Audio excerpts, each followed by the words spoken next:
Да, Машу.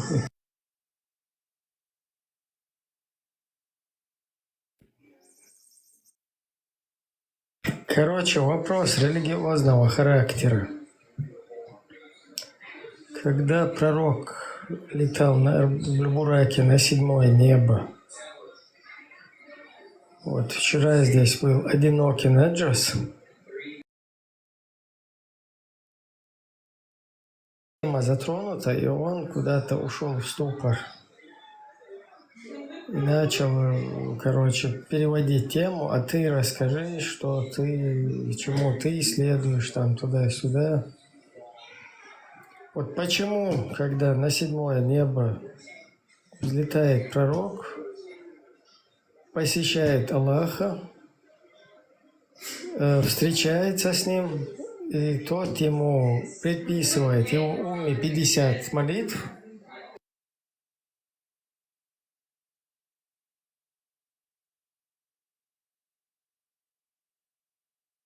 Один момент, извиняюсь. Предписывает 50 молитв Всевышний Аллах пророку, его умме, и тот спускается на нижнее небо.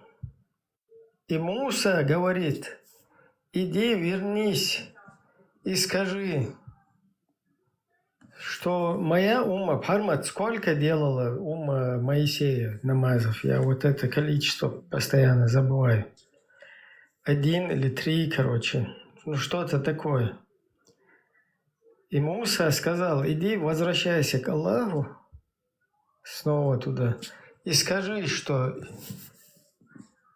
моя умма не могла сделать даже меньшее количество, там 1 или 3, по-моему.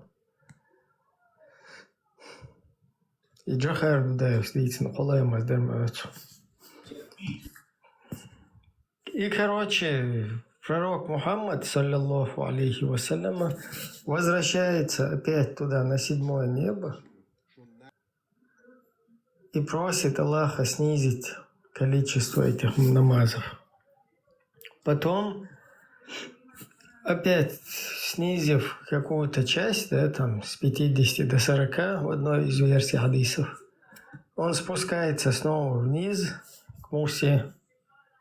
И тот ему опять говорит: это тоже много, иди, возвращайся и скажи, чтобы еще было снижено.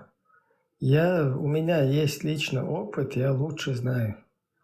Моя умма, она даже 3 или 1 штук не могла сделать. Иди, возвращайся. И так он ходил туда-сюда до тех пор, пока на 5 молитв, на 5 намазов не было уменьшено вот это количество. Вопрос: как это понимать вообще, вот эту вот всю ситуацию? Вы можете объяснить? Аллах не знает, пророк не знает. Вот этот еврей, старый еврей Моисей, Моузес, или Муса, или Моше, он, значит, знает лучше всех, да? У него более такой опытный он оказывается. И как по-другому, как это понять? Вот кто-нибудь может лайфхак хотя бы такой сказать?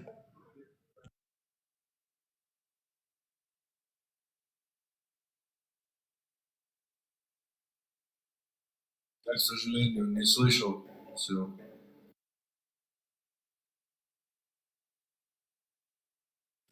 Пармат, молитв было предписано согласно исламской доктрине. 50.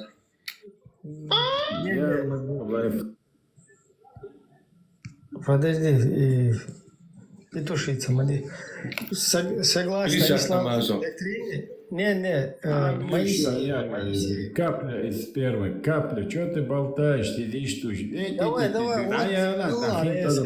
Аллах, рез, хила, Ты что такое, капля из первой, болтаешь про религию? Чего? Сразу хочу. И мы İbrahim Sabadi. İbrahim Tamata. İbrahim. Rumari Akıştı. Ой, ладоиш итага, зон крача и ночи ой, ауслаш. Та шоустай шахал, бёрш си, ях, чест, та хомштушта адам, дарк адам, ночишен адам, оларк адам. Таган, хохолове, сперматозоид, чукве, да, лиош. Таган бол, her bussel nocci bushash bocher. Adami, atsen kos adam san, hoe je taals. Ta spermatozoid utsan adam. At shows day it shahal, way deish, way wara deish bolsh. San hodar adam. Idi naqo busab dinwa. Tundir o shi boyuq e ursa tu ash. Shishanti rish do ash. Nanna diet ash. Nan shluboy hum do ash. Shichan luboy chun dat so luboy hum do. Шаш сперматозоид, это башби. Табиат айца, спермбима, я чисто. Лоши нандин. Вообще, тунде хаути деяква. Машалла, хака чаквант, эн бусал дина, адам сперматозоид юбош.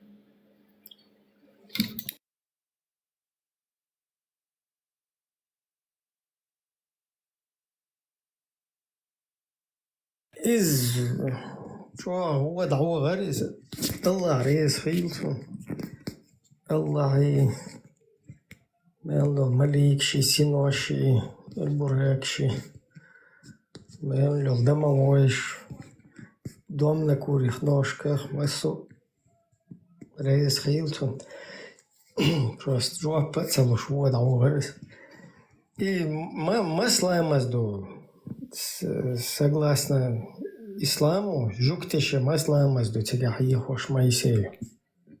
Машеват. Мойся. Жукте диня. Масто юха масага ванве жага. Пармат адала пармат.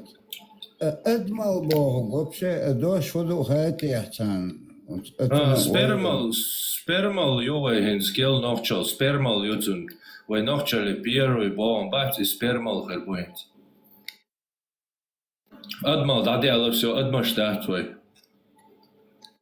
Het zijn hoeders do hati ja masne shek wel laqso.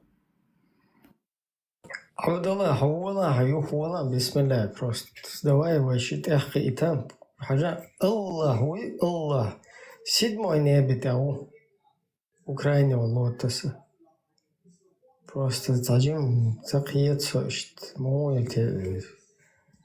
короче это же еще конструкция мой тахер шорс юхишь седьмое небо теперь чую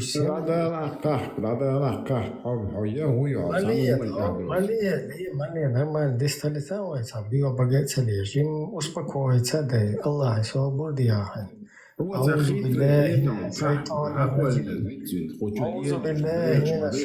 الرجيم بسم الله الرحمن الرحيم الحمد لله رب العالمين الرحمن الرحيم مالك يوم الدين إياك نعبد وإياك نستعين اهدنا الصراط المستقيم صراط الذين أنعمت عليهم غير المغضوب عليهم ولا الضالين изгоняю всех джиннов из тебя. Инсвестхла нормально.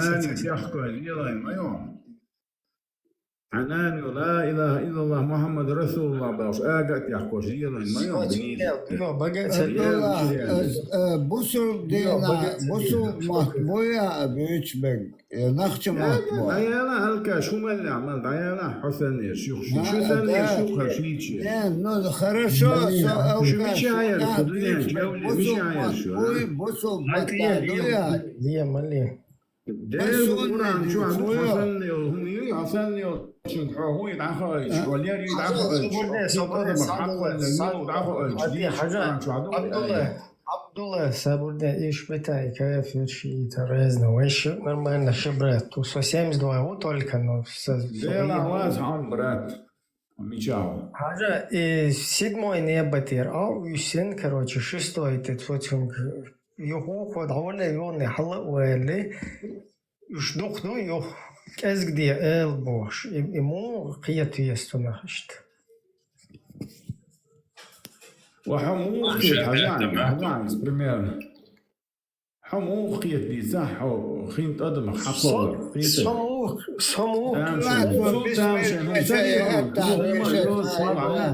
هون دال كير دال أذن هون دال كير الله رئيس خيمون عبد الله جيم صابر صابر خلا حاجة بايمور وي محمد بايمور صابر شوي دونز صابر حاجة إذا سيد موي نبتير أو سيد شستوي نبتير سيد سوى تيجا موسى وي عليه السلام تون باخ تون هولر شوشن هو إيش 50 لا مستدل نشان باخ داول يوغا واي 50 دولار دات حأمتك سون ديك خان سايشون تدل دل يوخ حلا والي لخدي ال بوش اشتاتونا مو قيتها ساقيت وروري أتونا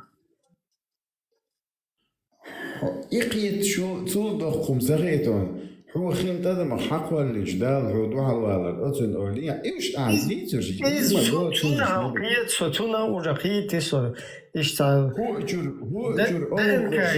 مو خيم كروتشي دنكا вообще هو أجر دين هون شيء يجور الله خير чё эти вот и духи представь отцул чё создатель уйгарше дол заточить он чон дик ها صابر چون چول ديك خات يوكتي موسى وات چون شويوها حجواي كروتشي داول لك كروتشي بالبون تاجم لخ موسى بيامر عليه السلام بوسر بخله يجوكتي سهل بوسر بخله لا إله إلا الله محمد رسول الله все равно اشتغل как бы я массу пойму محمد بيامر ويش قابل بيامر شل بوش جوكتي برش بيو ناس جوكتي добрый جوكتي اوف وين говорит нет ما بعد برش ديك ناخ شفت انا مش عبد الله ازداد سخاتر وتشي تون محمد دنشول الله هنشول ديك وخا سون خيشتا هو دالور ده حسن حق الإندال هم يخ إذا يعني يسوي ترشوك يخنا ترى هم وذا هو شو خي أولا دبي الهاي كويس كيتشا واتسا سبادين لا إله إلا الله محمد سبادين ده زي لو الحياة تروش عشان إيمان جو شو قلنا الله دينه دايه اتلوري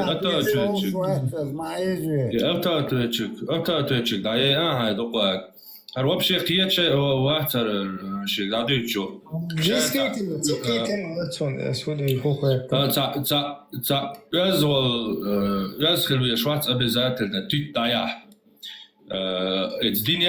دين شتات تيبا تسارا وتيت داكاروچي гиня аэрболе бош хомуш приносим жертву приношение бош нах бош короче да за тит даян дали боги бош и ют своего рода наркотик вчера хайга и наркоман хлэргой чуо да бош хотажим кварт бобяш хотахо адам хич на адмаш хич يحيولش نوخجل قدم حق بالبولش ما وطل حيدك جوا نوخجل دولش سيدولش قدم هدل هاري قيتر ورها هاي كوبو هو ويك элементарный сатин هاي بات ديك ويكرها ويك элементарный دادل просто хаттер до хабаема воролш первый космонавт на Земле мовой хабаема Туополитетин собадин юкицаляш нагваста Қиечталч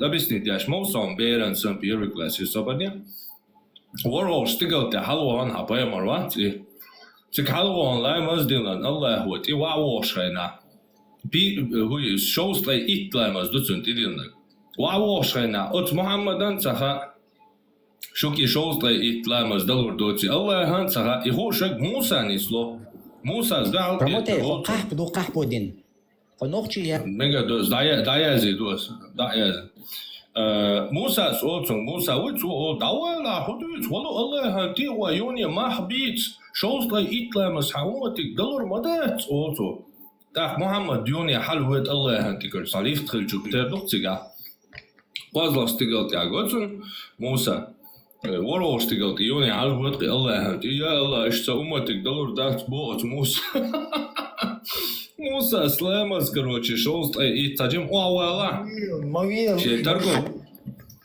صلى الله عليه وسلم على جمهوري ستوش كلاس ويا شيء يحكي تريلوش إيش ما بيش أربعة شيء جينيتيكسكي торговчилы ترى محبيت دات إذا عادي عن شيء دين نشوف قاسن سو يحكي تردو دين إسلام دات إذا دو يحكي تر سوى بيان كولاتنك أي غطايش وار حديث تيجي موسى تيجا يحكي تر короче проецировать نفسه يا سمعت ده الله يسمح بيشوف دعوة تنش قابل وترى الله короче شوز لا يطلع الصومة تقدروا ده وجوا أول شوز لا يطلع دي دوشوا то есть أي بخيت دي دوشوا يو أول شو الوروس تيجي موسى زعل كتير ولا ما وعيلنا الله ماما وعيلنا إيش أي بخيت دي بوتو صومتك تا موسى زود أولا أديس تاي بلامس دلور مدار صومتك ولو يوني الله أنت حلوة ليفتا ده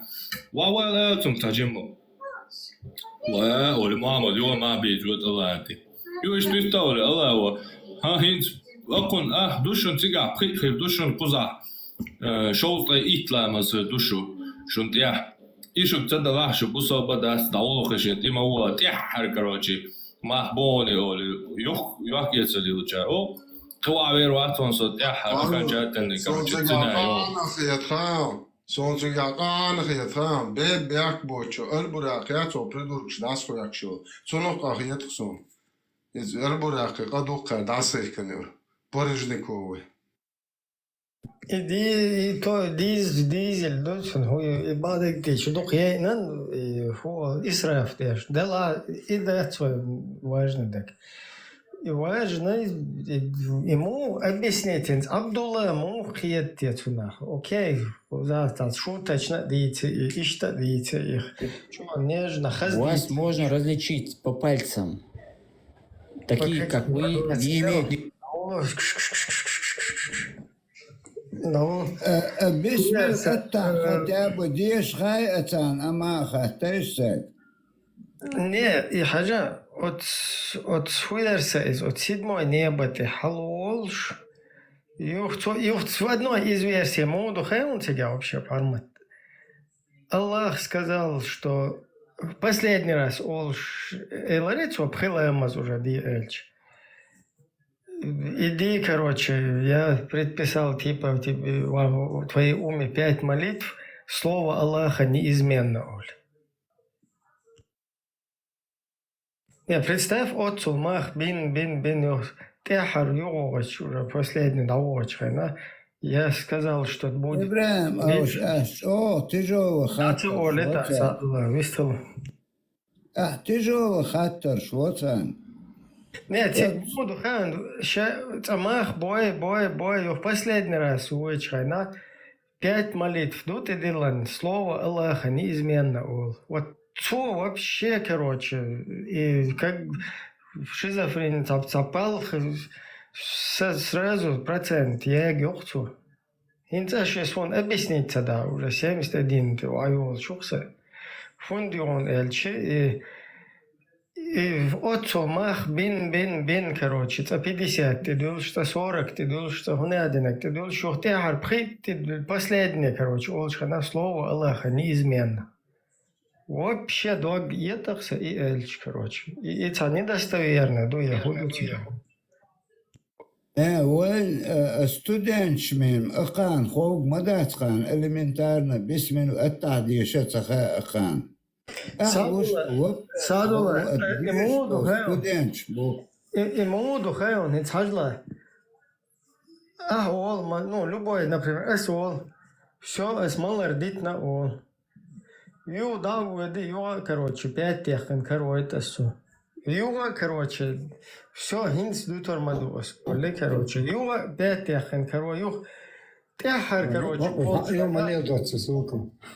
يوغ تحر كروتشي بخيوز ال بخيوز دوي قارة بين يوغ يالله كروتشي والش خينا قوانا چون دوش تادو هنسان ديتنا اسيز اول привоз конах قيوخ чун مغلع دوي قيوخ مغلع и тферем привоз конах чун дуй бин قرر бин юф ялло бушена инсам конах чун дош саду эльч могердер цун ихум хэш вообще аллан тер хвален харцу алхиет сон изам السوان قيت أو قيتونس أو إشتا إلي أو تورتور ليو شو أحوليو أو دينا شليتر مال داول شليتر مال جات غوردن داول عايتا أخليتر مال عتي داولي إشت تحر ها شو بيسات جرام يقن عت أقوى قيوم مالا ذات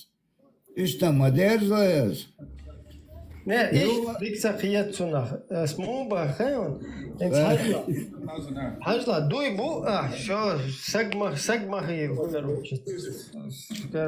Мердала, туди-сюди, Оля. Клянусь матір'ю. Я де, короче, да, уйде. Його мелкаро, його, його последний раз. Його, короче, дит на олш момент. Я сега. Короче, мермадеться серки, короче, унах чун дощ маду эльч мухердер уже привоз полностью бехавел ё двора ден привоз, короче, делдол дощ бин дуя шеда гой ялло и бушана хинс, короче, унах чун дощ бедет эльч мухердер шашен в ногу выстрелить деш могу инсалт мелдиц إبراهيم بريدو وحوش يغوغت يغوغت يحيت تسات قيوختيوت دخدو شون вообще Аллахан хайрцоқулчсан хинти мечвай Абдулла уй Будулла куй мелуис хачуана и спунади наши житкасчи цауна юшаца юч им объяснить ему صحيح حديث دوي هنا دوي مو إبراهيم چون كوارت شو عديس نك سوخا مرو حديث إبراهيم جيت كاس دوي شو چون كوارت شو دوخ صوت صحيح مسلم حديث لسنا زسترات دين باي مروي تو نشو جيت كاس دوي بير حانك ترخل أول شي كوارت شو عديس نوقيت ويز حديث حداق ديس چون كوارت شو قي دونش منو связывалась, конечно, это дом жидко шлять.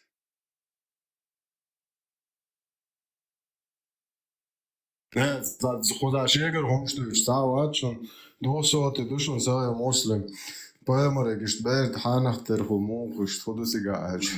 Такие, как вы, проститутки, не имеют ничего общего. Проститутки, поэмор Собордеш, Адела, соборде виндет. Маркос, салям алейкум. Вам слово. Бисмилля, брат. Говорите. Ты чьих проституток будешь? Дальше. Блядей надо говорить по именам. Вот вы тут сидите, бляди, вас можно по пальцам пересчитать тут.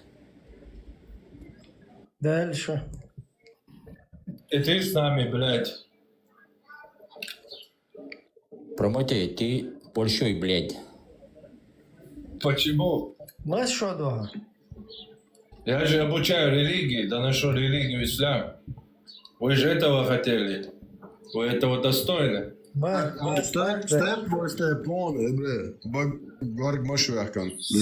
И как вы проститутку, вы прекрасно знаете, что вы не будете в Чечне, и поэтому тут сидите, блядь, вякаете, блядь.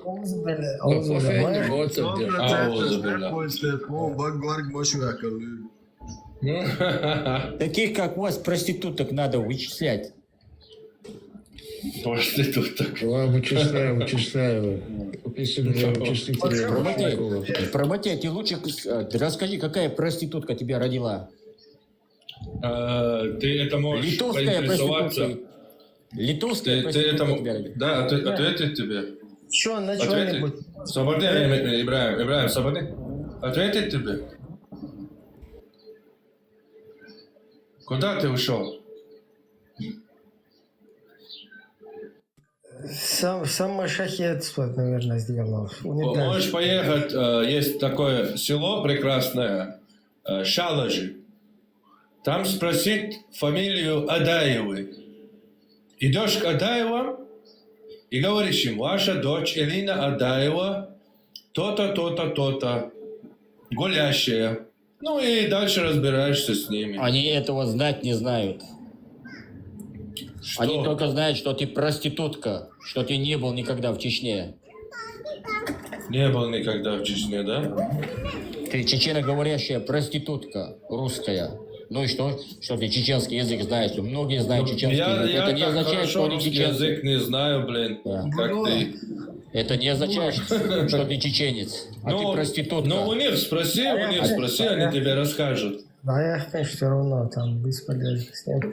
Так, вот этот вот, еще один гость у нас. Матвей, саляму алейкум. Ну, тут серьезно, салам алейкум говорят. Машу. Приветствую всех. Просто зашел послушать. Как вы считаете, Матвей, вот, я не знаю, может, мы неправильно объясняем, вот, вы, наверное, как посторонний такой наблюдатель, да, со стороны, вот, скажем так, рассудите нас.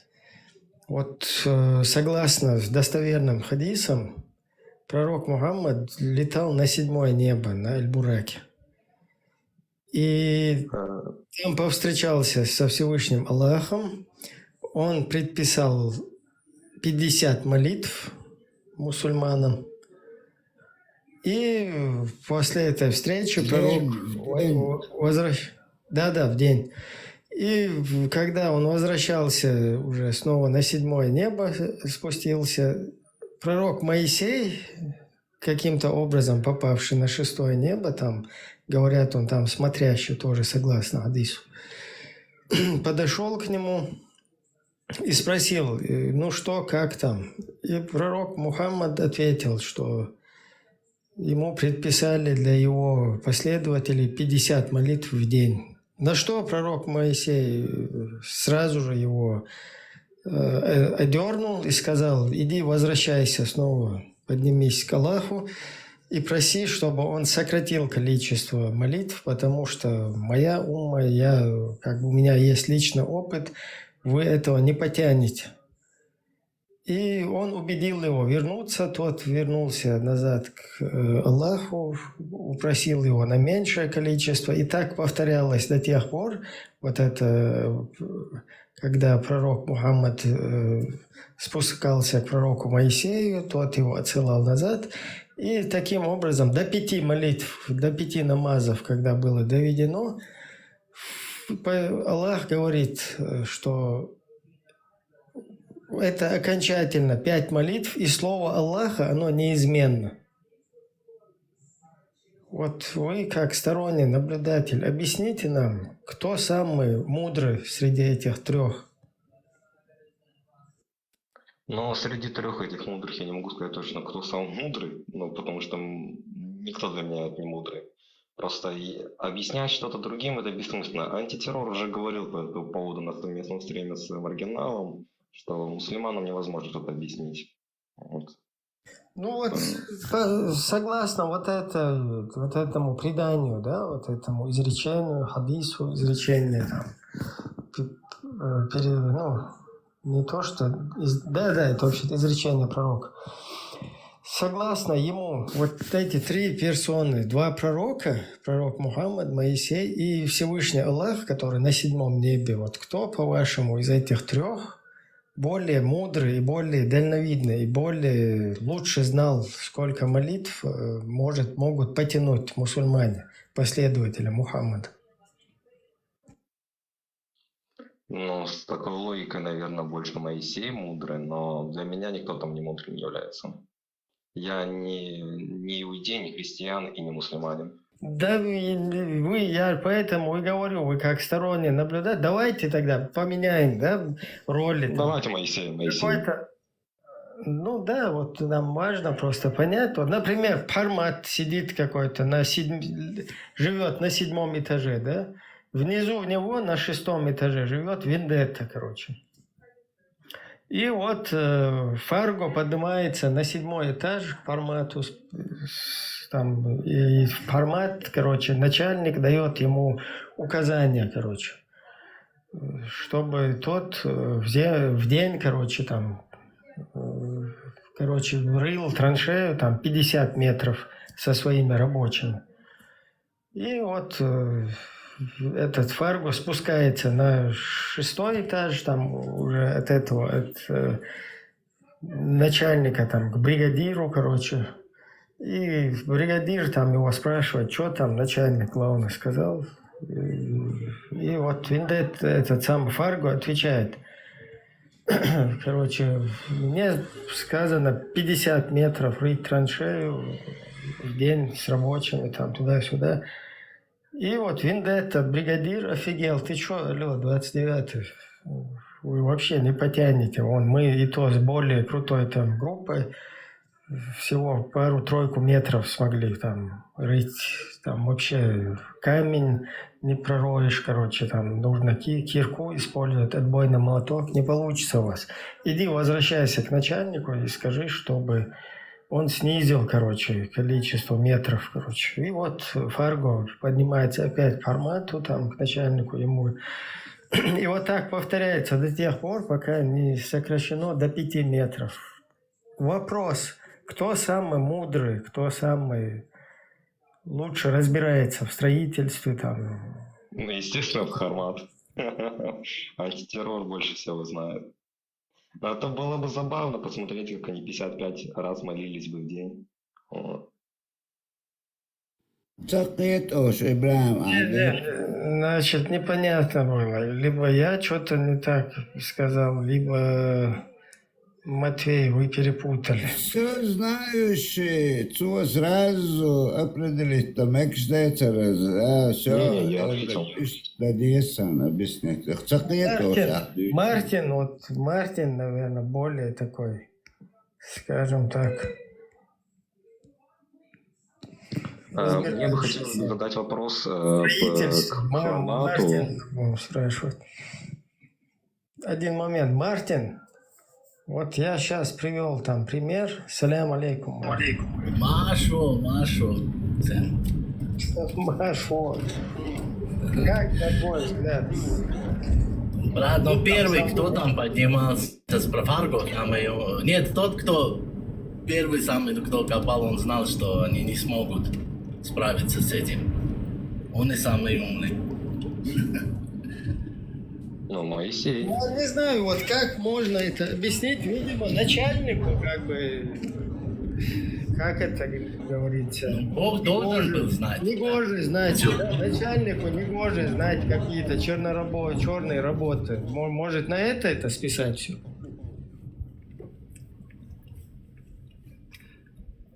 Ну, тут такая тема, что... Ну, может быть, он ждет от них больше усилий. Просто Бог все равно, он же для него, у него мера своя. Ну, как бы для него 1 год наш, как миллисекунда. Ради Аллаха, отче наш, прочитайте на чеченском. Подожди. Укрепите мое имя. Это по какому ты сейчас? Вот, Ну, вообще, брат, 1000 лет, наши 1000 лет, для Бога это как 1 день. У него мера другая. Для него мы как таракан, еще меньше. Он не времени. Бог не времени. Подожди. То, что вы сейчас говорите, номер хадиса, аята, стиха, или там какой-то Нету. Но он как будто ждал больше от людей, что 50 раз. Мартин, извините, я 2 слова скажу, и я это освобожу микрофон, буду слушать. Извиняюсь, бяхком была. Пармат Асисер, один хамян, таган, и царолик, он ехал, так, полминуты, наверное, эфире я лишь, ларила.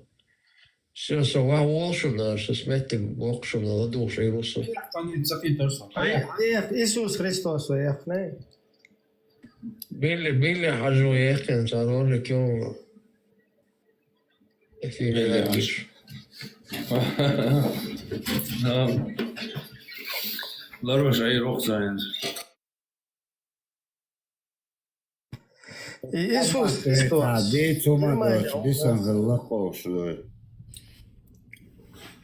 Что Иисус?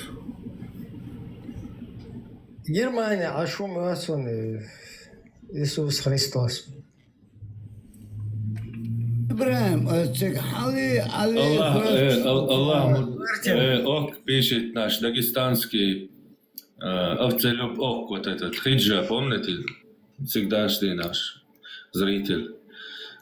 Пишет, Аллах мудрее, потому что оставил 5 намазов.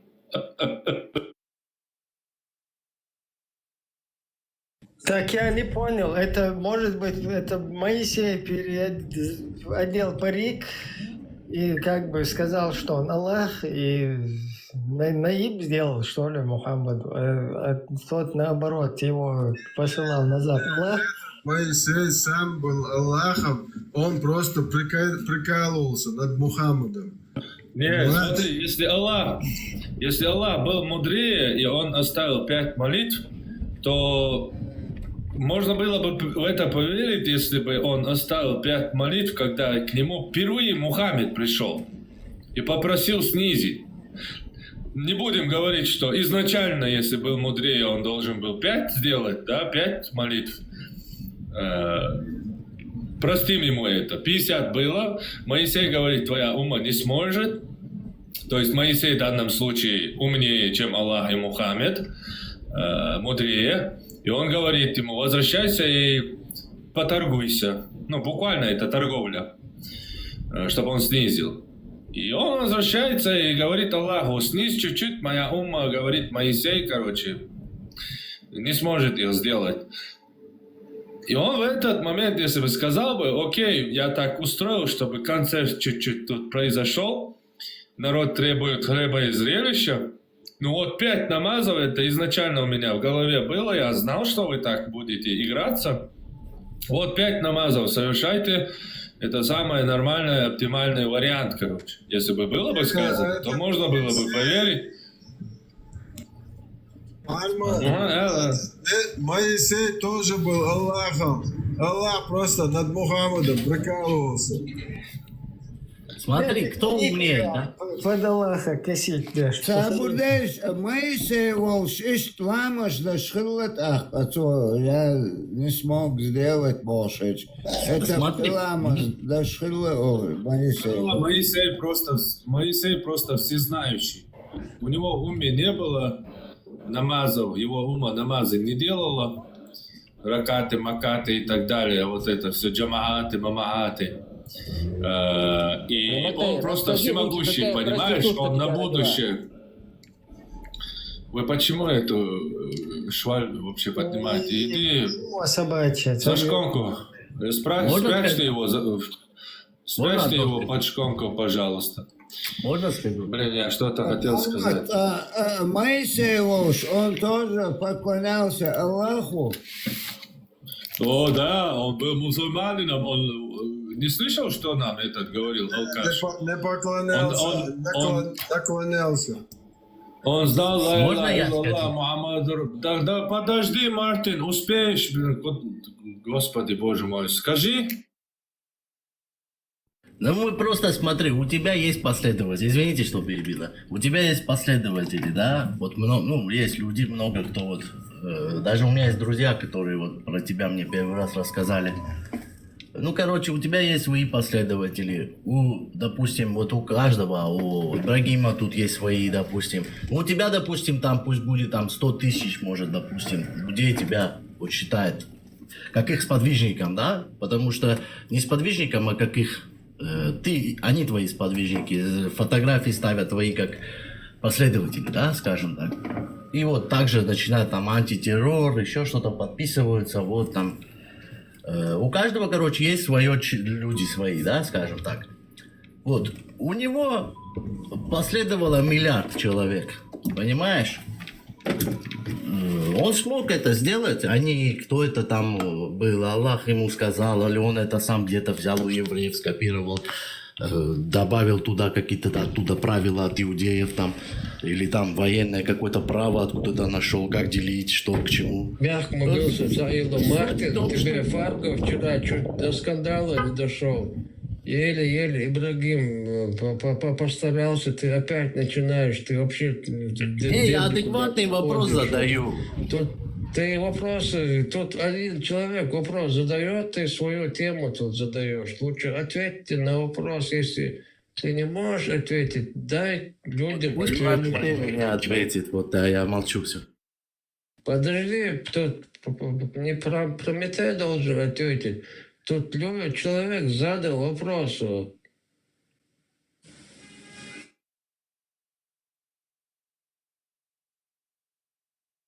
Вообще не понял, что он говорит, если честно. Насчет Я поэтому Моисея... поднялся. Я вижу, что он говорит, поэтому поднялся. Да, Моисей тут получается, короче, он всемогущий. Он всевидящий, всезнающий. Он будущее знает. Он понимает лучше. Он даже дал себе право оспорить решение Бога. То есть он возомнил, что он лучше знает Бога. Он не сказал, раз Аллах сказал 50 намазов, значит, ему виднее, он всезнающий. Хасбуна, слушаем и повинуемся, руки подняли, слушаем и повинуемся, он не сказал. В исламской версии, в исламе есть такой пророк, Муса называют. Некоторые думают, все мусульмане почти что думают, что это Моисей иудейский. Но ничего подобного, такого смешного персонажа у них в религии не было. Вот этот Муса, короче, умнее Аллаха получается. Всезнающий, вездесущий, короче, и так далее. Я все-таки хотел бы, как услышать.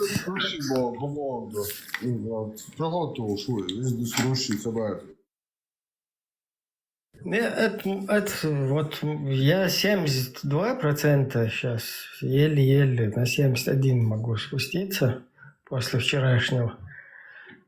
Ну вот кто вообще сам придерживается религии ислам?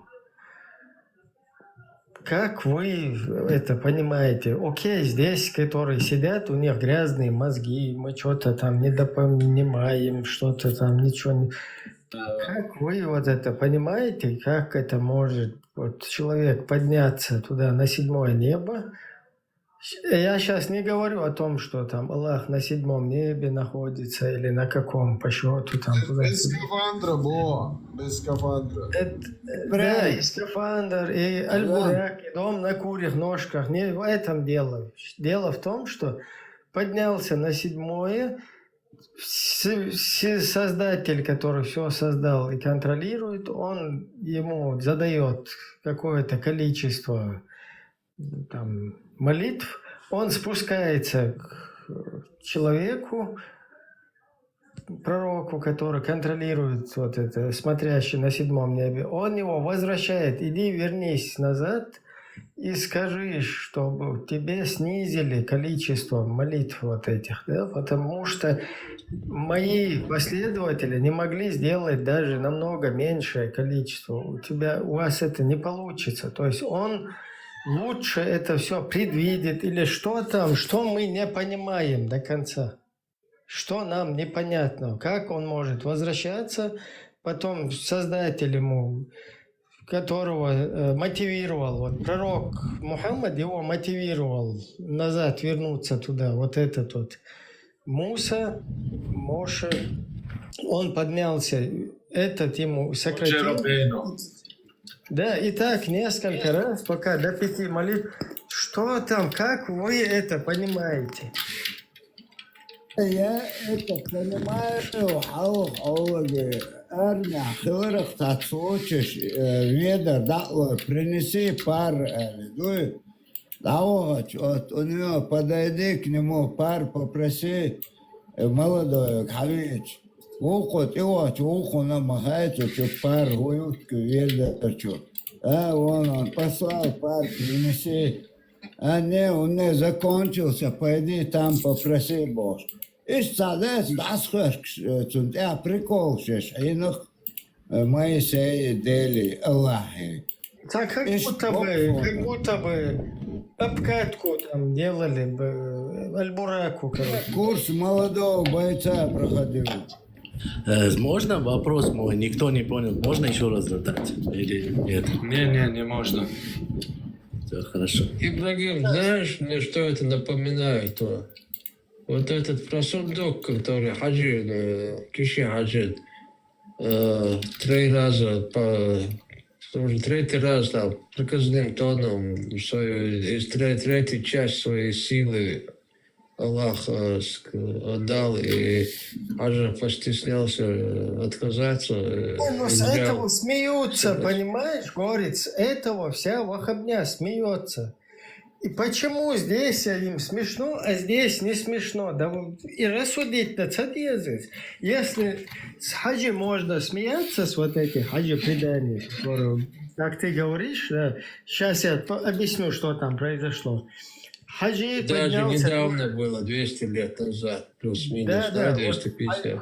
Да, хаджи, святой чеченский, там, кумык по происхождению, поднялся, хотя это спорно, да, там, короче, не буду забегать туда. Хаджи поднялся на 7-е небо туда, и ему Всевышний сказал, залезь в мой сундук и вытащи оттуда все, что ты хочешь. Тот залез, там кое-что вытащил, вот этот зикр, там, который там, вот так делают. И потом хаджи говорит, и потом Аллах говорит хаджи, короче, я хочу отдать половину своей силы тебе.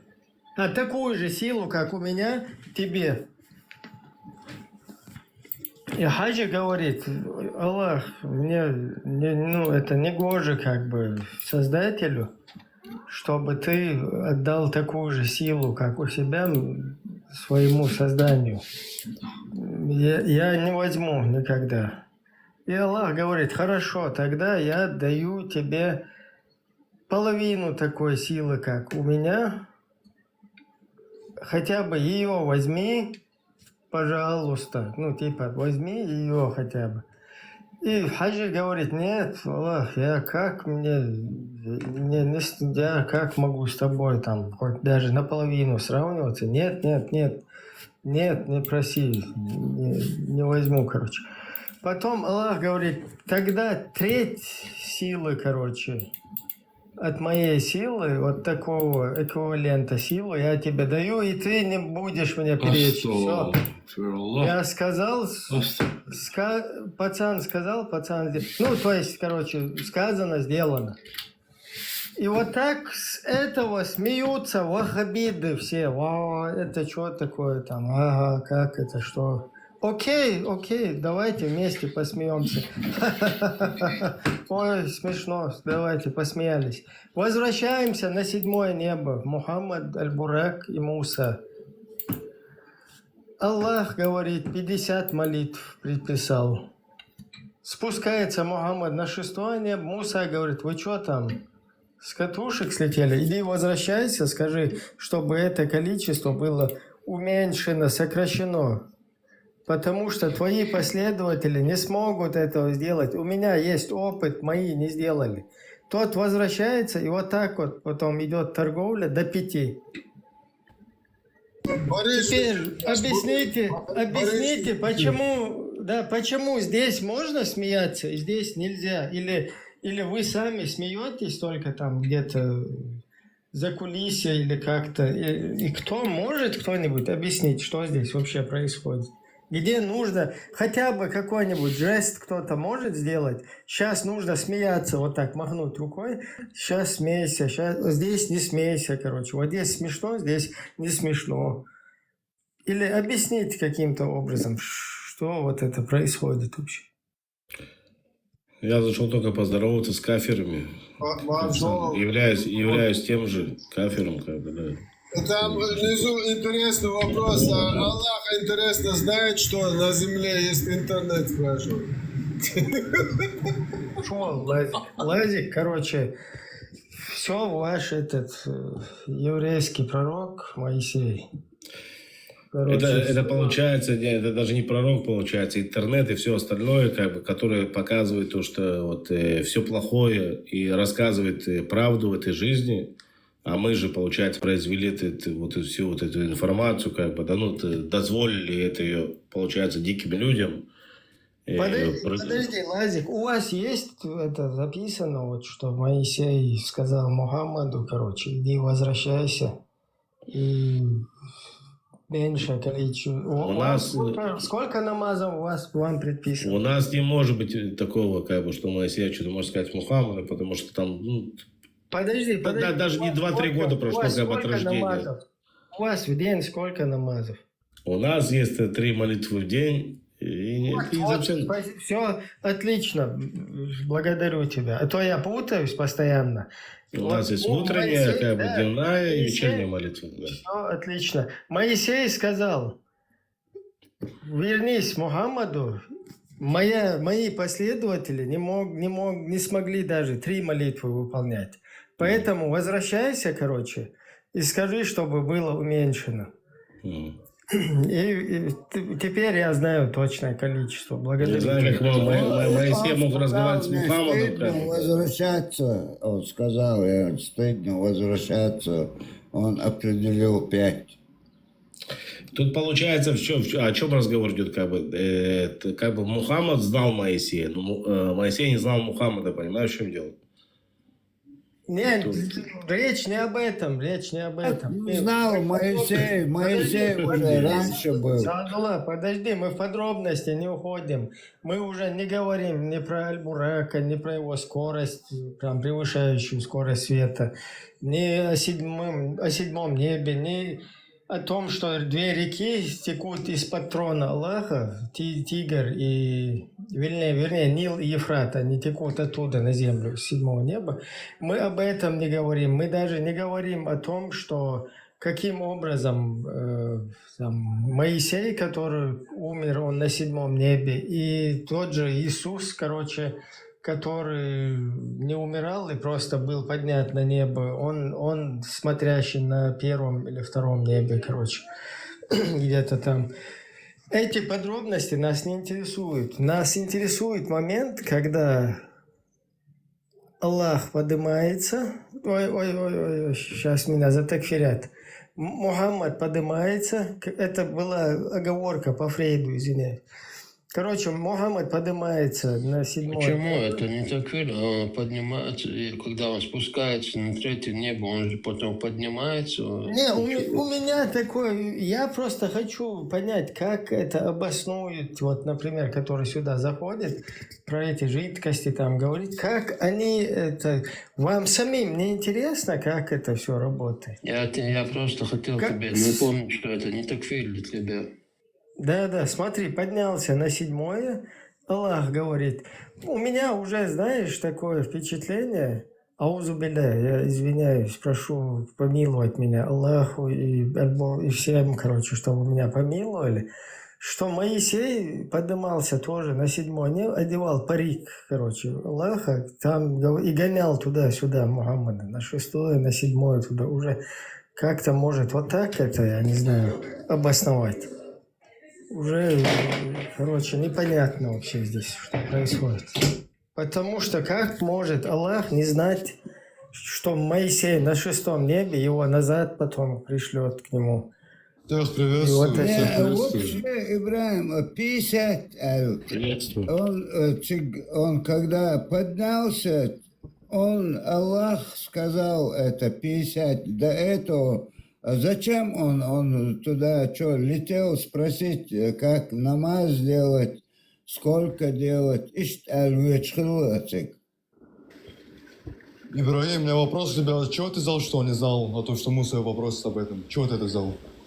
Давай вот объясни ты, альхамдулилля. Не, я просто говорю, чего ты знал, что он об этом не знал? Я ничего не взял, я сейчас... Нет, ты только что сказал, что он не знал, а то, что его Муса попросит об этом. Это мои грязные мозги, а ты вот чисто объясни, как он знал, не знал, что там. Ну, а я что объясню? Я же говорю, что... Как на 5 Я же объясняю то, что он знал. 5 намазов, как это определили? Расскажи нам. Как объединили? Как еще можно объяснить это? Есть явно хадис. В чем проблема? Ну, мы хотим понять. Хадис говорит, сперва 50 было, вот ты что-то не слышишь, что ли?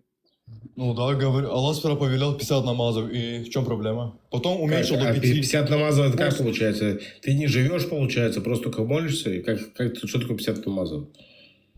Дело не в этом живешь, но он идет. Моисей. Не, мне просто интересно, как бы, что такое 50 намазов? Намаз — это молитва, правильно? Ты молишься Всевышнему. Ну, ты видишь, ты думаешь, как Моисей, поэтому... Да, а что такое 50 намазов, как бы? Да, а вот ок, он четко все распределит сейчас. Давай, расскажи нам. Не, он сейчас не должен разговаривать, он должен намаз делать сейчас. Не, ну тут даже не надо какое-то объяснение. Логично все то, что Аллах сперва повелел 50 намазов, чтобы как бы сделать этот разговор, чтобы испытать Моисея и Мухаммада, саллаллаху алейхи вассалям. После того, как Моисей попросил Мухаммада, саллаллаху алейхи вассалям, чтобы он попросил Аллаха, Аллах дал 5 намазов и оставил ту же награду. И в этом заключается мудрость, то, что Аллах оставляет награду за 5 намазов, как за 50. В чем проблема? Нет, дело в том, что... Садуна, подожди. Наоборот, тут доказывает, что Аллах милостив к людям, Он убирает, то есть Он понимает людей, говорит то, что действительно вам будет сложно. Подожди, я докончу, ты же хотел ответ. Он потом снижает до 5 и оставляет такую же награду, как за 50 было бы. Это понятно, но там проходит процесс, когда Мухаммад спускается на 6-е небо, Моисей ему говорит, что его последователи делали только 3 намаза, и то не могли их выполнять. Иди, вернись и скажи Аллаху. Вот я считаю, что Моисей уже провалил свою вот эту... Либо это было, это... Как она называется? Короче, смотри, Моисей говорит ему, вернись и скажи Всевышнему Аллаху, что мои последователи... Вернее, чтобы он снизил. И объясняет Мухаммаду, и Мухаммаду объясняет, что его последователи только 3, и то не выполняли там их нормально, поэтому тебе нужно их снизить. Я считаю, что вот этот Моисей, он не прошел тест, как ты вот сейчас говорил, Аллах проверял,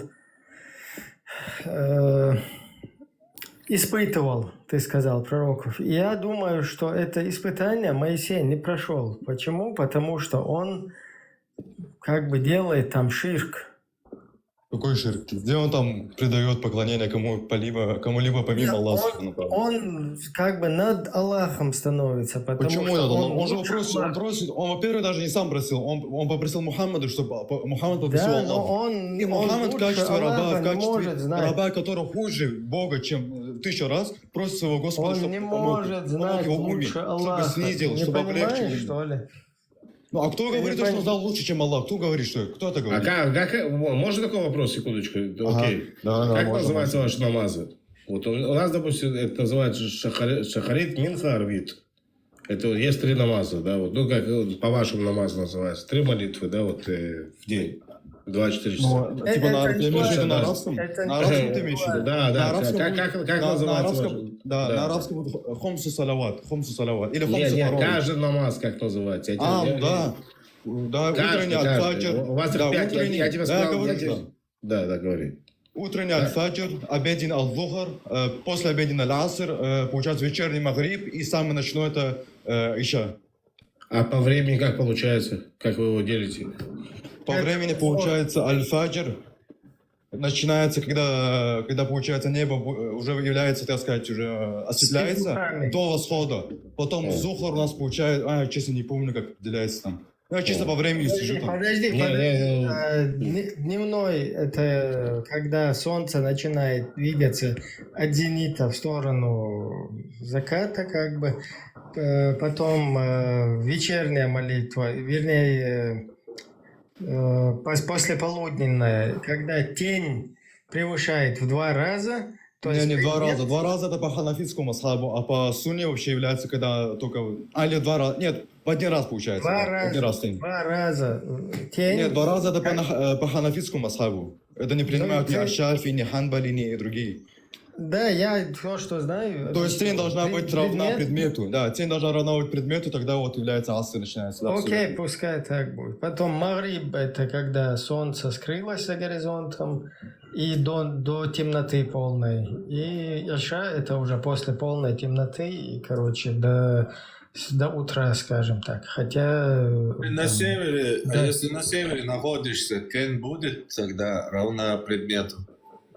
Нет, там не будет. уже всё, там Если уже- мы живем там на полюсах, там- то мы там- определяем время, там то мы пол- определяем там- время там- по примерному. Секунду, стоямба.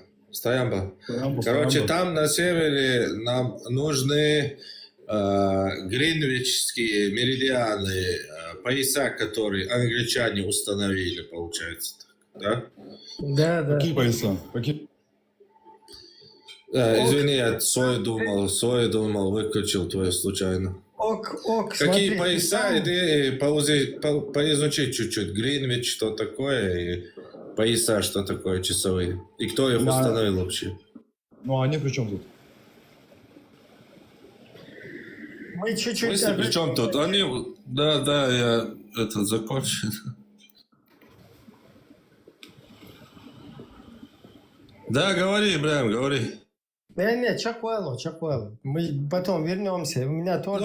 Да, имею в виду, сегодня мусульмане смотрят на часы и по часам выполняют молитву. Не по местонахождению солнца, а по часам. А часы вот эти, сколько часов, установил Гринвич, английская лаборатория. То есть часовой пояс — это минус и плюс от Гринвича, города вот этом, деревня или город, короче, в Англии. Вот от него идет. И вы смотрите, они установили эти часы в 20 веке. Сколько будет часов здесь, там и так далее. То есть, если бы у вас не было бы часов, то как вы измерили бы, например, все эти молитвы, например, где солнце вообще не садится полгода и так далее.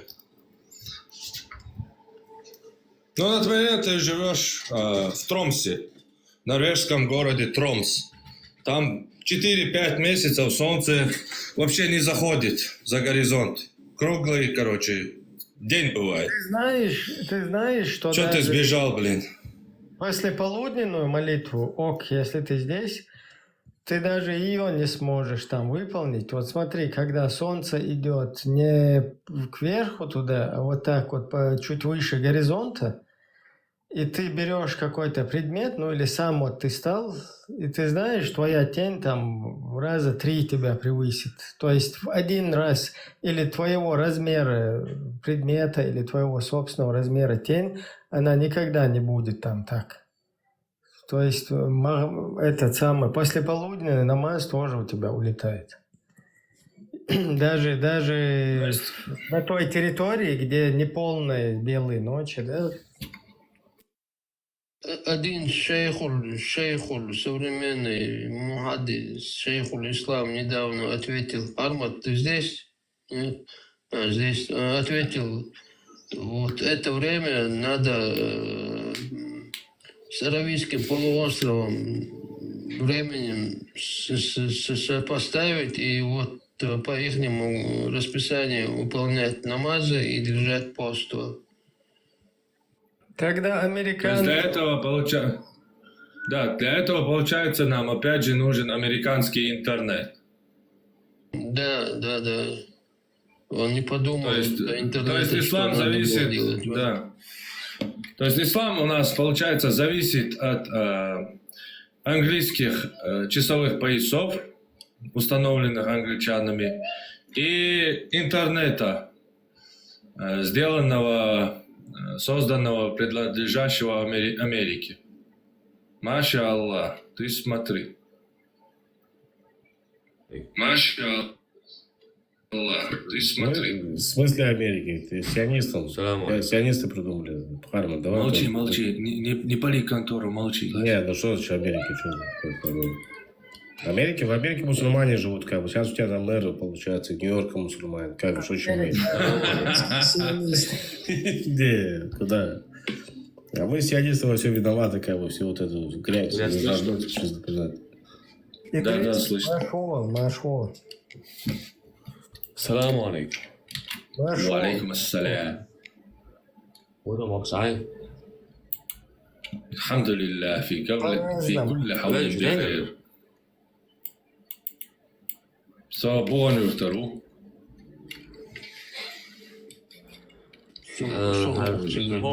har Efirgen nærmest par måneder med at vi tør så سألهم بيحكوا بال شو بوصل دول اللي هدو نيسا كاتير بوصل دخل شو Хажла, как раз чую инчер. У тебя тоже вопрос на засыпку. Короче, вот смотри. К тебе вопрос на засыпку. Абадык дичь интернет.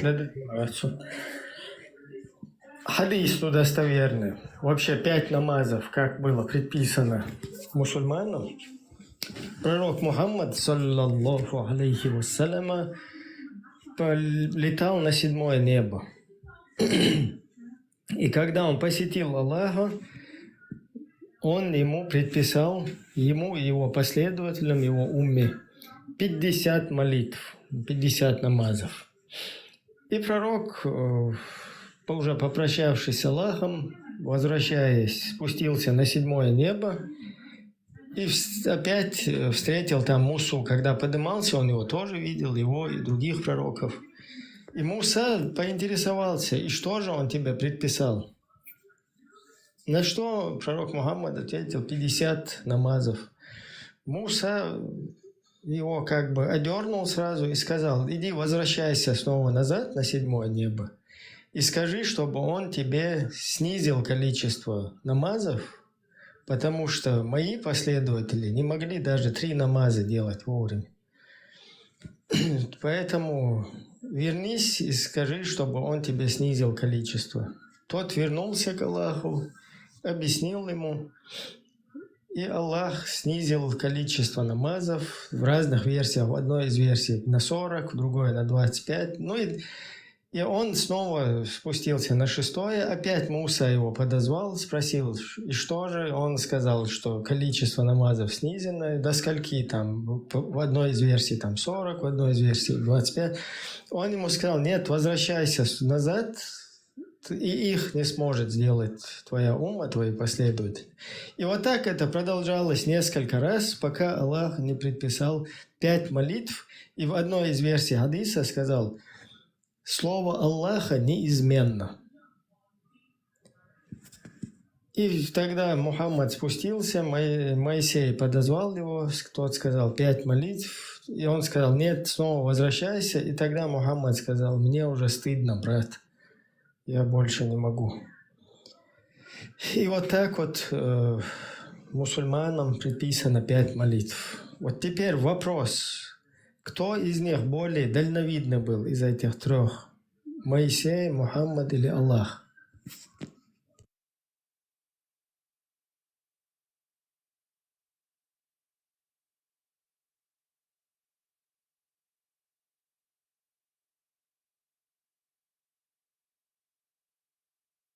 Идрисов. Мухаммад там новичок был, как бы. Не, да. Аллах по-любому тут проигрывает, получается, да? Потому что Аллаха не можем мы приписывать слабость.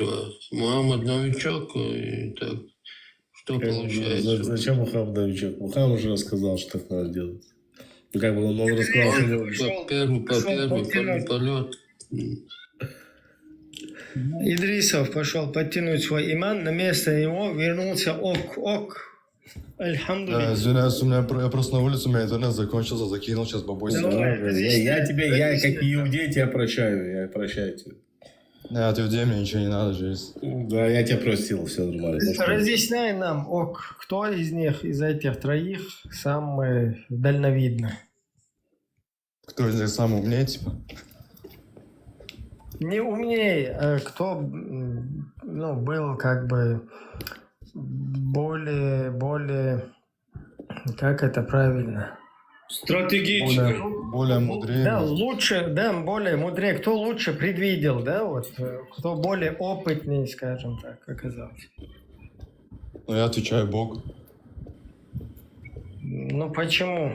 Потому что он знает то, что этот разговор состоится, поэтому дал ему произойти, сделал такую ситуацию, и поэтому мы знаем эту историю прекрасно, связанную с Моисеем.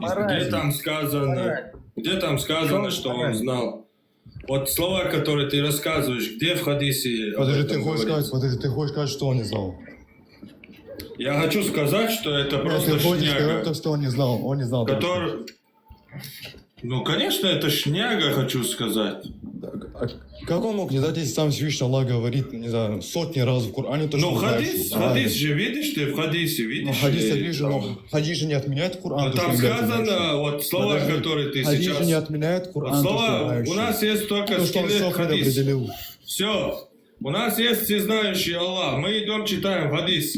И видим, что в этом хадисе... И видим, что когда я говорю, зачем ты со мной наравне говоришь? Зачем ты, когда я говорю, со мной наравне говоришь? Я говорю сейчас. Он всегда так делает. У нас есть идол, арабский языческий бог, у которого были 3 дочери, но один бедуин захотел оставить его одного, чтобы подражать иудеям и выпендриться. И он говорит, что этот бог очень всесильный, всемогущий, там играется как дети, видел? Кто-то говорит, мой отец сильнее, кто-то говорит, не, мой отец там карате ходил 2 года, он твоего отца вырубит, короче. И так игрался с этим Аллахом, когда ему язычники говорили, там, Хубал велик, он отвечал, Аллах более великий. То есть такой бог у бедуина, который всезнающий, всемогущий. И потом, имея этого бога, этот бедуин сидит и рассказывает сказку, что, мол, вчера летал на 7-е небо, увидел Аллаха, он сказал 50 намазов. Значит, он существовал, все, у нас да? есть, Мухаммад существовал, да? У нас есть... Ты сконцентрируйся на теме, не надо. Нет, ты же просто после вчера говорил то, что он не существовал. Я понимаю, ты уже привык убегать. Концентрируйся, не гори. Нет, ну просто после вчера ты говоришь одно, сейчас вообще... На вопросе, о всех вопросах мы с тобой сможем поговорить. Ты вчера согласился на дебаты и слился. Сегодня сможем, если захочешь. Обо всех вопросах, которые ты хочешь поговорить, сможем. Концентрируйся на вопросе. И рассказывая нам вчера, короче, бедуин ходит, что он всезнающий, всемогущий, сегодня садится и начинает рассказывать сказку. Мол, вчера я летал на 7-е небо. Люди начинают ха-ха с него ловить. И идут к Абу Бакру. Абу Бакр, этот чувак, короче, такую дичь несет. Говорит, вчера в Иерусалим летал, оттуда на небо летал. Он правда такое сказал, говорит Абу Бакр, удивленный. Да, говорят люди. Ну, раз так он сказал, клянусь Аллахом, я, короче, бла-бла-бла, он самый мощный, добрый, правдивый. Значит, так и есть, говорит. И этот скелет, эту сказку, которую он рассказывал, берем. Вчера он говорил, что этот Аллах всезнающий, сегодня рассказывает сказку, в которой этот же Аллах всезнающий дал Умме 50 намазов. Потом рассказывает про себя и про какого-то Мусу, который что-то возомнил себя умнее этого Аллаха всезнающего. Почему-то ты знаешь, что Аллах всезнающий, а вот этот вот Моисей, пророк великий, которого вы любите, почитайте, который был мусульманином, говорил ла-ла илlallah и так далее, Мухаммад Расулуллах, знал о Мухаммеде, пророчествовал о нем. Он почему-то не считает, что он всезнающий. Он говорит, чувак, блин, у меня там ума 3 намаза не может делать, пойди и поторгуйся. А ты сюда, тебе говорят про эту сказку, приходишь и начинаешь какие-то умные, там, Аллах все дал, Аллах предопределил. Вопрос слушай внимательно, тогда сможешь. Вопрос слушай внимательно, тогда сможешь ответить. Я уже понял все, Мы уже не спрашиваем, каким образом Моисей попал вообще туда, в который умер, да? Может, это его голограмма. Да, Аллах возносит на небеса пророк, да, все верно. В чем проблема? Так же, как у христиан там на небесах. Там есть один пророк, не умер искусственный интеллект это был тогда. Вот, Не, это когда это голограмма была, искусственного еще не было. Это, короче, мы... Вот Я такая реально тема. просто не понимаю, в чем проблема то, что он вознес своего посланника? Так же, как в Библии упоминается, он вознес Ильяса. Посланник, который вознес посланник, это Иисус. Че несешь? Подожди, только Иисус. А ты, наверное, забыл? Покажи тогда пророка, которого еще Аллах вознес. Приведи Хорошо, согласно Библии упоминается Илья. Согласно Библии упоминается Какой Илья. Библия это? Хадис, аят, что ли? Че несешь, блин, дебил? Я тебе говорю, в принципе, про авраамическую традицию, то, что Илья упоминается. Не уходите от темы, не уходите. Мы уже не говорим о том, что там делали пророки мертвые, да, там Авраам, Моисей, и вместе с тем, которого вознесли на небо Иисусом. То есть разные вообще пророки, да, мертвые, живые, они все там оказались. Это абсолютно другой вопрос. Мы его в другом чате, в другой эфире будем разбирать. Сейчас нас интересует именно вот этот момент. Почему Моисей спорит с Аллахом? Зачем он назад возвращается? А где там спор? Где там спор был вообще?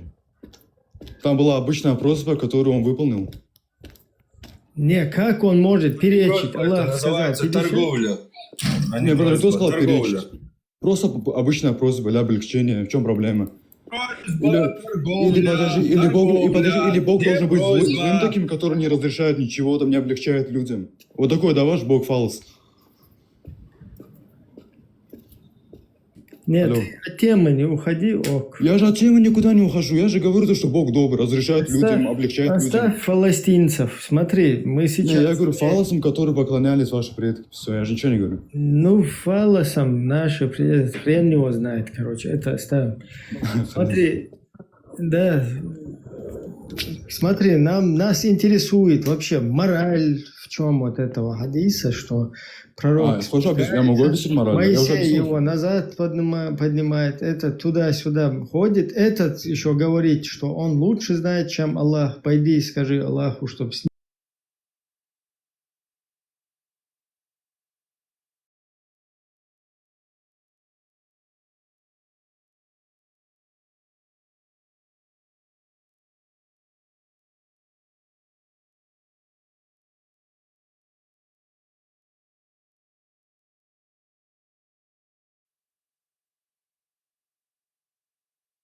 намазов, который изначально он дал. облегчает, знаешь как вот облегчает? Если бы пророк предписал... Но я же говорю то, что он предвидел эту ситуацию и сделал ее. Сейчас вылетишь отсюда. Если бы Мухаммад поднялся бы на 7-е небо, спросил у Аллаха, то есть он ему сказал бы: «О Мухаммад, я милостивый, я вот предписал евреям 3 молитвы, да, там через Моисея. А тебе, так как я милостив, короче, у меня милость, я как бы помилел еще, скажем так, для исламской уммы, вам я предписал там 2,5 намаза, ну или 2. Вот тогда была бы какая-то милость для мусульман. А тут у нас вообще мораль по-другому выстроена. То есть поднимается этот туда, ему предписано 50, потом Муса говорит: иди вернись. Моя умма даже 3 не могла сделать. Этот возвращается, опять он его назад посылает. То есть у нас мораль такова, что Моисей знает лучше тех 2. То есть более опытный у нас получается, более там, прагматичный, продвинутый, короче, вот такой. Вот что нам говорит мораль. Да. Я же отвечаю то, что Всевышний Аллах же знал эту ситуацию и дал ей состояться, чтобы была бы эта история, была бы мораль о том, что Аллах милостивый, оставляет награду 50 намазов за 5 намазов. В чем проблема, я не понимаю просто. Нет. Зачем он вам дал 5 намазов, если хватает 3? В смысле хватает 3? 5 намазов каждый человек может выполнить, нет проблем. Вопрос даже не в этом, вопрос, нам объясняют, что Аллах тупой. Понимаешь, мы с этим не согласны. Давай без оскорблений, пожалуйста. Ну, я разъясняю, где тут тупой, где тут ты тупость? не поймешь, понимаешь? А где тут тупость, скажи, пожалуйста, где тут тупость? Тупость в том, что Моисей умнее, чем Аллах. Где умнее? Алло, я же говорю, что он знал эту ситуацию, и дал ей состояться, чтобы вот была бы такая мораль, такая история красивая с Моисеем, с салаватами. В чем она заключается? Ну, заключается милость Всевышнего Аллаха, то, что он за 5 намазов оставляет награду как 50. В чем проблема опять? Алло, еще раз повторяю. Смотри, вот, Ибрагим, вот знаешь, тупость это тогда, когда вот Бог в чем Библии... Смотри, вот, я милость? тебе объясню. Ибрагим, можете объяснить, пожалуйста? Смотри, не надо мне объяснять, я тебе объясню. Если еще раз, Ты же объяснил. Мухаммад поднимается к Аллаху, Аллах говорит, я вот, у меня был план 50 вам предписать, но так как иудеи 3 не смогли сделать, короче, я вам предписываю 2,5 ценой в 50. Ага, я отвечаю. Что-то вот такое. Хотя это тоже как бы нелогично, потому что я хотел 50, а я не хотел не это. Либо просто тупо я вам предписываю меньше, чем всем остальным, но у вас награды будет больше. Все. Так как вы моя самая любимая, короче, умма, которую я... Узбезом. Как было по-русски? Узбезом. Ладно, короче, то есть какая-то привилегированные, одним словом, да, чем остальные. И поэтому я вам предписываю там 2,5 намаза, но в ценой 50. Я понимаю, вот там милость какую-то, вот такую проявленную, привилегированным последователям. А тут у нас показывают, что Аллах дурак. Все, ты закончил? Да. Теперь я как объясняю, еще раз объясню, чтобы уже, чтобы ты понял или другие поняли. То, что Всевышний Аллах знал эту ситуацию. Почему тогда Аллах говорит в Коране, то, что он знающий, то, что он предопределяет, то, что пожелает? Чтобы испытать людей, чтобы, я не знаю, дать людям какие-то, я не знаю, вещи, какие-то дела, то, что мне делали, разговаривали, я не знаю. Поэтому Всевышний Аллах как бы предопределил то, что это будет. Произойдет разговор между Мухаммадом, саллаллаху алейхи вассалям, и Муса, алейхиссалям, после чего Аллах уменьшит салаваты и оставит награду. И из этого мораль то, что он милостив, то, что он оставляет награду 50 мамазов, как за 5. Я тебе повторяю. Ну смотри, Ибрагим, вот тупой Бог был... Ты вообще тупые вещи говоришь. Подожди, ты, никакой... Куда ты вообще, дураки, что ли, здесь? Ты смотри, сам Ибрагим, можно я это скажу? Включи свой мозг, там нет милость, когда он туда поднялся, и он говорит, я милостив к вам, вы для меня привилегированы, у вас будет 2 намаза, короче, в ценой 50. Вот моя милость к вам. Все там понятно, вопросы не возникают. Ну, когда он по-другому сделал. На 6-е, когда шлешь пророку на 6-е небо, тот, говорит, лучше, оказывается, грамотнее и дальновиднее, чем Аллах. Он его отсылает назад, и происходит это. Там нету никакой милости. Ты просто мозг не отключай свой, и нас не считай какими-то обезьянами, а включи мозг и думай, что этот хадис тебе передает мораль тупого Бога и хитрого, дальновидного самого. Милостивого Бога может быть. Если ты мозг включишь, ты поймешь, что Бог выглядит в этом хадисе тупым. Что вот этот Муса, тем более, когда ты говоришь, Аллах испытывал. Зачем ему испытывать Моисея, который уже умер вообще? Это его голограмма там какая-то. То есть там вообще нет смысла испытывать Моисея. Во-первых, нет смысла испытывать Моисеев, так как он мертв. И во-вторых, я уже забыл, вы все меня перебиваете, Вистро. Извини, вопрос. Моисей знал, что, все, что этот знает, что Аллах предопределил, что Аллах всезнающий. Моисей об этом знал что-нибудь вообще?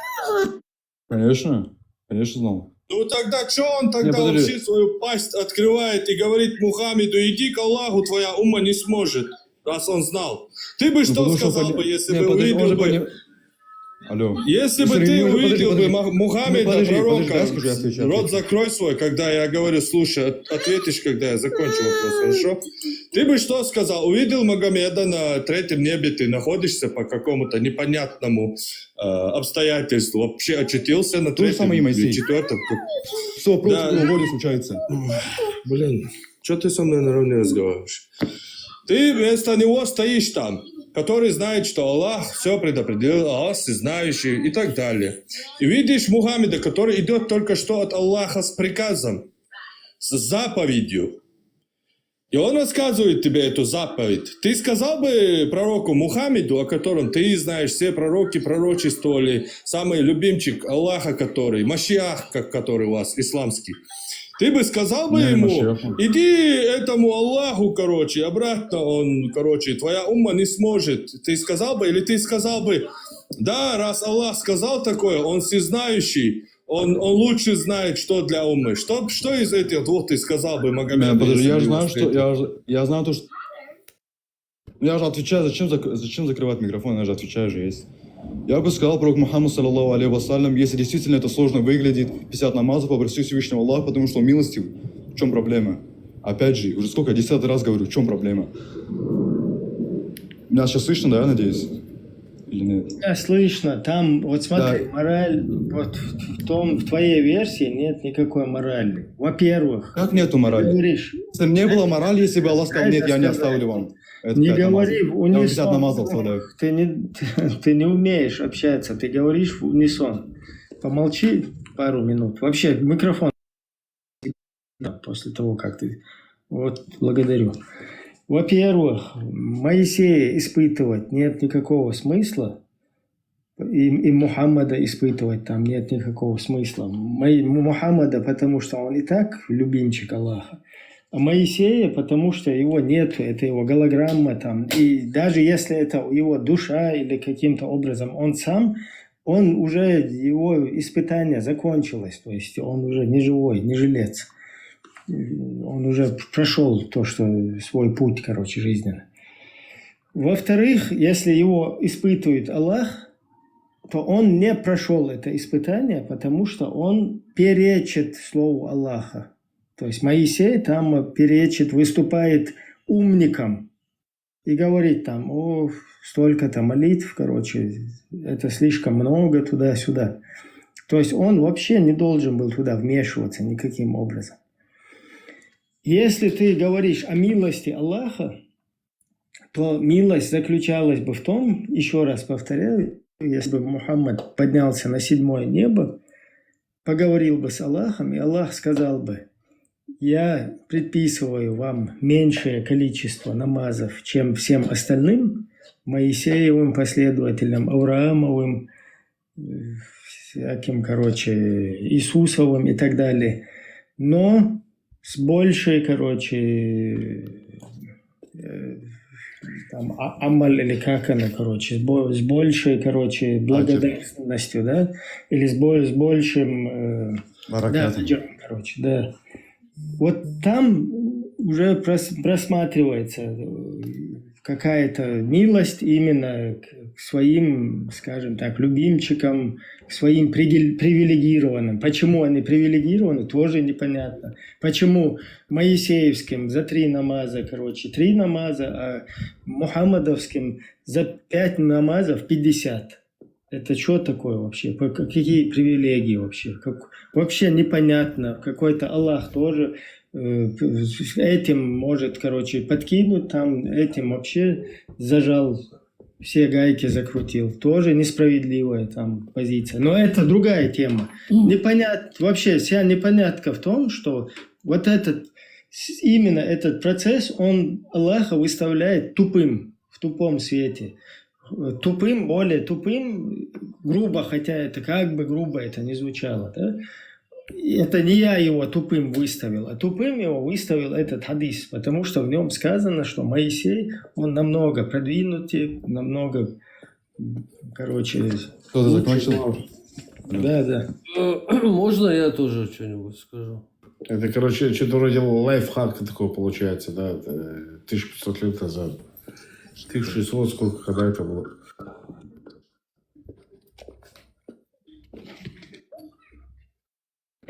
Разрешите мне тоже? Ну, sorry, bro, я не знаю, ты не принимаешь мою точку зрения, я твою не принимаю. То есть для тебя была милость, там, не знаю, 2 намаза, 1 намаз. Для меня вот такая милость. То, что Аллах уменьшил 65. Не, смотри, твоя точка зрения мне понятна. Если ты говоришь, Алло, если ты говоришь про знания, то мы же не говорим то, что Аллах не знал до этого. Просто дала эта ситуация Смотри, случиться, я то, что был этот согласен. разговор. Подожди, да, я скажу, ну ты я 5 минут говоришь, согласен, мне на минуту не милость. даешь. Я Говори. скажу то, что Всевышний Аллах потом эту историю сохранил в исламских источниках. Мы ее читаем, почитаем, то, что 5 намазов напрямую связано с великим посланником, как Не Моисеем. трать время, ты вообще не по теме говоришь. Мы Ну читаем. это ты не по теме говоришь, кто-то не знает, кто-то знает. Мы же никогда не утверждаем, что Аллах чего-то не знает. Почитание, наоборот, твое почитание, оно аннулируется. Ты выставляешь Бога дебилом, понимаешь? Где я выставляю его дебилом, алло? Я его выставляю, то есть мудрым, милостивым, который прощает, дает, уменьшает, слушает людей, как сказать, их просьбы. Это история Бога Смотри, вот, Ибрагим, вот я одно выставляет. скажу. Смотри, вот для меня был бы тупой Бог, как в Библии, где он спорит с дьяволом, то, что дьявол не сможет заблудить какого-то там раба, да, его, но он потом его заблуждает. То есть Бог ошибается. Вообще по барабану твоя. Или как, например, и Мы подожди, я сейчас- второй случай приведу. мы- Можно скажу, пожалуйста? Мы даже сказать, не пожалуйста? говорим, что как может Аллах на седьмом. Он что, на седьмом небе там у него трон? Это Не его, на седьмом, да? а, то есть выше седьмого неба. Ну, выше седьмого у Лотоса он где-то, да, там, под шконкой. То есть вместо Аллаха не является Мы творением, об как этом- седьмое мы небо. об Седьмое этом небо, это, тупнике- подожди. Мы сейчас Ты- об остальных тупниках не говорим. Мы не говорим. Мы Ну, какие сконцентрированы. тупики? Какие на- тупики? Какие тупики тут? Да- Смотри, да. Ибрагим, вот я тебе еще Пожалуйста, последнее скажу, из Ибрагим. патрона Аллаха на землю течет две реки, Нил и Ефрат. Пожалуйста, объясни нам это. Ну а что не так? Есть продолжение реки в раю. То есть там говорится именно про рай же, если не ошибаюсь. Из патрона Аллаха текут Нил Из патрона- и Ефрат ну, на хорошо, эту смотри. землю. Я же отвечал, ну что патроном его находится? Рай находится? Что еще может находиться? Мы Потому что сейчас рай с тобой находится над будем, седьмым да, небом, мы под его сейчас будем с темы на тему, да? Так я же тебе говорю, то, что патрон Мы- Всевышнего находится рай. Находится рай, я же говорю тебе. Там река, Подожди. которая берет начало. Подожди, этого там на мира. втором небе две реки были еще. Один раз они в одном хадисе, на втором небе, в другом хадисе они еще две реки тоже патроном Аллаха. Райские две реки. Ты сейчас Где второе врешь. небо? Где Там второе небо? ты сейчас врешь. В одной из версий этого хадиса сказано, что две реки райские из патрона Аллаха текут, а две реки Нил и Ефрат из патрона Аллаха текут. И ты сейчас либо врешь, либо пытаешься. Не, почему тебе самому не интересно, человек? Ты не понимаешь, что ли, все эти противоречия?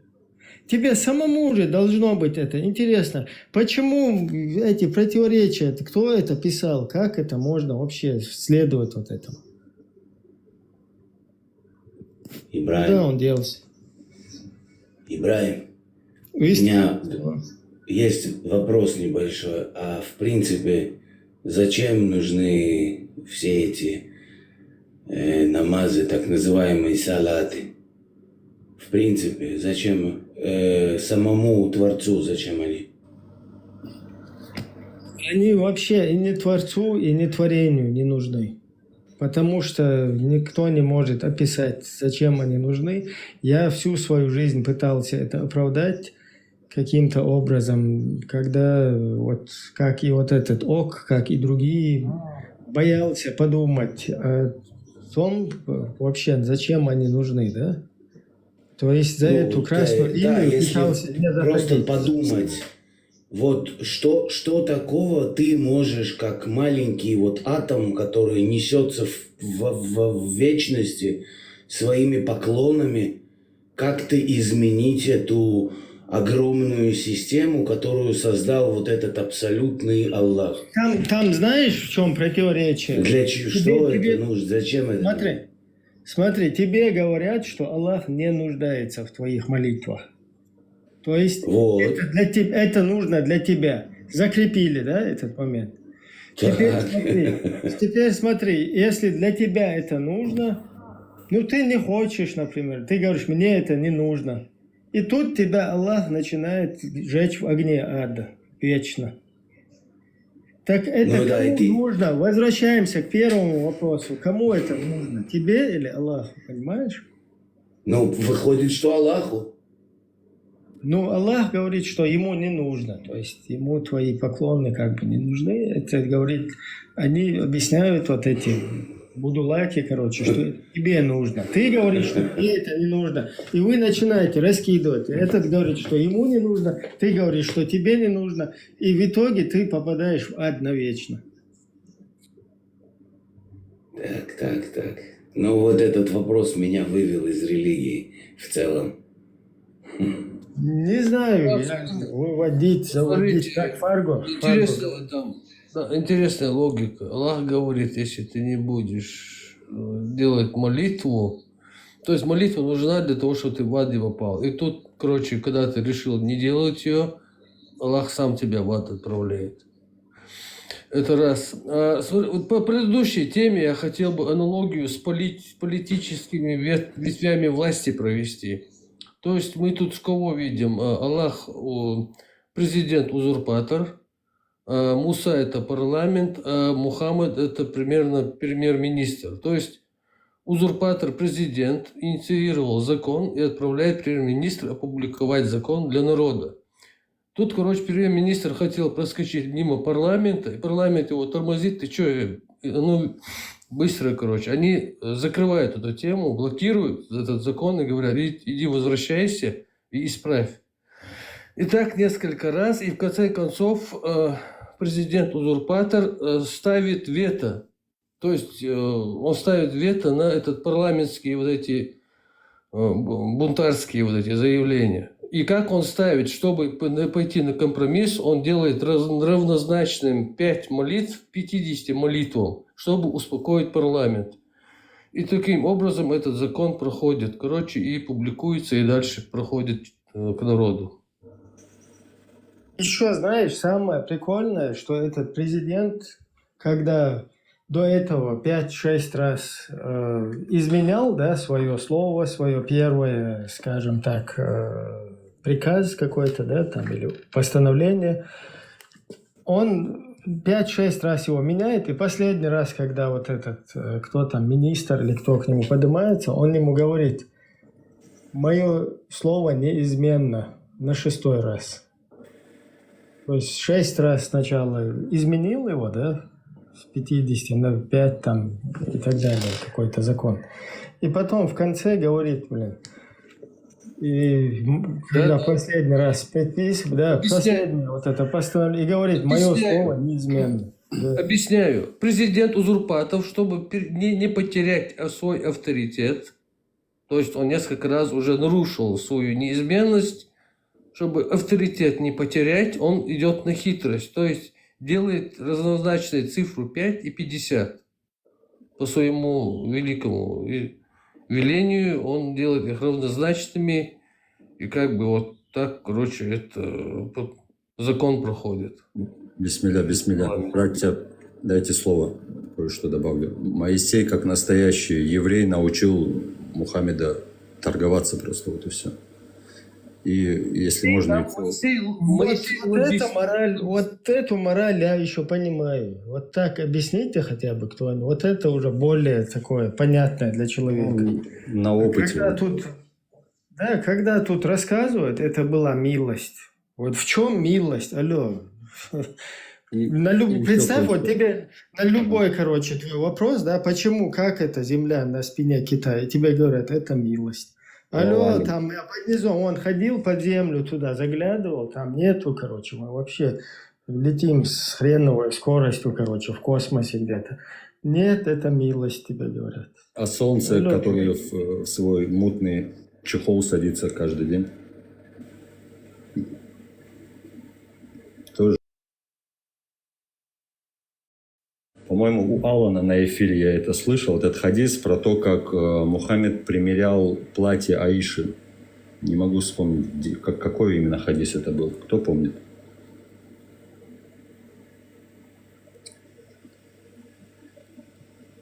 Харма должен помнить, если он нас слышит. Это уже еврейский, это евреи записали этот договор. Что еще раз? Сарказм. Ага, все, окей. В общем, вот это не помню, какой именно хадис был, просто вот эту сцену и закинуть, как он в Аишином платье.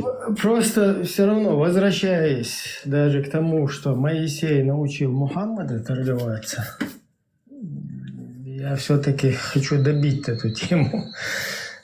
Было бы приемлемо, если бы они торговались без Аллаха. То есть Мухаммад поднимается на 7-е небо, там, подходит к трону, там сидит Моисей. Моисей говорит: я пока как бы здесь за старшего, такая у нас ситуация, поэтому будешь торговаться со мной. И тот у него выторговывает, короче. 50, 40, 30 там. Ибрагим, а вообще знаете, что получается? Как будто бы Аллах сам лучше не знает, как лучше для людей. Вот как будто бы кто-то должен ему подсказать, там что-то там указать. Он же лучше знает. Ну, как Умар тогда, помнишь, за Саудой следил, чтобы вот был ниспослан аят о покрывании женщин. Получается, Аллах делал... Вот такие хадисы, они подрывают сам авторитет Аллаха. То есть... Фарго, я как раз об этом и говорю. Вот смотри, ты когда читаешь какой-то рассказ, книжку, басню, да, там, басню Крылова, да, ты прочел там, «Лиса и виноград», например. Ты из этого берешь какую-то мораль, понимаешь? Вот ты прочел, да, там, виноград, лиса прыгала, не достала, и говорит: да, он, может быть, вообще хреновый был. И мораль такова, что там, когда есть люди, которые не могут там что-то достигнуть, они, чтобы не сказать: блин, у меня не получилось, там, говорят: да, он, наверное, фиговый был бы, там, этот виноград. И ты берешь мораль из вот этих каких-то там басен, рассказов, каких-то, я не знаю, историй. А тут ты же тоже тебе, или просто так для красоты написали, что ли, этот хадис. То есть в нем должна же быть какая-то мораль. И мораль, которую ты там видишь, показывает, что Аллах какой-то, блин, тупее, чем пророка Мусы. Как бы это грубо там, режущее на ухо для кого-то не звучало, да? Это не я так написал. Мне этот хадис говорит, что Аллах не какой-то несостоятельный. Туда-сюда, короче, гоняют этого Аль-Бурака с пророком. Да, еще одна была мысль такая, я ее озвучу, если можно. Сам Мухаммед в своей жизни... Подожди, пожалуйста. Ибрагим, Адель, да. Ибрагим, Фарго, там минута, выстрелиться. Тут такой казус получился. Я первый раз вчера поздоровался с этим Мартином, он меня спросил, где ты слышал, я ему говорил: я здесь всегда в чате, может, слышал голос, что-то. Но второй раз сегодня, вот один раз. Он мне сейчас тут в чате пишет: подпишись, блядина. Я соцен это была, соцен халавак, соцен висхелит ваца, соцен подписать один, соцен список шязуса, мастяц и блядина, дует даха этинштуну.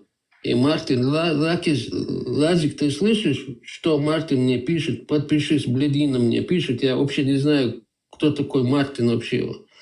Ты знаешь, кто он.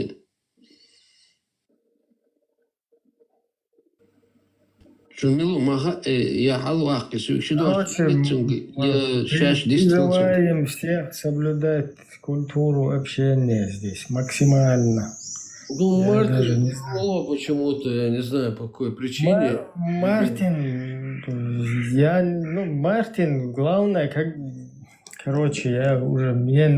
я ухожу с роли леоперда, потому что я уже задолбался здесь всех применять.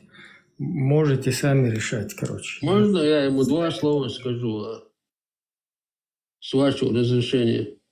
Мартин, я не знаю, кто ты такой. Вообще, я с тобой писюрками тут не собираюсь заниматься. Блядина, ты сам, если ты мужчина, я здесь во Франции, покажи свое лицо или появись где-нибудь.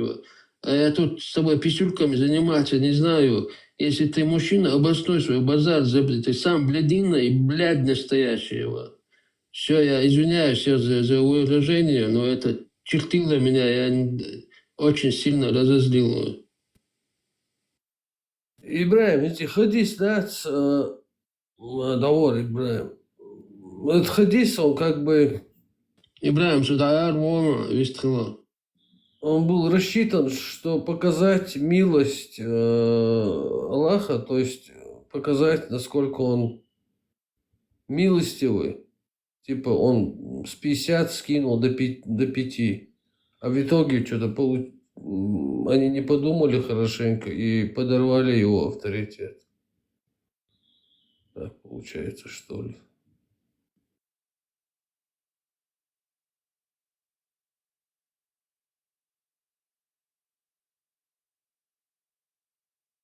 Hello, fresh food. Hello. Assalamu alaikum.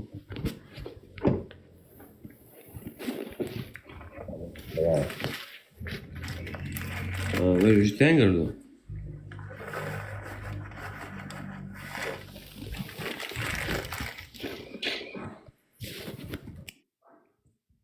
Huh?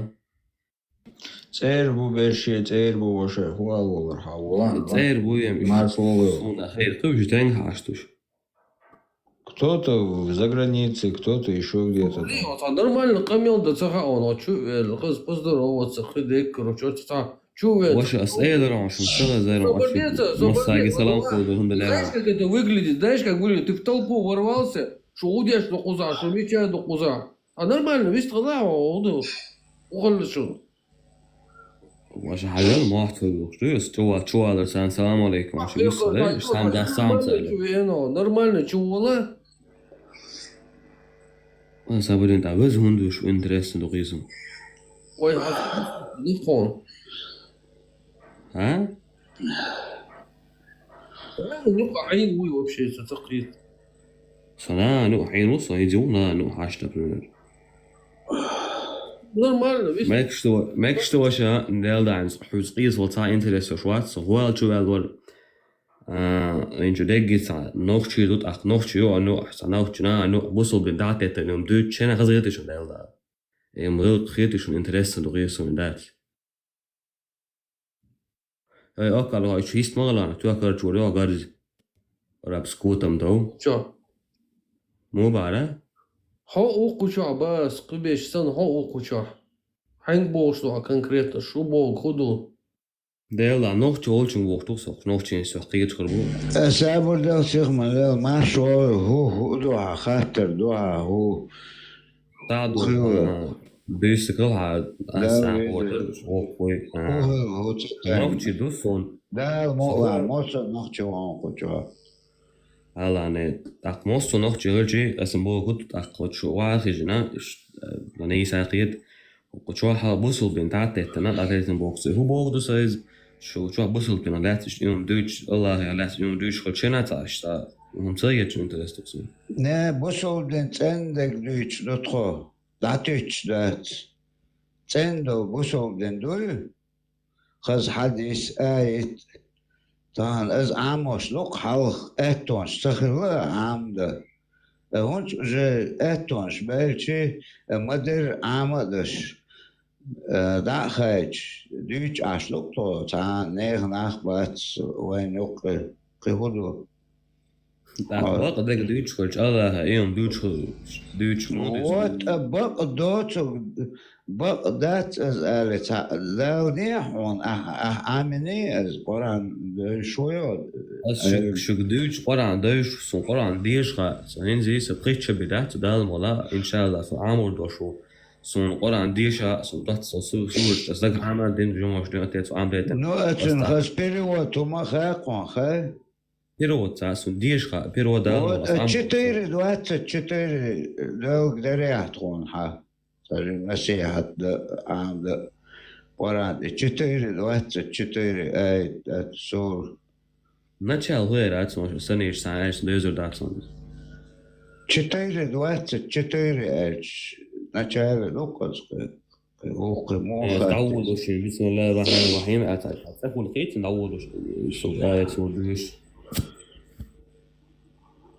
وصون نومر حكر ده تديسون عام وشولا Wow, قي مو страница что ой قيت ايش بس Уважаешь, прямо дон, ще толкование цены вада линдонец была комментарий, что вад вилландон 424 для вас запретные женщины, был что играть и дон подючтик.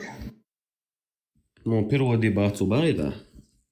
Ну, перевод деца ба, переводом Масаров, что амел был чаренью дон, хайн мухит с позиции чеченцев, нохчи гумайл, чуэл вон, масала, там, что за куза, да, что за куз, баккой нашей бог, чадон. С позиции чеченцев чуэл чадон, защиту, опять же, защиту ислама хочу ча, так, тигаха и юкадон, это несоответствие с нашим кодексом, вообще культом, вообще с кодом, да, с чеченским кодом. И к этому тебе приводит этот аят. Как ты сам видишь это? Хочу в Дубаха, но все равно свое мнение скажи по поводу этого. Жимо му бада ачно дитса що hala hiemš balso жимо, asama hokchuhi jina sabani sam khatton behkumel شو تعاقد شو عن نقطة عشوي نقطة شو عندهم سين غيتك دقي دق الواحد وهذا بوصلت ده شحوي ومبسوط سوين تيورو بعودهم نقطة شو عليه وصلهم برازيل بيعرفوا مصر عمليات ورا دو الخدس عباية أنا عم بيقول دعوة عديد زين تيك عاش بوخوان تيك عاش أبزاتن تشعين شو سوق تيك عاش تاني هو ده هو أدرس عديتي سويك دومنا مر ميتشر عديتي ديزر فات شو باش اللي بو ما تسمع فات نخشة جردو مالك نخشة شيء تيبنش دو تقمنش دو قهويشون ديل دا وشاقما ايش الاسر اصلا توصيه ده حلوش وهو جروش بتاشتي يا ده دوق حون حق لك سون حق لك حق لك سون حق لك حون حق لك مش ويش يوقي جرجر خلت عمبو تديت دوش حلو تديت دو همش تديت ميتشر هو هدو تهوش حين تنهراتك خيطة بيتاقي هم مداتك Ne, rådet er noe som просто ta. Och čo det står om så här intresse och så sån där så ju så mo så knop det en awchen moel Allah nacht horez och chum dych vela yustur wel elqu es khamaha khay شان يشبه يشتر ولا الله يوم دوتش وجه الله يوم متي يوم بيت قالوا لا شيخ ريزو زوت قالوا حيشتر ولا لقح جديد سأل terrorist يشليوش terrorist واتس وش så pritcher vi där så vill jag عاش وتصير أخمات وتروسوا تايبن بينه إذا يسموه مدو صدقنا ما مات أخمات تروح على لبوا ما تحول على حقن أحسن يحضر لأي مدى تشخص الوقت مر بس اسمه أي مدى يحضر حلس så شا حواشن أشون سوي زاوزيتشون اسم داس يحضر لأي مدى أصلا كورد حان الوقت مش حدا يحكي زي يحضر خبر ديت шлагбаунalati, короче, шлагбауны алата. Его камеру да мичаруй водой. Давай хет более стил да давай шлагбауны юни да я это сих. Мисал мы аргументы изам так защиту Аллаха цахолита.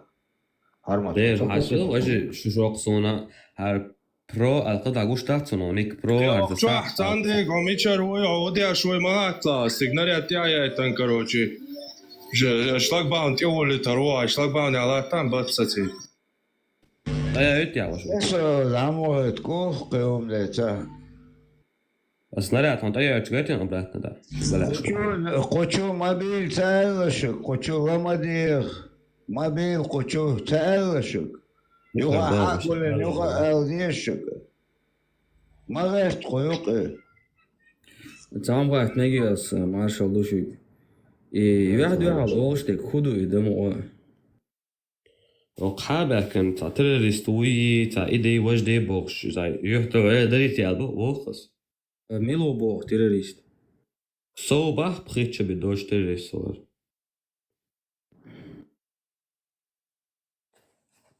خدنا إلبوي أصلا قيمة سأله هو الأستاتين بوخات وجريز بوتوت أقصواقي هما تباخ هو الأسريز وشو ما تباخ وشاش سونريز بوتوت ما خيات سلام ماش وغل سام أول شغلون أتشوال جال جوارس وما آلات زيلر أتون ديل سقطع يسكول شولا شتينا ليش بيجي على شواش ساقع دوش صار بس بيشبط إنه بطخ رجعت يخسر دير دوش تداق غير طلعت توز Мама дожил, он вези савацером просто он шумичер туда шумичал бош, охватчил чат, ногти чужду деши он кто-то в Европе, кто-то в России, кто-то еще где-то элахи он вези савац, но а интонации, а хочет, ховист хочена, вроде бы он сдержанно разговариваешь, какие-то вот агилка халавет, но в то же время это она герт ваш воду, какие-то غير توش بيش كنا غير توش بيش بحقوق آدم که تو غير تینش بو غير توش پسی دین لیلش بودن و بیس بسر ما بودن تان أحمد يتحولي محمد يتحولي أول ما تبع وش أصلا بوا كده إن غير توش أردش يعني صنيع سقيترون يفكرون اسمه سلا أبي استندوري عن تويا وش ده لو كده صار problem يا تشوف آدم هين صار يقوي شادون هين نا واسطو ما الله حلقه ويستخلص عن كروج يقوي شا خذ كل كود دون ذيك يسير ذيك يونا مارشال صحما كود الله سلام له دون صار خودش تو هر وجه أولي دون صار خودش تو از كروج خودش تو ستصل جم سنتيمي ستصل صار دوچون لدوغي أقصتيمي يقوارتوت مثلا Любое общество, считаешь, это, да, ногти общество, хуйли раски, хуйли гюржи, в любом обществе, хуйли чахат, царь кудут яхцакой одон, он дальше ты только зашел в этот круг. Холодуш, айн, тигаладуш, айн, хуйли сразу юалер ценистел, хуйли валаха, уже по теме задаешь вопросы, конкретно.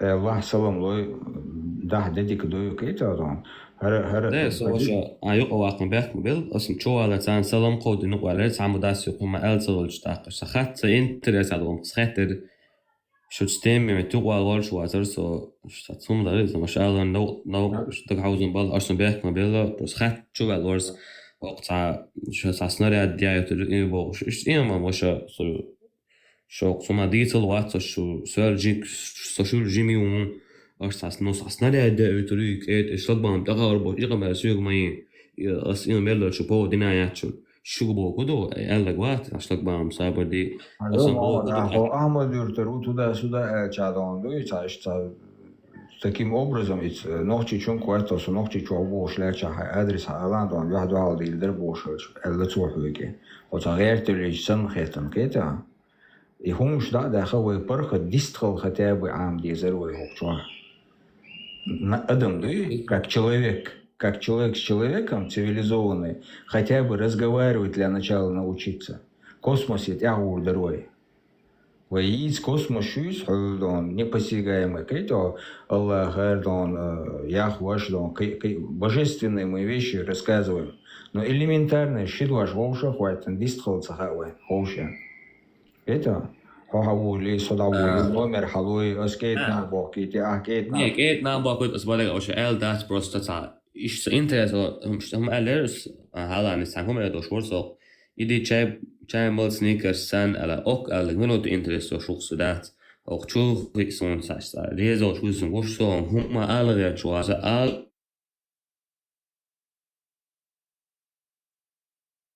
بس سولشخجبا محمد شو يزوش شورت خلون سونا شو يزوش أزيان أو يزوش بيش عطل بيتي حيدلا خاطر دلا جواب ولا عبد قالوا давайте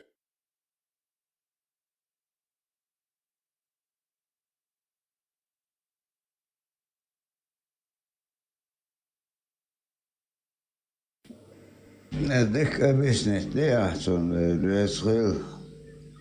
А притчу кач мен вот, представь, школу ехал уже притчу ехать. По-моему, я уже творит Он за школы или шоковой, по идее.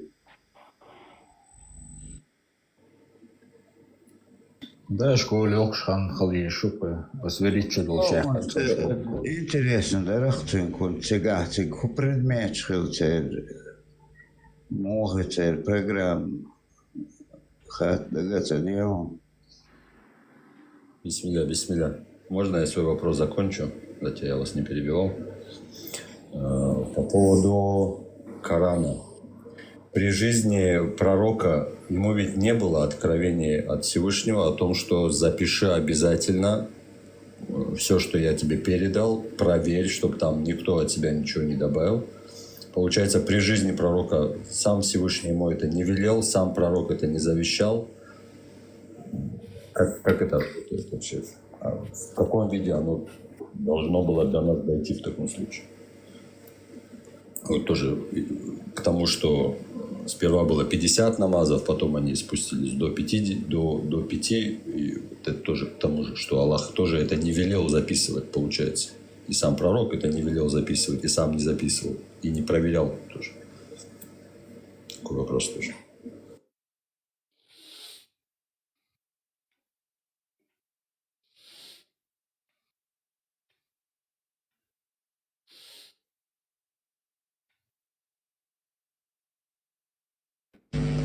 Я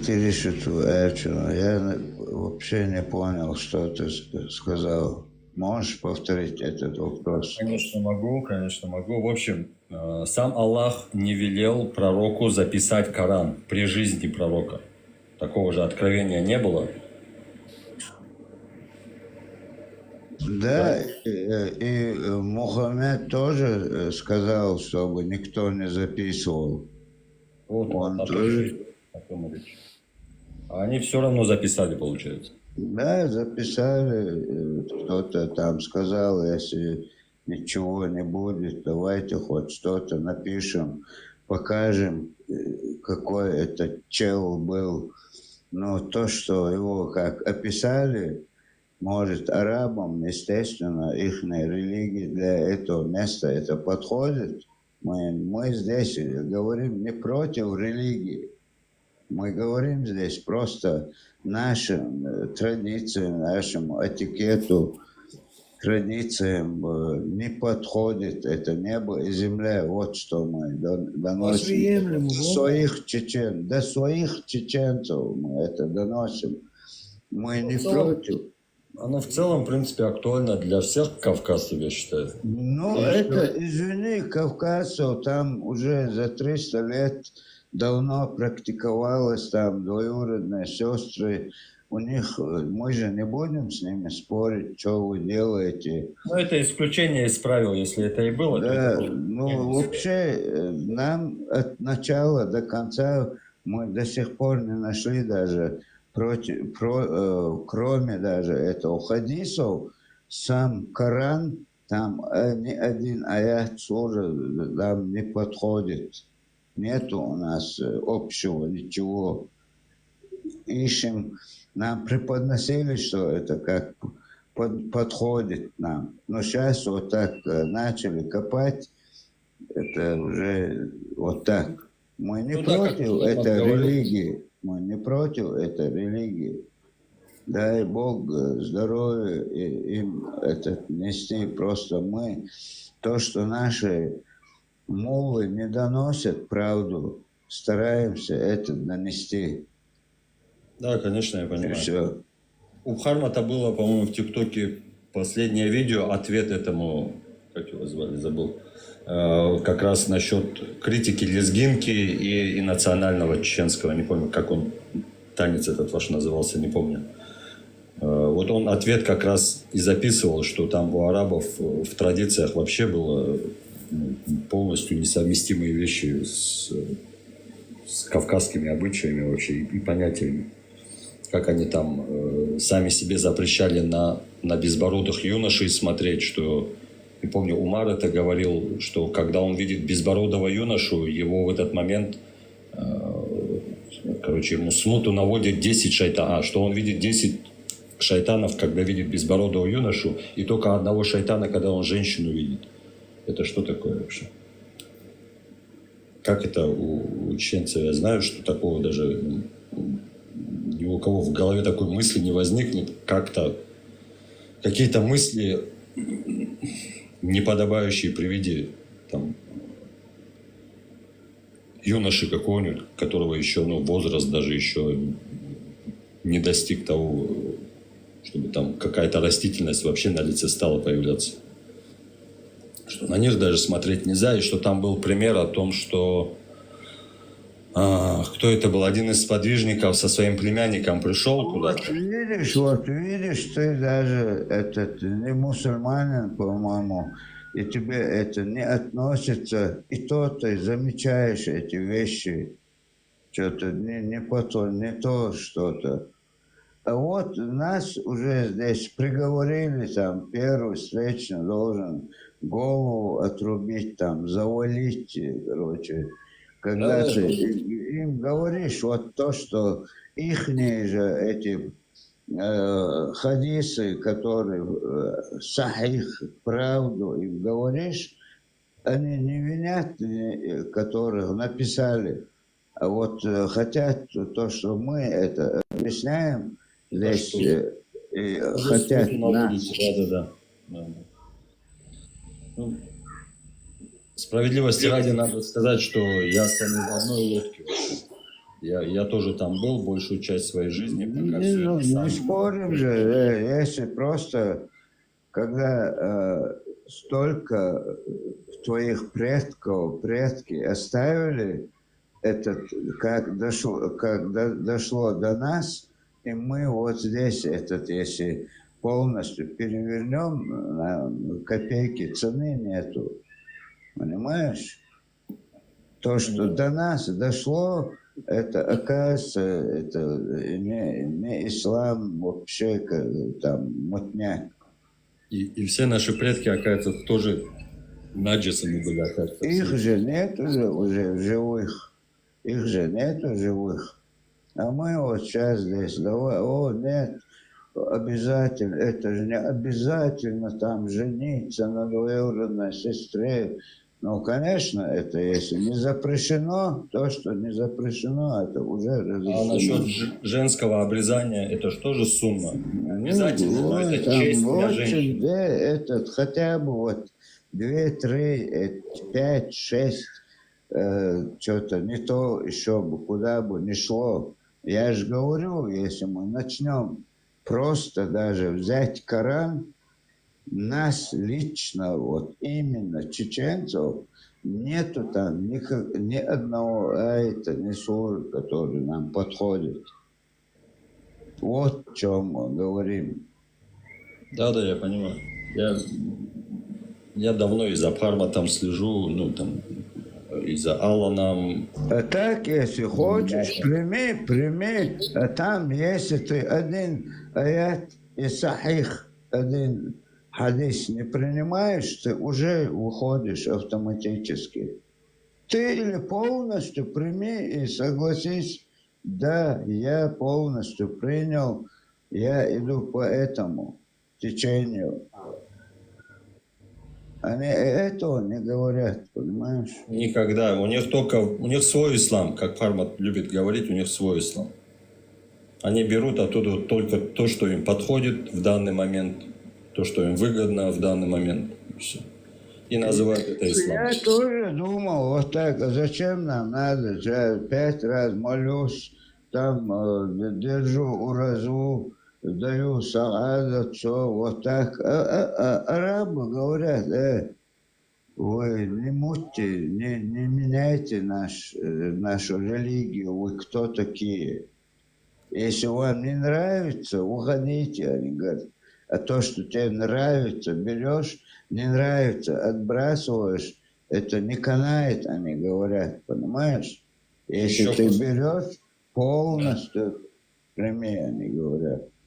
Да, вот еще проблема. Да, и еще кое-что. Они ведь кричат о том, что своим родом гордиться нельзя, но у них, читаешь любой хадис, ибн. То есть они своих отцов не забывают вообще. Но нам, всем остальным приказывают, забудьте вообще. Не гордитесь своим родом. И еще кое-что, вроде религия нас всех уравнивает по всей планете, но при этом арабы равнее, чем все остальные, получается. Они считают себя исключительными. Сам Мухаммед же сказал, что он был избран из, короче, что он best of the best of the best. Курайшиты, потом арабы, а мы вообще там, короче, третьи, четвертые. Этому и противоречие есть в том, что если он еще из наилучшей семьи, то как тогда эта его наилучшая семья в ад отправилась вообще? И мать, и отец, и... Если даже на земле один курайшит останется, он... Если останутся, да, если останутся, то курайшит, да. Там много таких вопросов, на которые они отвечать не хотят вообще. Их самих это смущает. Да и вообще я считаю так, что те, особенно кто еще в блогерство ушел на этой теме, они вообще... Знаешь, дело в чем, сегодня с арабами разговариваешь, у них вообще нету насчет этих споров. Они говорят, да, у нас это нормально. Вот эти наши непосредственно хотят ее как-то очистить, знают, что уже не подходит это к нам. И хотят как-то там увильнуть, очистить его. Да, все, не очистишь его, как до конца света. Что с газа какие сообщения они слали на Кавказ? Вы самые наилучшие львы нашей умы, они их подхлестывают же. Что кавказцы являются сейчас там чуть ли не авангардом вообще ислама. Конечно, они еще более Когда первая война была... Шалом, добрый вечер, Марша. Машу. Когда первая война началась, ни одно государство арабское не замолвило слово даже в нашу сторону. Сказали, это внутреннее дело России. Вот этот Ясер Арафат, который мы вот все время Палестина вот говорим, он приезжал, он Ельцину там целовал в голову, этот Ясер Арафат, и говорил, это внутреннее дело России. А когда мы выиграли эту войну, потянулись, уже начали там целовать руки, кто туда приезжает, к ним туда раненый, кто-то там чисто случайно на лечение попал, целуются, и уже где наши патриотские для поднятия духа, которые были песни на гитаре, там уже поставили нашиды, знаешь, вот это нытье. Вот тогда они появились, уже они с нами, понимаешь? Я задаю такой вопрос интересный. Вот сейчас, к сожалению, вот, Россия захватила Чечню и другие регионы. Они живут под кафирами. А что же, вот Ибрагим красивую тему поднял, очень такую интересную тему поднял. Что же вы не приходите и говорите, вот вы, бабуины, живите с Израилем спокойно и мирно. Да, как мы, кафиры. Мы живем с кафирами, и все нормально. Но в то же время махаемся личиками про ислам, там такая, да, там джихад. В то же время боимся... Все там, секундочку, все нормально. Дайте до конца сказать. В то же время мы кричим, что боимся в сторону России что-то сказать, да? Но в то же время мы знаем, что там их натянут на бутылочку, вот они подстрекают про Палестину. А что такое Палестина вообще? Вы задавайте вопросом, что надо делать? Раз, наверное, как каждый из нас сколько раз это секундочку, дайте мне. Да. Вы задавайте вопросом, откуда Палестина родилась, что такое Палестина. Но вас, блядь, не волнует, что вы живете... Леон, одно замечание, брат. Пожалуйста, без мата. Пожалуйста. Без мата, хорошо. Вас всех, меня уже кипит кровь. Меня, еврея, которые живут там.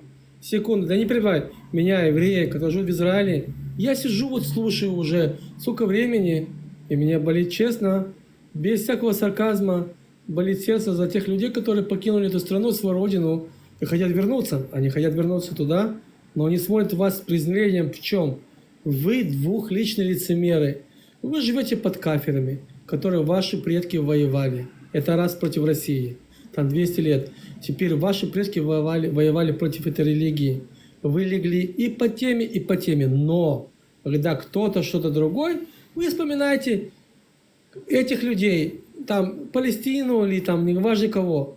Но вас главное не волнуют ваши проблемы. У вас куча проблем. Почему вы не задаете вопрос к этому? Потому что вы боитесь, что вас на бутылочку посадят.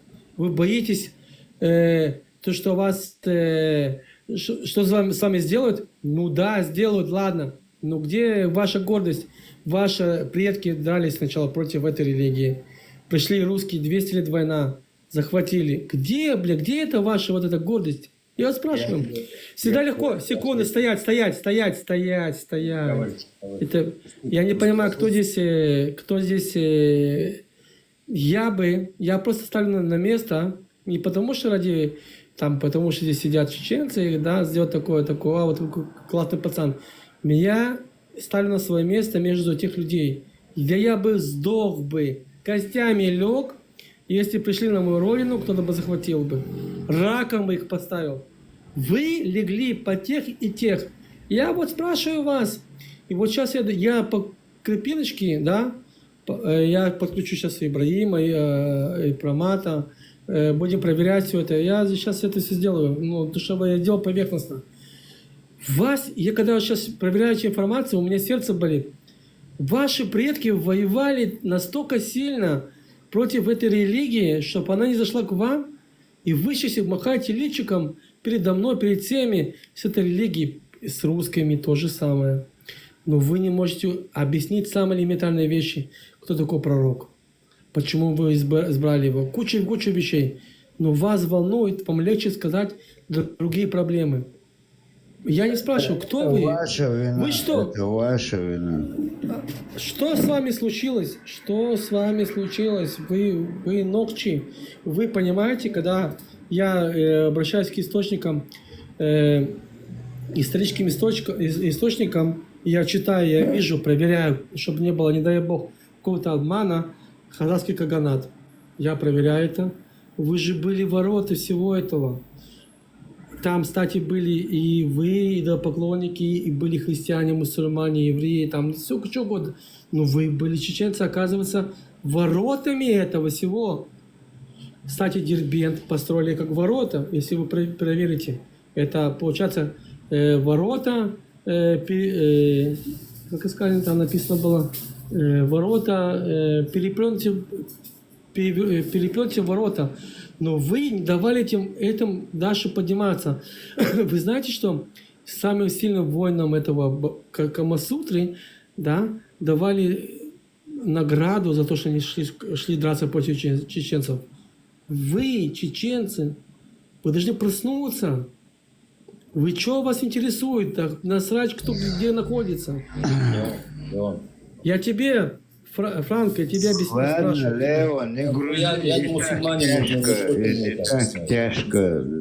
Просто у тебя есть... Подожди, я ему задаю вопрос, не тебе. Я знаю, что я ставлю тебя на себя на место, у меня честно, без без ничего, у меня боль. Бля, если я представил бы себя на этом, у меня бы, не знаю, у меня уже в голове взрывается.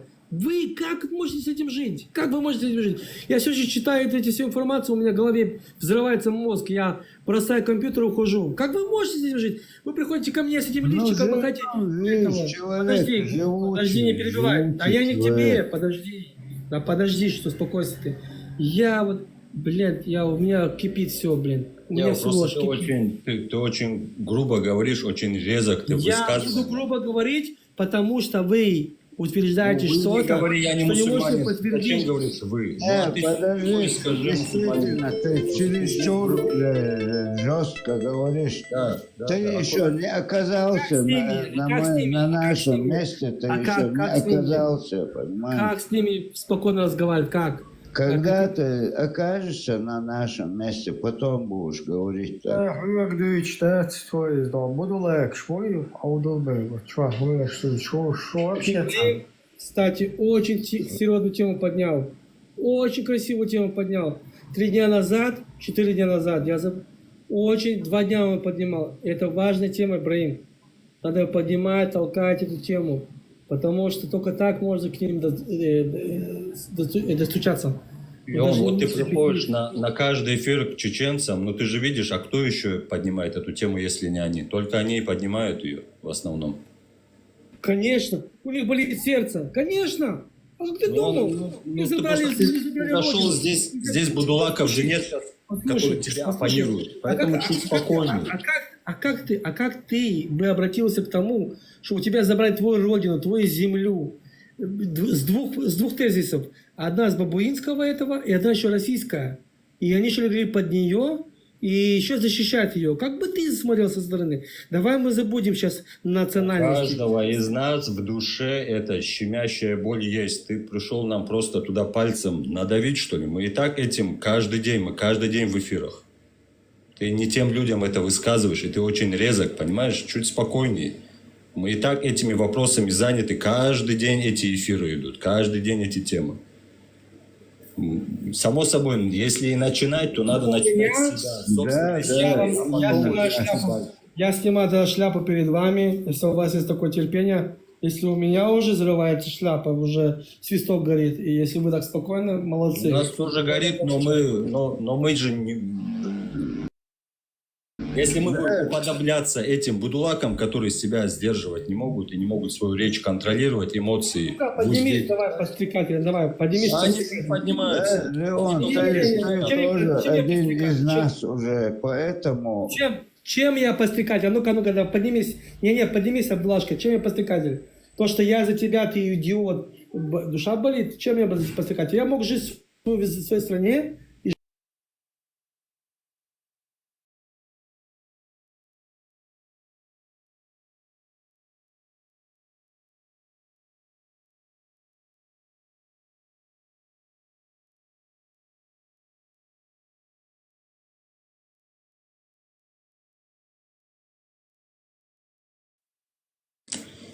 Пожалуйста, Леон, контролируй себя.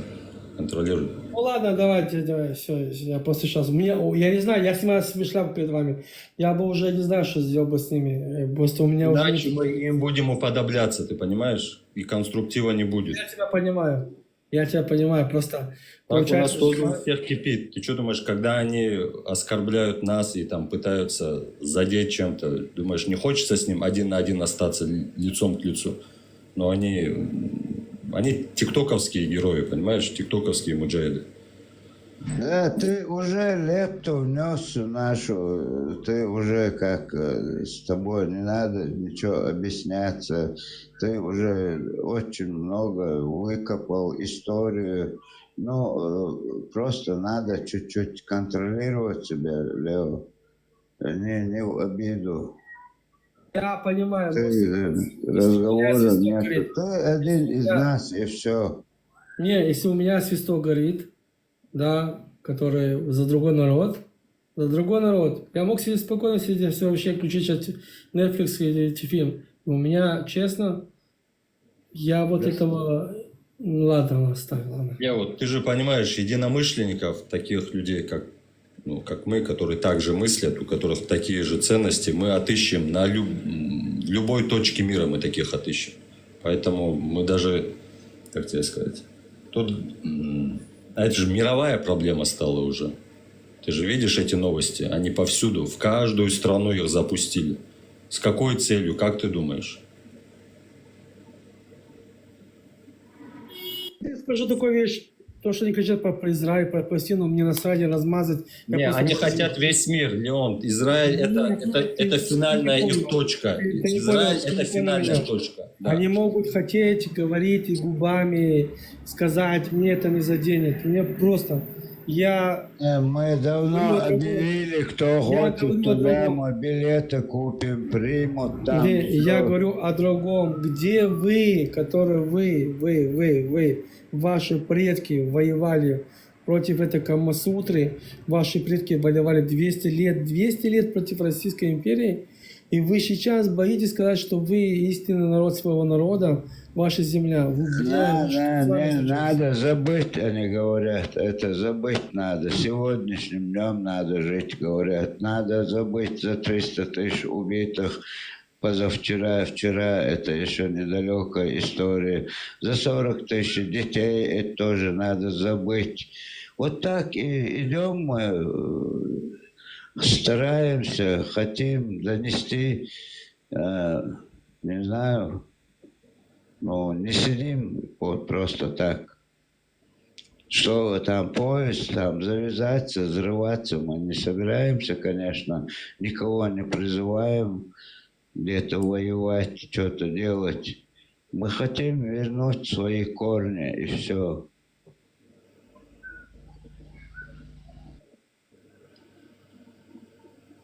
Я скинул антитеррору ссылку, программу, что Саудовская Аравия и другие, они меняют программу, что они программу насчет евреев и антисемитов. Это Ближний Восток. Задумайтесь. То есть они потихоньку что делают? Они говорят, первый раз сказали, мы признаем все праздники иудейские и христианские. То есть мы будем праздновать еще. Мало того, они меняют систему обучения. То есть они меняют, сделают свич такой, понимаете, в голове. Теперь они поняли все прекрасно. Все прекрасно они поняли. Они уходят. А остаются бараны те, там, которые они их загрузили. И их не считают истинными абдулашками. Так я спрашиваю вас, хотя бы чеченский народ, оставь казахов, сабир. Ваши предки очень сильно воевали. Я спрашиваю, вы до этой Камасутры, вы читали вашу историю? Вы задавались вопросами? Первые дни, это были первые моменты, это были жесткие бои, были жесткие кровавые бои. Это потом на мягких лапках пришли,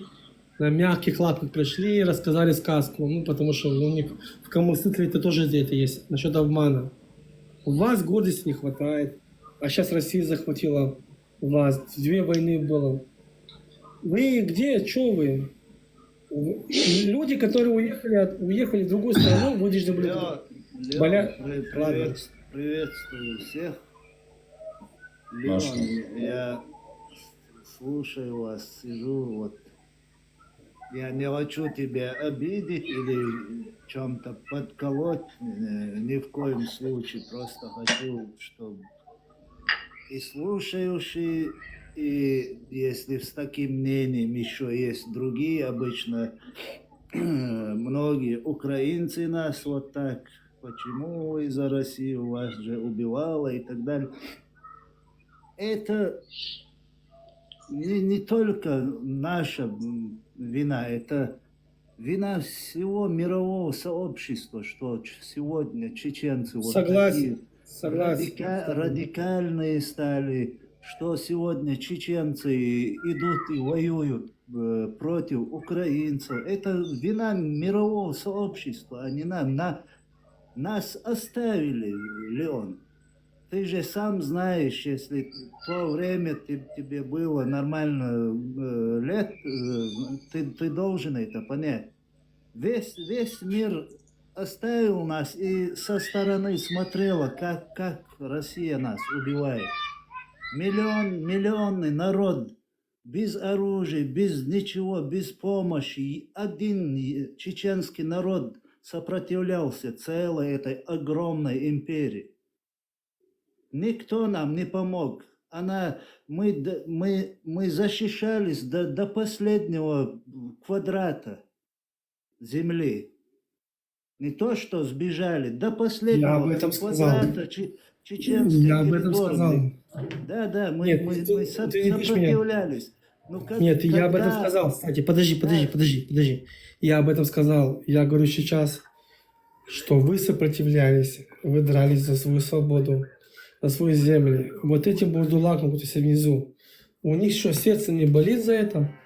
Вот что у спрашиваю, них болит, Леон, и если у меня спросить мое мнение, мое видение, у них болит сердце, но они не понимают, как это, все это данный момент, как это все творится, как это все они перевернули на другие рельсы. Извини, что Просто перебиваю. Там кто-то ответит хочет Леону, я спущусь. Да. Можете его Они поднять. просто неправильно понимают это, потому что нас посадили на религиозные рельсы. Пока этот человек сам не задумается и сам не проснется, ты, я, кто Я же об этом говорю. Мы с тобой, Наоборот, мы с тобой говорим. почему я это говорю, Леон, послушай. Я когда-то сам был ваххабистом, радикальным ваххабистом. Я тоже клюнул на это когда-то. Я сам был таким радикальным. Если я и сегодня был бы таким, я вас тоже, как они, ненавидел бы. Потому что эти секты зомбируют человека. Забудь меня, я говорю, оставь нас и всех. Оставь всех. Что он вообще не разбирается. Забудь сейчас христианов, евреев, я не обращаюсь. Оставь то, что там пишут. Вот при того, не обращай внимания. При того, что стоит типа Нохчи, да? И Вот, говорит, вот алло. теперь послушай, Леон. Вот подожди, послушай меня. Послушай меня, что я говорю. То, что ты говоришь, мы с тобой в одной линии. Якобы с тобой стоит при тобой Нохчи. Говорит, алло, 29-й. У вашего сердца не болит за все это? Мы дрались с мусульманами. Мы дрались, наши предки, мои деды дрались с мусульманами. Мы дрались с Русской империей столько лет. А сейчас мы и по тех легли. Где вы? Вы что? Что с вами стало? Понимаешь, что я говорю? Давай. Ты говоришь, я подстрекатель. Что я подстрекатель? Давай. Что я подстрекатель? Давай. Леон, Ты же сказал, что я подстрекатель. Добрый вечер, в первую очередь. Леон, подожди, я сейчас закончу, что я хотел сказать. Закончи, да, закончи.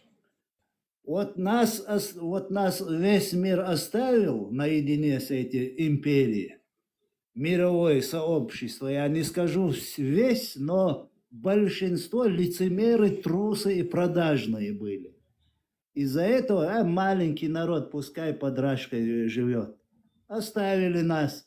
Когда Россия полностью оккупировала Чечню, нам пришлось как-нибудь, как и вам, когда-то когда Гитлер вас убивал, вы же тоже старались как-нибудь выжить в этих концлагерях. То же самое мы тоже играем. Я тебя понимаю. Понимаешь, играем. Нам Смотри. приходится, послушай, если бы такое положение в Чечне не было бы, большинство чеченцев сегодня говорили бы. Из-за меня мои родственники могут пострадать дома. Такое у нас положение. Поэтому нас обвинять в чем-то, я не согласен с этим. И с теми украинцами, которые нас обвиняют, мол, а что нам делать? Что нам делать, если нам приходится как-нибудь выживать? Воевать, Какой политик Я тебе сегодня, объясню. по сегодняшний день, Леон, какой политик сказал в этом мире: послушайте, мировое сообщество, мы по отношению к чеченскому народу несправедливо себя ведем. Кто сказал до сих пор? Никто не сказал. Все молчат. Понимаешь? Дай мне секундочку. Если ты затронул уже всех, я тебе напомню, не хочу на это, да? В 1948 году на нас напало 5 государств, только через 15 часов, 8 часов. Мы дрались. Драться. Как ваши предки, как ваши родичи, которые стояли, держали эти ворота, и пускали этот ебаный ислам. И то же самое, когда пришел, мы сидели Ибраимом, мы, кстати, очень красиво показали, как русские надурили всех, да, в своей даже конституции. Чеченцы, когда Советский Союз в 1991 году развалился, грамотно подошли к этой вещи. То есть они подошли грамотно, они видели Конституцию, они поняли, как выдали тезис, что они тоже могут быть независимы. Была война, выиграли эту войну, потом опять была война, опять выиграли эту войну. Вот к чему я говорю, оставь сейчас всех других. Я понимаю, что Русская империя, много людей пришло, захватило, но нельзя сдаваться, нельзя поднимать руки. Вот я к чему говорю. Вот это, когда я слышу, а что нам остается делать? Нельзя этого делать. Нельзя. И я обращаюсь к тем вот этим людям, которые сидят внизу. Задумайтесь, если вы ляжете под них, они только будут вами властвовать. Вы свободны. Вы есть свободный народ. Это ваша земля. Если будете воевать, если вы будете оставить свою свободу, в конце концов, это будет ваша земля. Теперь юзер сказал, что я провокатор. Мне интересно, где я провокатор. А когда я... Давайте выскажу. Давай, вперед, давай. Давай. Во-первых, добрый вечер всем. Отдельно уважение и комплименты Чкирицу. Очень четко все сказал. Все по полочкам разложил, уважительно, без всяких пререканий. Тебе, Леон, критика, если ты такой умный парень, такой уважительный, который любит чеченцев. Во-первых, нельзя здесь грубить, тем более материться. Я не знаю, ты здесь кидался словами. Ну, это тебя только красят, такие слова. Если ты это мне говорил, я сейчас на твой уровень не буду становиться и не буду говорить тебе те же слова. Но в первую очередь, если ты себя считаешь таким правильным, образованным парнем, который хочет хорошего, такие вещи с таких, как бы сказать, со своего... Говорить одну минуту такие высокие слова, а в другую минуту такие грязные, это... Давай придем ближе к телу, давай рассказывай. Хорошо, давай. Это касается, что тебя... Администрация как бы будет порядок наводить. Всем огромная благодарность, что тоже как бы контролируйте это дело. Но лучше говорите по теме. Хорошо, хорошо. Это маленький насиха, так скажем, да, для всех. Почему вот ты говоришь, вот я тебе говорю, почему ты подстрекатель? Что ты хочешь от чеченцев? Это маленький народ, который уже столько горя перенес. Столько горя перенес, который правдами, неправдами, которые в неравных боях что-то отстаивали, они уже до того замучились. Понимаешь, есть такая пословица, чтобы понять путь человека, нужно одеть его ботинки и пройти. Леон, ты этого не сделал и не сделаешь никогда, понимаешь? Давайте я вам сейчас просто коротко всем объясню самым непонятливым там про то, что говорит Леон. Леон говорит, что вот вы здесь ходите по всем сайтам, петушитесь, делаете какие-то, материте евреев, угрожаете там, что как бы... Оставь евреев, оставь христиан. Головой кто-то что-то сделает, потом ходите какие-то с двойными сальтами будете делать, потом лазите куда-то вон к палестинцам, лезете куда-то к учителям с вот этими головорезами своими. Леон вам просто говорит: алло, 29-й, это что с вами? Вы же 2 войны прожили, вы же вот с вами все, что угодно случилось, и вы о всем, что угодно говорите, только не о собственной проблеме, вот как ее решить. Вот что говорит Леон. Я не пойму, что здесь непонятного. Все заходят, и наши здесь единомышленники, и другие. Вы не понимаете, что ли, что здесь говорят? Смотри, ты говоришь народу, который воюет с 1948 года каждый раз. У нас вокруг арабы. Оставьте евреев, оставьте христиан. Я говорю, обращаюсь к вашей истории. К вашей истории. То, что я показывал, это было поверхностно. А сейчас я сделаю внутри всего с фактами, историками. И я хочу, чтобы ты был участвовал в этом. А когда я сейчас копаюсь, достоверно, недостоверно, потому что вы будете цепляться, у меня начинает сердце болеть. Насколько вы дрались, когда был даже ханасский каганат, вы были охранниками всего этого. То есть Дербент, вот эти Дагестан, Шпекистан, они быстро легли. Вот эта толпа всегда постоянно шла к чеченцам. Даже чеченцы, которые имели свои земли, да, представляешь, я знаю, получается, больше, чем ты, свои земли, они должны были делать жеребие. Такого никогда не было. Почему? Потому что они знали, они понимали, что приходили другие семьи, и надо было делиться землями в горах, на равнинах. И вот мусульмане постоянно бились, дрались. Такой у них был.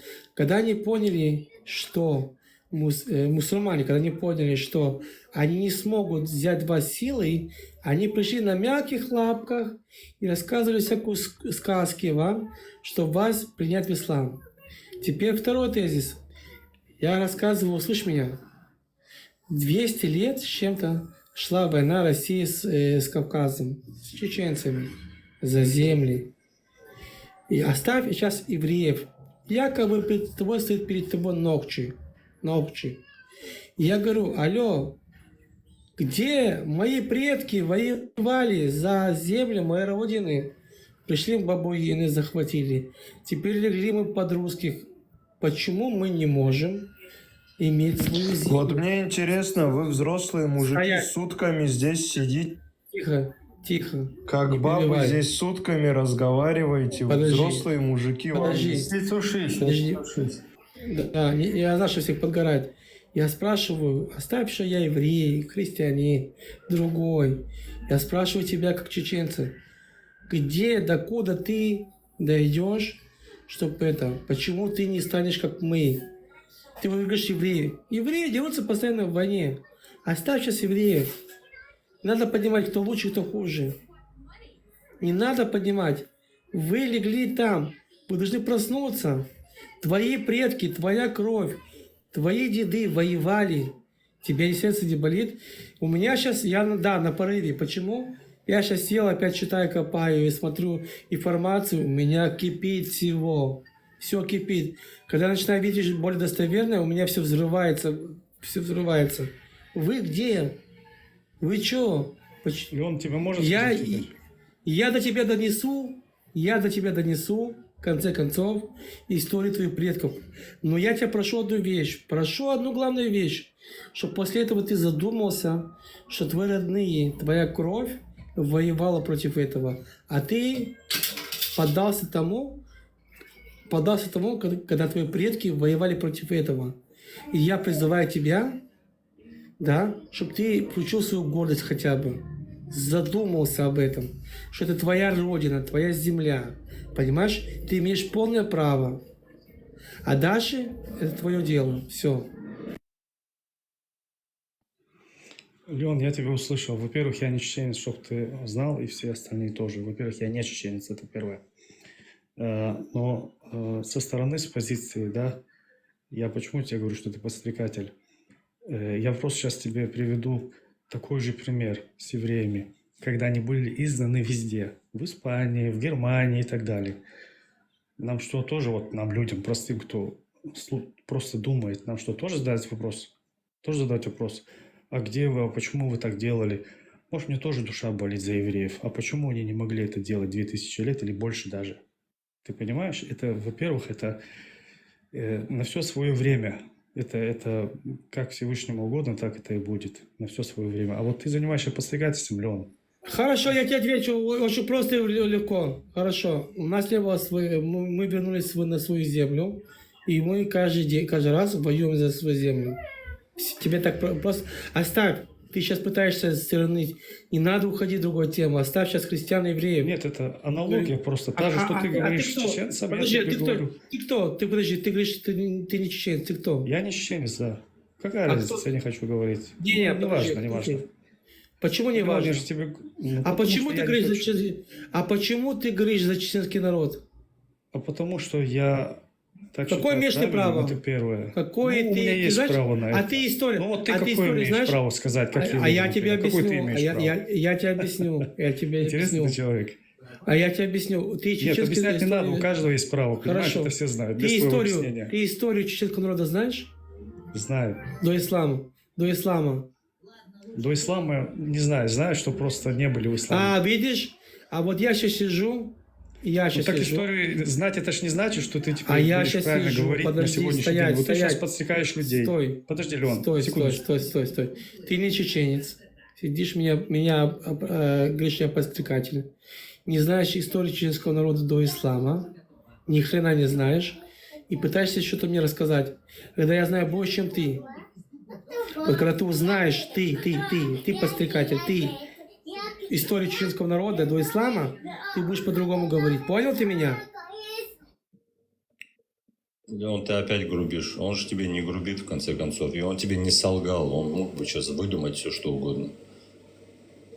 Слушай, тут штука в том, что у каждой национальности отыщется в истории какие-то эпизоды, где за что там можно будет зацепиться, допустим, и начать развивать какую-то тему. Что я нашел?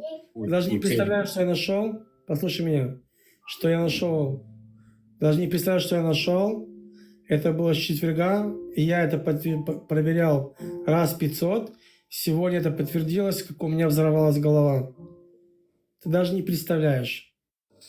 Ты смотрел, у Парфенова был цикл фильмов «Русские евреи». Ты видел его? Леон, вот сейчас ты оставь историю. Ты сегодняшним днем смотри. Не, просто Ты там в сегодняшним Российской днем смотри. империи что делали с евреями? Но они же тоже не вышли на смертельную войну, правильно? У них дети, Вот у них именно, семьи. вот именно. Надо Вот об именно. этом Каждый думать. спасался. Вот как Ичкерис Сегодняшний говорил, день- абсолютно правильно. сегодняшний- Вот так Хорошо, это и есть. На сегодняшний сегодняшний день... Хорошо, Подожди, сегодняшний- Леон. Давай скажем. Дай сказать. Не, подожди, не надо сказать. Сегодняшний день каждый еврей, мы каждый раз воюем. Я был в Ливане, я был на боевых заданиях. Ты же говоришь Я про был в Ливане. историю, понимаешь? Ты же Я- об истории я- говоришь. типа Но в сегодняшний истории день. у каждого. Я не хочу уходить и евреи, и христиане. Я самый человек, который не чеченец, не имеет никакого отношения, не знает историю чеченского народа, вообще до ислама, и пытается меня что-то упрекнуть. Хотя я могу ему рассказать больше о народе чеченского народа. Поэтому я показываю ему это, говорю ему. Леон, вот если ты делай знаешь то, историю, это не значит, что ты можешь теперь говорить Ты и людей откуда? подстрекать. Идите, деритесь, идите, воюйте. Я не говорю, что Понимаешь не это? деритесь. Если ты знаешь Подожди. историю, это не говорит о том, что ты имеешь право толкать людей, подстрекать людей. Ты пойми их. Ты вообще знаешь, сколько людей... Почему воевать? Ты даже посмотри, еще все раз... правильно. Леон говорит все правильно. Там он Подожди, не а почему призывает- воевать? Он не призывает Почему никого ни к войнам. Нужно никаким. поднять демократические, поднять. Сегодня в Европе... Сначала нужен вообще не сначала, не с конца. Самое важное это ж национальное самосознание. Оно тебя приведет к твоим целям, там, подручными всякими вот этими методами. Это кто вообще здесь, я не знаю, я не пойму, там, призывает, не призывает, накидывает. Ибраим, с одной стороны, Леон говорит правильно, да, я его поддерживаю, я ему благодарен, что он, И он в целом говорит правильно. показывал нам историю. Леон, я знаю, что я хотел сказать. Вот, например, у нас в этом мире в данный момент даже нету никакой поддержки, нету нигде. Даже... Он тебя не про нас, Мурад, не про нас. Не, он не, тебя я говорит. Он понимаю, тебе я говорит насчет Да, я насчет будулаков говорю. Почему они будулаки стали? Я это хочу ему донести. Вот здесь в Европе... Знает до сих- почему, мы же до объясняли, сих пор- он знает до сих почему, пор он им хочет сказать, я хайбян, что... Да, со'мовой ицан и цубудулак и хаитрach через Леона. Со'мовати аудал когудуй цаупши, айсудуй цаупши. Вот здесь в Европе тоже находятся, до сих пор находятся пророссийские агенты чеченского происхождения. И здесь, в Европе, и на Западе, и в Турции, и везде они до сих пор находятся и стабильно работают. И Европа об этом знает, и Запад об этом знает. Они знают, что нам нужна помощь. Что мы сделали страшнее, чем палестинцы, которым сегодня несколько государств Евросоюза поддерживают. Что мы Ставьте, что в Европе... сделали? Я объясню по-другому. Я это хочу сказать. Никто нам не помогает, не поддерживает нас. Что Объясни даже по-другому. против этого будулачества даже до сих Я пор. понимаю тебя. Я объясню Вот по-другому. что я хочу сказать. И хорошо, представляешь, что осознали это, то, что я хочу донести до чеченского народа, и выходит в Европе пару тысяч людей, и все больше и больше, и требуют независимости своей страны. Ты думаешь, Евросоюз на это не обратит внимания? Еще как обратить внимание? Ты думаешь, они не сделают что-то, помогут? Конечно, Нет, что помогут. нас нету здесь никаких. В этом вся проблема. Это или он говорит, вы что, бараны там, что ли, короче, будулачествами, модулачествами, чем вы только не занимаетесь. Главное, чтобы своим делом, своим национальным интересом, своим национальным самосознанием его вообще вернуть. Вот это он говорит. А так, конечно, если мы будем народом, который хочет... Нас нету, Ибраим, потому что нас не поддерживает никто. Вот я, например... Тебя не это ты будешь туда я понимаю, Ибраим, я понимаю, что он говорит, я понимаю. Например, вот здесь, где я живу, в этом городе, например, я возьму. Например, ичкириец, я демократ, и они все знают, что я такой. Они знают, что здесь есть будулаки, здесь есть пророссийские агенты с нашей национальности. Но что-то у меня проблемы здесь постоянно с властью. Хотя я соблюдаю законы, все соблюдаю, но у меня проблемы, а у них нет никаких проблем. Даже с документами даже проблем нет у них, все отлично. Единственное, я здесь, у меня всегда с властью проблемы. Тогда что я должен сделать? Ты какой-то индивидуальный Тогда там случай, как я могу этого который нужно изучать. Хажа, свободница, Мурат, ты вообще сейчас куда-то на себя перевел какие-то стрелки. Речь не об этом здесь. Здесь есть закон, во всем мире есть и закон, и порядок, и в цивилизованном имеется в виду, да? Вот ты сейчас человек, который приехал в европейское государство, нуждающийся в убежище, и согласно международным законам, которые обязуются соблюдать вот эти страны, куда ты приехал, по этим законам ты получил убежище, и сегодня получаешь как бы полностью поддержку. Точно так же там работают и другие законы, да, которые, посредством которых ты можешь добиваться и политических там своих целей, и признания там вот этого, уничтожения твоего народа, и 5-е, 10-е, и все остальное.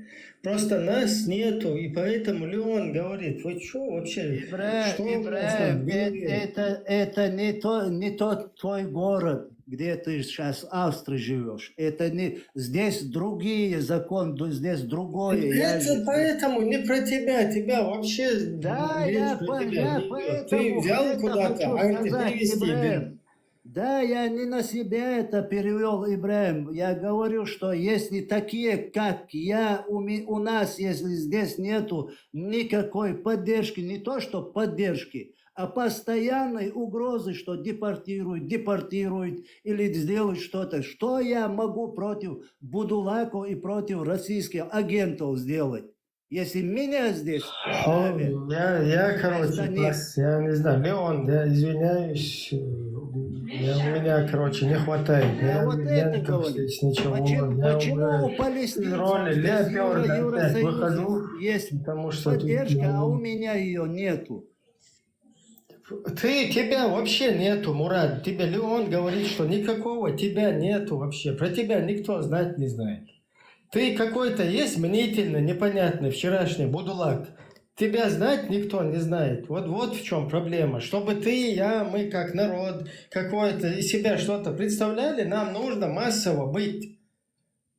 Вот что Леон говорит. Ты взял на себя куда-то, переключился. Ибраим, ты правильно говоришь, но это же не нужно делать, чтобы воевать. Там будулаки, короче, с двойными сальтами. Там вообще будулаки давным-давно, как безбородые, голубые. Вон не видишь, что ли, вот этого Руслана Кутаева, Тузика, феминисты, голубые, педерасты, я извиняюсь, осуждаю. Все они там через все эти инстанции прошли, такие, не такие, все что угодно сделали. Поэтому тебя там вообще всерьез никто не будет воспринимать. Вон Закаевы всякие, они же тоже там лазили везде. Здесь смеялись, там улыбались перед кефирами и свои халифаты устанавливают потом. Это другая тема вообще. Леон не про это говорит. Леон говорит, что вот это будулачество, что с него... Как вы можете быть будулаками в то время, когда у вас вообще другая тема? Вы куда вообще лезете? Как я понял, он имел в виду отвечал он с позиции бывшего Будулака. Он же говорил, что он сам был одним из них. И вот если другой Будулак сейчас не отыскался ли он ответить? Я еврей, я еврей. Бисмилля. Я еврей. Он про меня говорит, Леон. Я еврей. И у меня сердце болит за вас. Думайте, как хотите, как это, подстрекать, не подстрекать. Если вы объединитесь, а когда вы объединитесь, вы будете силой, да, то вас услышат, вас увидят. Вы поднимитесь в ваш тезис. Я обращаюсь как бы более проще. Проснитесь. Хватит уже спать, все. Вы, чеченцы, неважно, там, казахи, узбеки, чеченцы, вы проснитесь. Это ваш народ. Ваши предки воевали за это. Что, получается, просто так воевали? Я не понимаю. Ваши деды, ваши прадеды воевали. Ваша кровь. Как еще можно объяснить проще? Но вас все, что угодно волнует, кроме вашей этой проблемы. Объединитесь. У вас есть свои обычаи, своя история. Своя история, ребята. Вы народ, у вас есть своя история, богатая история. Не то, что богатая история, у вас есть свои, вы там до Урала доходили. У вас была своя сила, вы не давали исламу пройти. И вот что я говорю. Объединитесь, хватит ругаться между собой. Хватит этой войны. Вы и так настрадались. То, что надо сделать, объединиться. Вы братья. Вас разделили. Вас политически красиво разделили. Будьте умнее, хватит иметь эти... Оставьте сейчас евреев, оставьте христианов. Вам надо сейчас только объединиться, обняться и вместе воевать. А сейчас мир более модерный. Если вы выйдете все на улицу, как единый кулак, вас услышат, вас увидят, вам помогут. Понимаете? Вот что я говорю. И как это сделать, Леон? Как раз только хотел спросить, скажи план. Если все друг друга ненавидят, как это сделать? Вот посоветуй. Ичкерис, вот ты правильно говоришь, вот смотри, Леон забыл одну вещь. Чеченцы делятся на два фронта. Мурат, сажим микрофон, да, и свобода диезера. Это вообще не к тебе обращение. Я не пойму, тебе... Он и к тем обращается, Ибраим. Он же говорит, объединитесь. А кому он говорит объединитесь? 1000 раз объясняют, короче, что речь идет. Тебе вот эти отдал умножаться полностью. Будды, отды, короче, подожди, не перебивай. Хорошо. Объясняю просто. И буду лайк, шли ложь, так что вообще нахуй я что вообще. Хотел ты петушиться, да шли ел чушу, сейчас сам хьете твоя чушу. Просто шайбел биться, нахуй его чу. И избрать что, хотя там непонятно, умоманать. А как объединиться, не объединиться? Мы же как раз же информационную вот эту здесь площадку ведем. Никто, ты никак не объединишься, пока ты будулак. Ты вон с какими-то этими будешь объединяться, да, там, джамаатами, со всеми вот этими говнюками какими-то, да, там, исламистскими, которые здесь лазят по всем интернетам, везде. Пока ты не слезешь с вот этого дерьма, с идеологией, ты никогда не объединишь, тебе вообще ни с народом, ни с чем у тебя не будет никакого интереса. Вот в чем речь, о чем речь. Это не о мне, короче, не о тебе и не обо мне. Нам с тобой куда еще объединяться? Мы и так тут вместе. Ибраим, а если этот будулак твердо убежден, что он на правильном пути, что сделать тогда? Удирдутся, если он убежден, что он на правильном пути. Мы же и занимаемся информационной вот этой. Поэтому мы здесь, поэтому и здесь, понимаешь, что мы пытаемся противостоять вот этому системной вот этой вот движухе, да, которая болванит людей, короче.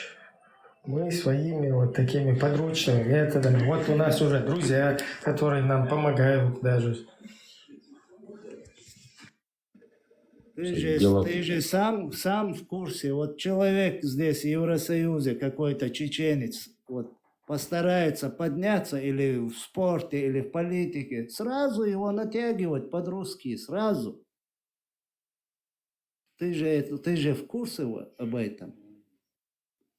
Я знаю, дальше будет еще хуже, если... И ты же знаешь, как на нас атаки идут. Вот в чем я говорю. И где здесь поддержка? Вот, например, я скажу, вот эти люди, почему здесь ходят вот эти люди? Я пойду, например. Опять на себя переключился. Речь это, Ибраим, образно говорю. Я это образно говорю. Я тебе образно отвечаю. Если 200 человек вот рядом с тобой слезут с будулацизма и станут чеченцами опять, тогда вас будут воспринимать. Пока тебя не будут воспринимать, потому что там, где ты живешь, в одном вот этом квартальчике, там 200 будулаков, и ты один нормальный. Это наоборот должно быть.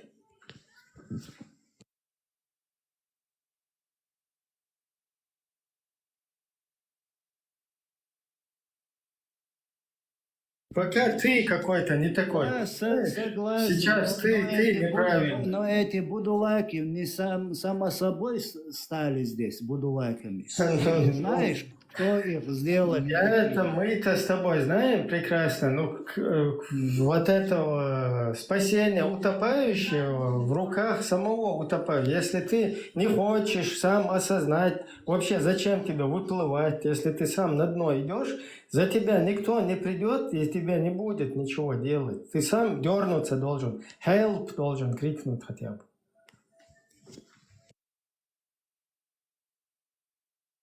Да, я поэтому спросил у Леона, объединяйтесь, с кем объединиться, кто объединится с кем-то. Даже эти будулаки друг друга враждуют. Они друг друга даже враждуют. Как это сделать?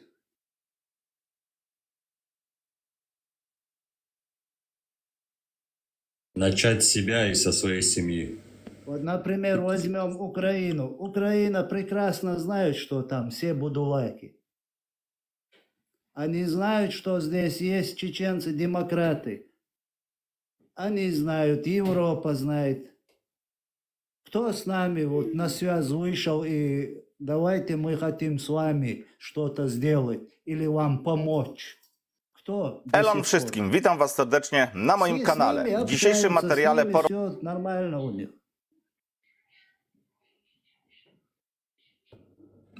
ostatnie spadki pokazują, że niektóre... как раз он эту тему поднимал, что изначально в Чечню ислам как пришел? Был суфизм, правильно же, такой мягкий ислам, скажем так. И прошло время, сколько там прошло, ну, сколько бы ни прошло, только время сделало из суфистов, скажем так, радикальных ваххабистов, правильно же, время сделало, поколение следующее. Тут тоже, чтобы исправить, это вот сейчас, как Леон говорит, выйти на улицу, ну, один ты выйдешь, еще 5 выйдет, ну, 50 еще выйдет. Что вы поменяете, если политики в каждой стране, что Европы, что в мире, они их защищают сейчас, они им нужны. Вот чуть глубже взглянуть, или чуть шире взглянуть на это. Поддерживают. Дружок, ты меня здесь это самое, по ушам не езди. Я не езжу тебе по ушам, не думаю. Я вот сейчас с тобой разговариваю, я человек, который с тобой сейчас разговаривает через интернет благодаря вот этим международным законам. Если бы этого не было, я бы с тобой сейчас здесь вот так не разговаривал. И неизвестно бы, какая у меня судьба была. Поэтому меня не надо отбивать от того, что у меня вот здесь на поверхности полностью лежит. Даже мыслей не было. Для чеченцев, для евреев, для всех народов в этом мире цивилизованное вот это общество выработало какую-то систему. Пускай она половинчатая, пускай она не полностью, не, как и надо, на 100% не работает, но слава Богу, что она есть. И благодарю всех, цивилизованных людей, что они все-таки достигли вот этого, да, когда можно в этом мире как-то через какие-то права, через что-то, чего-то добиваться. Претензия же не цивилизация. И согласно этой системе, я сейчас вот с тобой через вот это устройство разговариваю. Точно так же оно работает, да, оно работает и на другом уровне тоже, вот эта система, она работает и на другом уровне. Я когда сам лично боролся за свое дело, да, за свою судьбу, я не опускал руки, тут ничего нету, алло, у меня нет вообще другого варианта какого-то альтернативного. Поэтому я боролся за свое личное, за судьбу до конца, то есть всеми подручными методами. Точно так же есть возможность бороться для общественного дела, да, там, для национального дела и так далее. И это все работает. Вопрос, сколько людей за это боролись? Есть здесь кто может ответить, сколько человек боролись за общенациональное какое-то дело? Мне стыдно, но там 0 стоит. Единицы, да. Нету там единиц, там 0 стоит. И потом говорить, что здесь что-то не работает, это врать нагло просто. Я не говорю, что в Европе что-то не работает. И претензия не к цивилизации европейской там, или общемировой. Речь о том, что в нынешнем 21 веке политики вот сейчас, в 26 году, по всему миру завозят к себе кого? Защищают от собственного населения кого? Они их не просто так защищают, они их используют. А используют с какой целью? Просто вот эту нитку, ну то есть дальше разматывать ее. К чему это все? Оно же идет, эта игра идет. Обрати внимание, по новостям, они уже в Австралии. Уже там стычки идут. В Англии что происходит, в Ирландии что происходит, по всей Европе что происходит. И кого они защищают? Тех, кто насилует, скажем так, белое местное коренное население. Защищают насильников и сажают тех, кто пытается их защитить. Там местные парни, которые проходят и видят этот беспредел, пытаются туда влезть. И в итоге они остаются виноваты. Такого массового, как там рассказывать, здесь такого не происходит. Здесь, если вот эти случаи какие-то... Ибраим, я могу тебе скинуть ссылку, есть канал. Насилие и так далее, они не такого массового здесь характера. И вот эта мультисистема, да, которую разработали европейцы, она работает Как бы там в России где-то, короче, оттуда не это самое, не пищали, да, в России вообще за людей не считают бывших своих совковых собратьев, узбеков, таджиков, вообще я за людей не считаю. Просто так, как рабов их используют там. В Европе вообще другая система. Здесь людям дают такой же статус, как и себе. И это работает. То есть эти люди, они приезжая в европейские страны, кто бы там ни что ни говорил, они интегрируются и они очеловечиваются. Вот эти какие-то места исключения, вот когда в последнее время арабов, там, Россия раздолбила всю Сирию, и сюда умышленно выдавила, короче, вот этих арабских всех. Вон, кто не видел даже фильмы, да, как их через Беларусь сюда закидывают даже. Да, вот я об этом и говорю. Да, это вот так вот заполоняют, искусственно пытаются вот этими провокаторами всякими. Но это мизер, да, перед тем, что наоборот, я опять еще раз повторяюсь, да, есть сейчас моменты исключения в связи вот с этим сирийским наплывом. А так, в целом, впрочем, даже наши соотечественники, которые сюда, там, откуда-то из высокогорных каких-то бункеров или где они находились, я даже не знаю, они, которые сюда приезжают, они очеловечиваются, хоть частично как-то. То есть эта система, она работает, это неправда, что...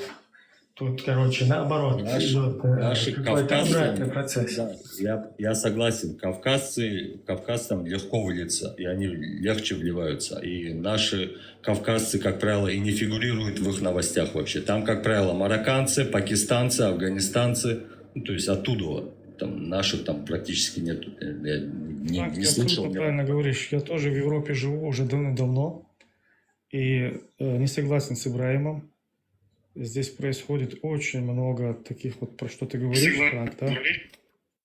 Ну, ты можешь вернуться в страну своего проживания, где этого нету, без проблем. Я здесь вижу нормальный процесс. Я вижу здесь людей ближневосточного происхождения, афганского происхождения, там, других стран, африканских стран, которые интегрировались в этих государствах и очеловечились, грубо говоря, да? То есть люди, которые там с пальм слезли, грубо говоря, приехали сюда, и они в следующем поколении уже нормальные, интеллигентные люди здесь живут. Что вы рассказываете, я не знаю. Но это один из... Не мы рассказываем, ты посмотри просто, Ибраим, ты посмотри просто, как она есть. Мы никто ничего не рассказываем. Здесь факты происходят, и мы их просто констатируем. И здесь очень много фактов, если ты вроде парень очень умный и интеллигентный, начитанный. Неужели ты этого не знаешь? Ты посмотри, что происходит. Я лично знаю много таких случаев. Мы вообще на тему перескочили немного другую. Я просто, когда троллят слишком, да, там, в Европе, так, типа то, что они там помогают людям, да, взяв на себя вот это Женевские конвенции, типа то, что это не работает. Это работает многим людям, помогает, спасает их жизни. Я на себе знаю, это спасает жизни людям. Да, само собой, там будет часть людей, которых это спасает, само собой. Но там ведь есть еще процент людей, которым вообще это не интересно. Они туда приезжают, а у них нет интереса вливаться в эту культуру. Больше всех, кто здесь какие-то недовольства проявляют, вот сюда приезжают, это русские или граждане русской страны. Больше всего они здесь как будто бы... Я не знаю, как... тоже накачаны пропагандой. Да, похлеще местных начинают здесь, короче, там уже себя возомнили белыми людьми, из Мухосранска вот приедут и начинают тут, короче, эти такие какие-то, не такие. Вон у себя в Мухосранске наведите порядок, вы еще в чужой... Как будто бы у вас какой-то опыт личный, да, сюда приезжают, как будто бы они могут чем-то похвастаться. Какой-то системой, где у них какая-то или мультикультурность там работает. Или я же повторяю, узбек, таджиков завозят и рабов из них делают. И вот эти люди еще приезжают там и вякают где-то, да, из своего Мухосранска.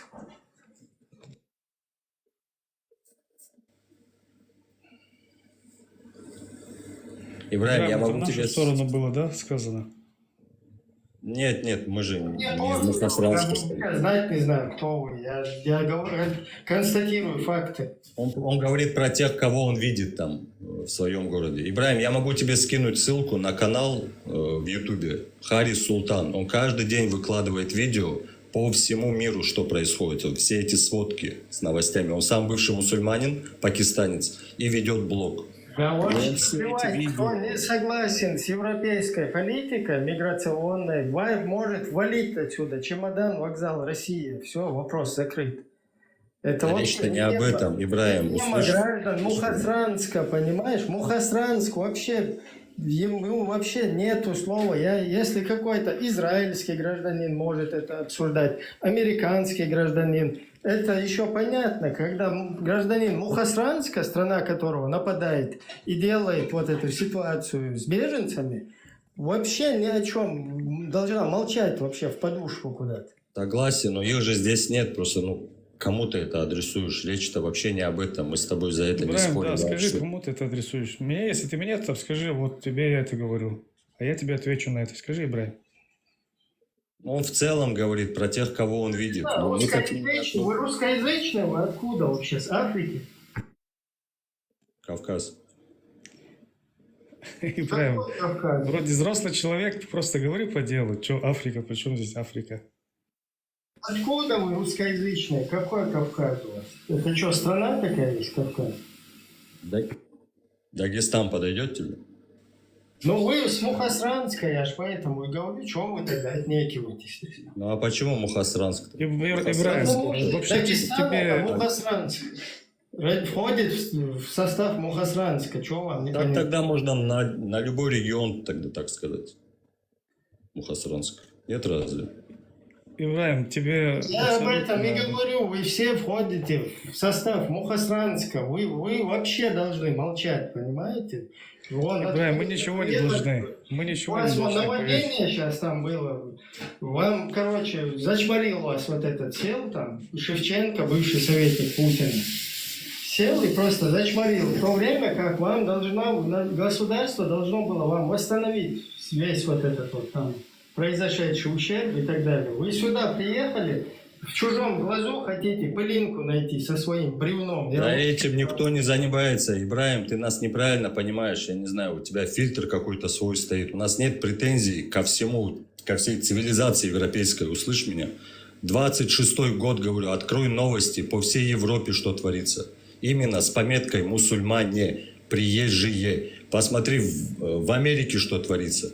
В Южной Америке даже уже это. Я раз повторяю, граждане, В Австралии что творится? вообще Ну, ты об не этом смотришь говорить. это. Вы о чем вообще говорите? Вот представь, ты с бревном в глазу, вот, блин, к тебе подходит. Вообще изначально, Ибраим, услышь меня, изначально это было, изначально... Бревно из глаза, понимаешь? Какой-то... Я понимаю, о чем ты говоришь, но ты не по адресу это говоришь, Ибраим. Меня не перебивают, пока я не досказал. Еще раз повторяю, уточнить, что я имею в виду. Подходит человек, у него торчит ствол дуба из глаза, понимаешь? Огромный, блин, 30 сантиметров в диаметре.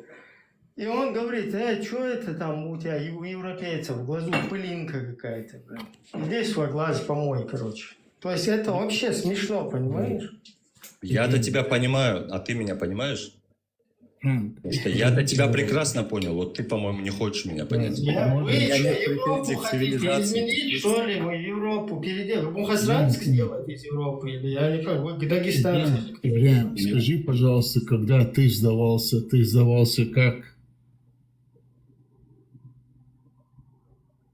Как нуждающийся в убежище человек, как еще? То есть ты писал досье, правильно? Ты же писал досье? У нас не как во Франции, просто интервью здесь. Хорошо, но ты писал что? В чем ты нуждаешься? Преследование. Человек, нуждающийся в политическом убежище по преследованию русских говнюков. Да, они тебя преследовали? Конечно, преследовали. Я сюда не как ты арбузы продавать приехал. То есть они тебя преследовали, потому что ты являешься ваххабистом или боевиком, или кем? Ну, я тогда являлся на тот момент уже человеком, который попытался выжить в этой среде. То есть я тогда, скажем так, попытался вот в эту мирную жизнь, которую туда принесли в кавычках, да, просто каким-то образом выжить, потому что это вся выходня, то, что там происходит, у которой нету ни света в конце туннеля, ни идеи никакой. Я не с этими целями, я не долбанутый, какой-то шахед-мопед, который выходил, да, там для этого. Я изначально, когда война началась с оружием, пошел сам купил, кстати, оружие там еще пацаном за свои кровные, да, там. И таким образом вышел, чтобы добиться какого-то результата для народа, а не чтобы шахид-мопедом стать. Да, на войне погибают, ранения получают, пленят людей. Но у меня не такая цель. Цель наоборот, короче, каким-то образом спасти, да, там, являться каким-то этим, хоть какой-то помощью, да, для того, чтобы твое государство не поработили, вот как сегодня это произошло. Поэтому я приехал, когда я оттуда приезжал, я уже не был ни в каких вот этих движениях какое-то количество времени, да, там последнее. Но у меня не получилось там выжить, потому что меня уже зацепили там и потеряли без вести там на 1 и более месяца.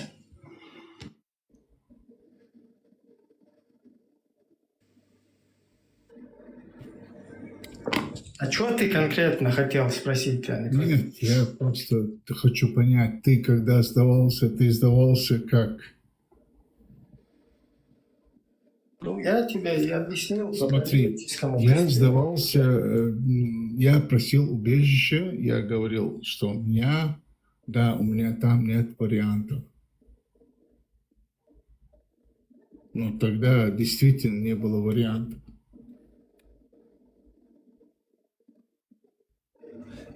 Я хочу просто знать, Ибрахим, ты сдавался как Я кто? с тобой вообще не разговаривал. Я вот гражданам Мухосранска пытался объяснить. Вы вообще не должны говорить об этой теме, да? Потому что с вас люди смеяться будут. Ты кто? Оставим эту тему. Хорошо.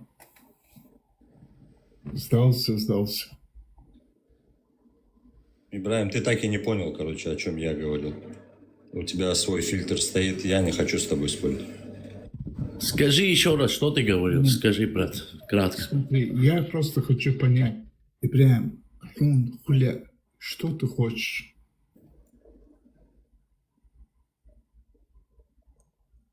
Ты мне говоришь? Нет, у меня вопрос. 69 горе хочу.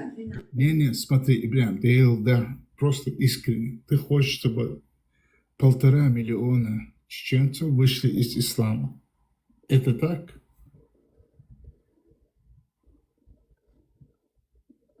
Не бойся, короче, тебя это вообще не затрагивает, потому что у тебя процентов поменьше, чем у меня. Нет, смотри, Ибрахим, ты кто? У меня процентов меньше, но у тебя больше. Тем более ты должен быть за чеченцев. Ты хочешь, чтобы все вышли из ислама? У меня каких-то из ислама выйти, не выйти, я таких целей не ставлю. Вон то, что ваша ЧГТРК там накидывает, да, там распространяет вот эту хрень всякую. Для меня важно, чтобы ты был человеком, ты был чеченцем. Остальное твое вот это, кто ты там, кому ты веришь. Я не против. Если тебе удастся стать сначала чеченцем, а потом всем остальным, вот это вот меня интересует.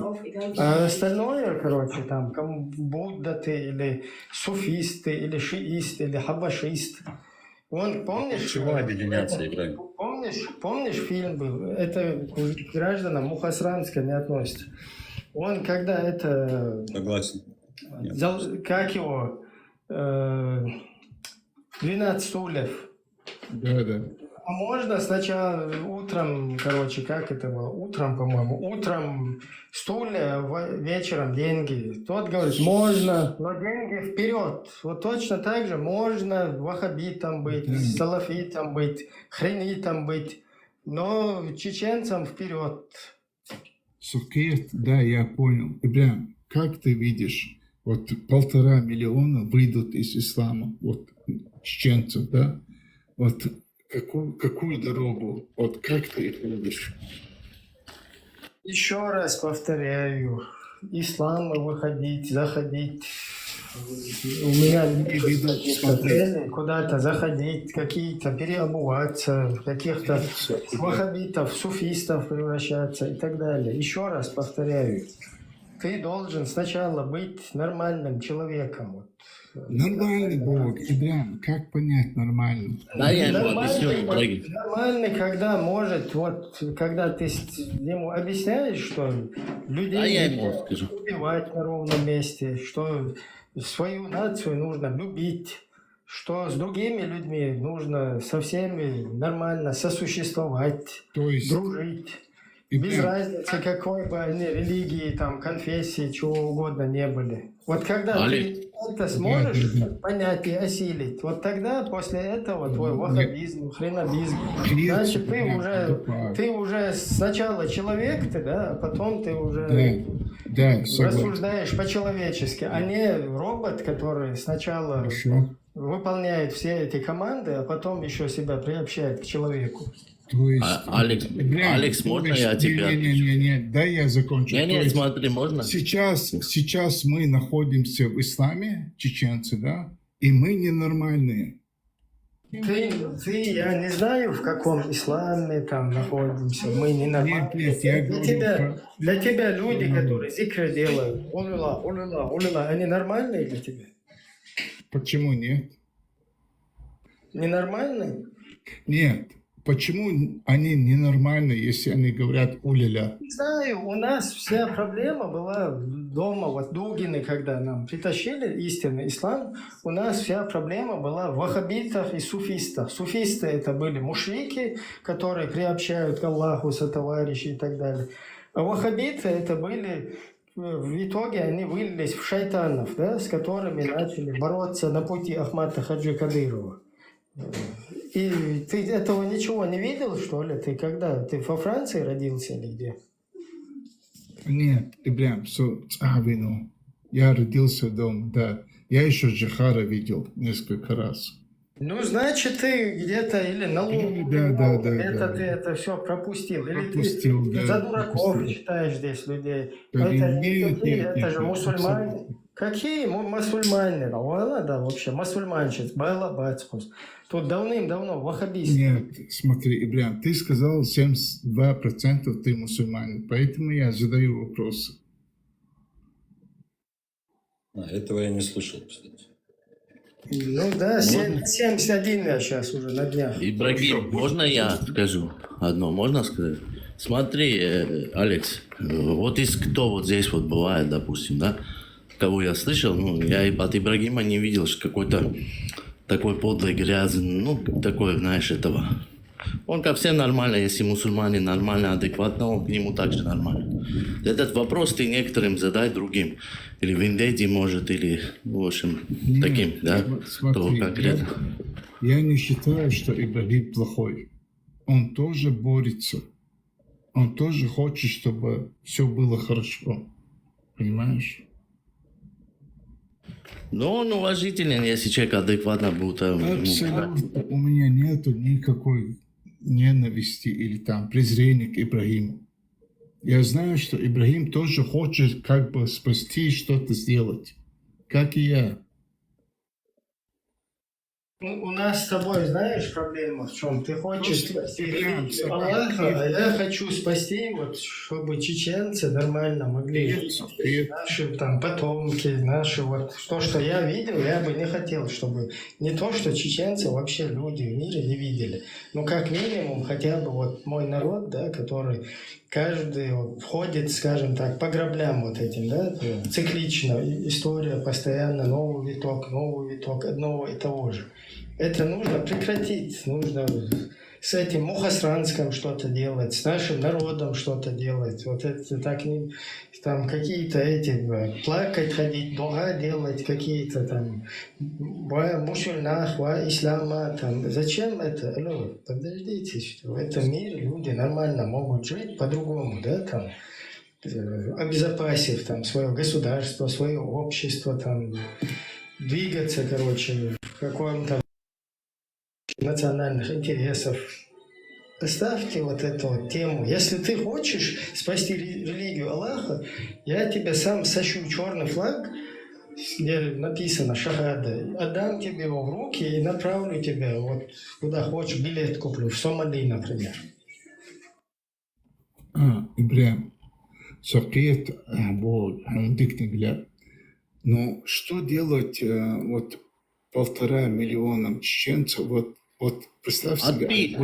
Ты ответь на вопрос свой, брат. Вот ты как считаешь? Вышли они из ислама. И что дальше?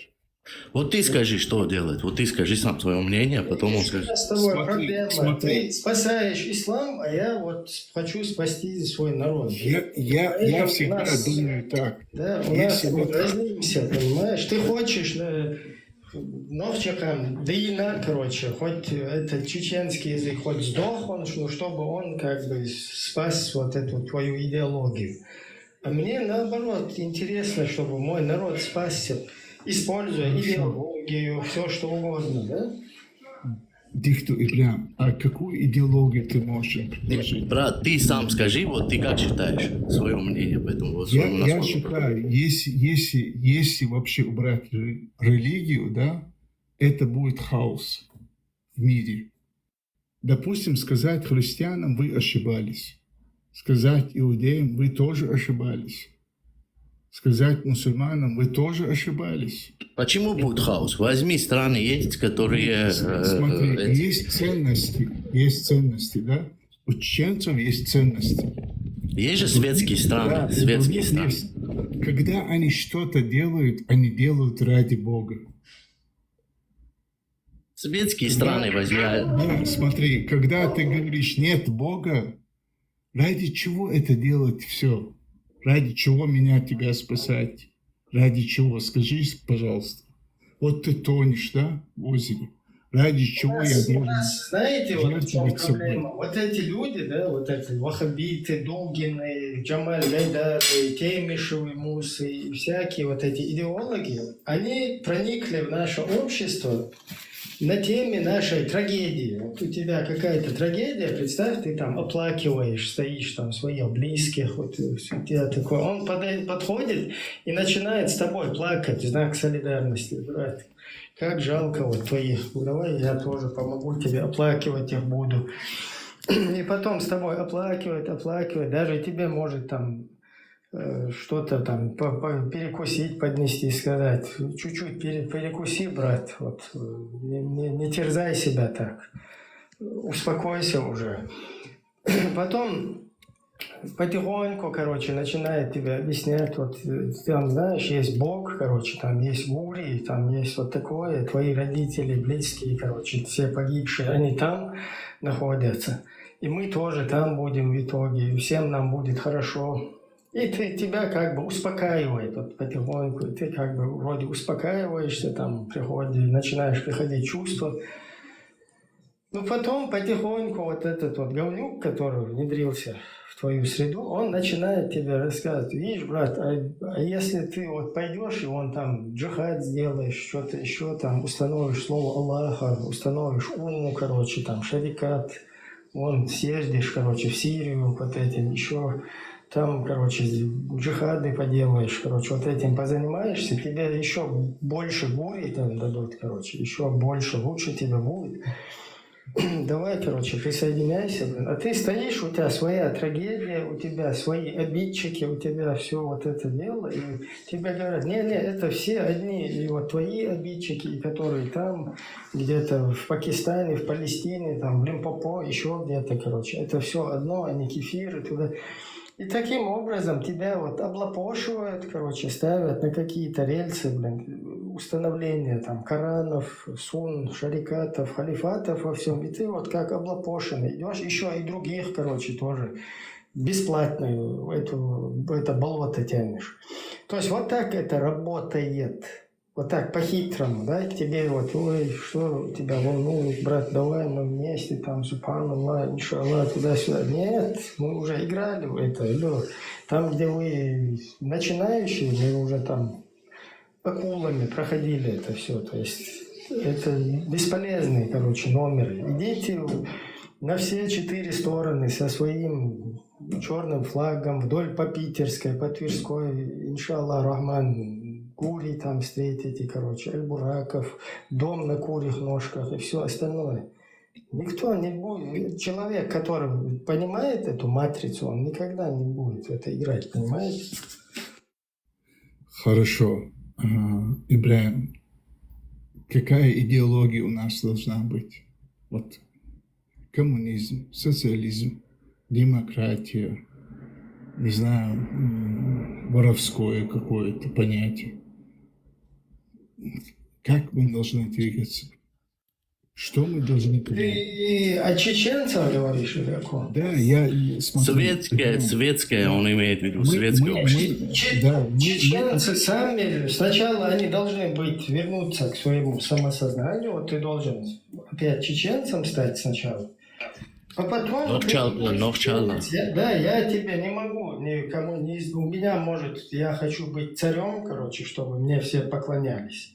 Ты же не должен это выполнять. Ты, если будешь чеченцем нормальным, свободным, там, вернувшимся к своим корням и так далее, то мы с тобой разберемся, что нам нужно. И это, естественно, демократия. Потому что демос кратос – это народовластие. Это часто вот сейчас путается. Демократия – это то, что в европейских странах, ну, оно двояко, да, там есть, это можно и демократией назвать, да, но по сути, если по факту к самому слову вот этому возвращаться, оно произошло именно там от греческого вот этого демос кратос. Демократия – это свобода каждого человека. И твой народ, он решает, вот ты, я, мы все решаем, что мы хотим, сколько у нас дней будет, выходных, рабочих будут, какие у нас будут там дома, дороги, какие у нас армия будет, какие у нас там, я не знаю, законы, какое там привлечение к ответственности, срок. Какие у нас в стране будут порядки, мы с тобой будем решать. Все. Ну, то есть, если ты чеченцем станешь, да, мы решаем уже, что у нас в стране сосуществуем с другими странами, с кем-то в союзных отношениях, с кем-то в каких-то дипломатических, экономических, как и все. Вот, просто вот если ты во Франции живешь, посмотри, как во Франции живут вокруг. Не смотри только на... У французов будет свой язык, у них же как бы тоже демократия. И вот этот весь народ, да, большинство народа, оно выбрало себе вот, например, что у них будет французский язык, да, у государства. А вот чеченцы большинство выберут, по всей видимости, с огромной вероятностью, что у них будет чеченский язык государственный, понимаешь? Потом второй, например, какой-то будет, да, дополнительно, английский, например, тоже с большой вероятностью. То есть мы вот так вот только это решается.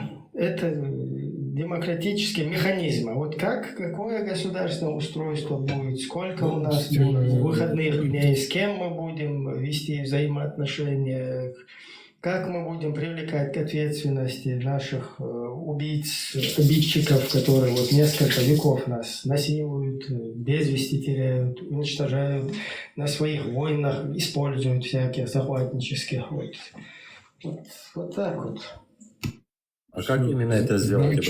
Значит, это демократия. Подожди. Значит, это демократия. Я пришел домой, вижу, что у моей жены друг сидит дома. Она говорит, это мой одноклассник. Пожалуйста, не о своих подробностях. Не. Постельных. Это же демократически. Да. Видишь, ты опять не понимаешь. Если наш народ объявит смертную казнь за прелюбодеяние, конечно, он его и объявит.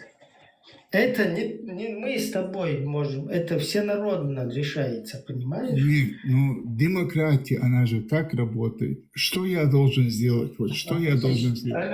Алло, еще раз. Возвестись. Нет, Еще раз. смотри, первый вариант. Возвестись, побить, убить, выкинуть тот, кто зашел, сказал, что он друг моей жены. Что я должен сделать? О твоих каких-то ваших личных похождениях, вашем этом сейчас речи вообще не идет. Если в стране появятся вот какие-то проблемы, да, с тем, что все будут налево, направо, и люди посчитают, что либо это нормально, либо это ненормально.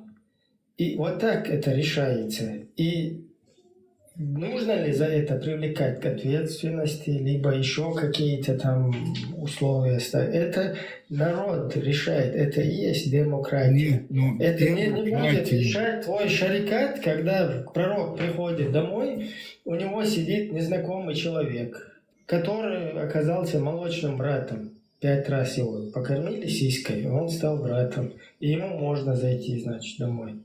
Понимаешь?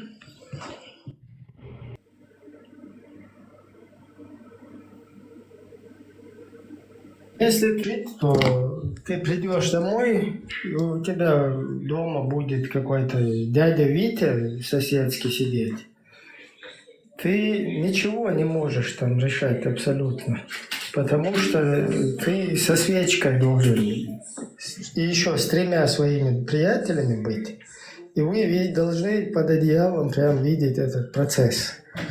Если ты хочешь там ее секирнуть или что-то со своей женой там сделать, или с этим дядей Витей, или кто-то.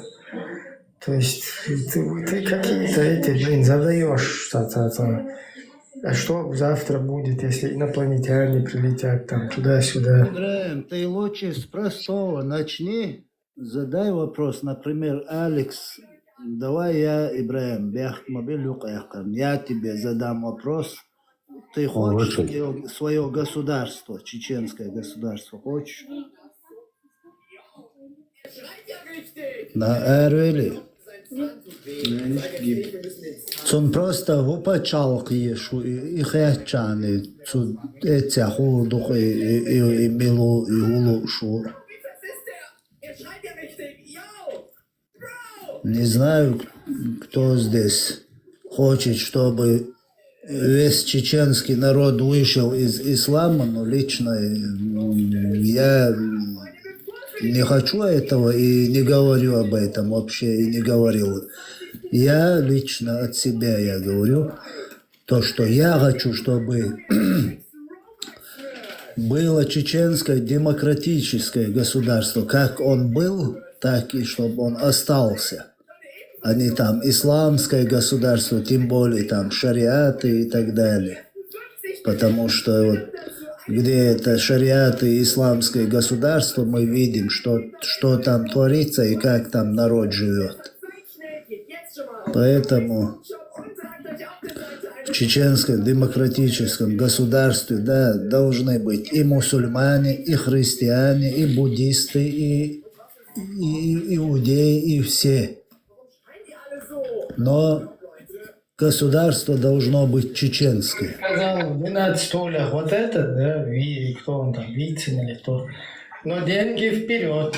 Поэтому, как в статье 43 Конституции сказано, Чеченской Республики, каждый гражданин имеет право исповедовать любую религию, либо не исповедовать никакой. Совершать религиозные обряды, не противоречащие государственным законам. А как в таком случае быть, что... Если твой ваххабизм говорит, например, там, я не знаю, там, палками кого-то бить и так далее, а государственный закон это не позволяет, то ты можешь практиковать свою религию только до того момента, когда ты уже обезьяничать не начал, да, там палками всякими, камнями кого-то закидывать. Ибраим, а как быть, если вот все буддисты живут, там, не знаю, христиане, иудеи, все живут Ни у кого в писаниях не сказано рубить шеи, там, пальцы отрезать и все такое, кроме как вот у одной из общин, в конкретном там священном писании одной из религий. Кроме как них больше ни у кого это нет. Как быть? Нет разницы, как бы у кого не было записано, он должен соответствовать закону государственному. Вот во Франции, вот этот, который сейчас был, он же во Франции, да? Франция, там что-то ФР написано. Вот как он во Франции не рубит же он никому, ни руки, ни камнями не забивает, никому, ни палками, короче, не бьет. И он мусульманин. Да, но он остается мусульманином, так же? Все, пожалуйста, добро пожаловать, ты тоже можешь мусульманином быть в чеченском государстве, если ты там ходишь на работу, нормально себя ведешь. Если кому-то палки-малки что-то хочешь это делать, как вот во Франции тебя за шкирку возьмут и сразу посадят. Вот так же тебя и в чеченском государстве должны посадить. Приветствую всех, маршал Думасега. Я бы ставил 2 слова, если...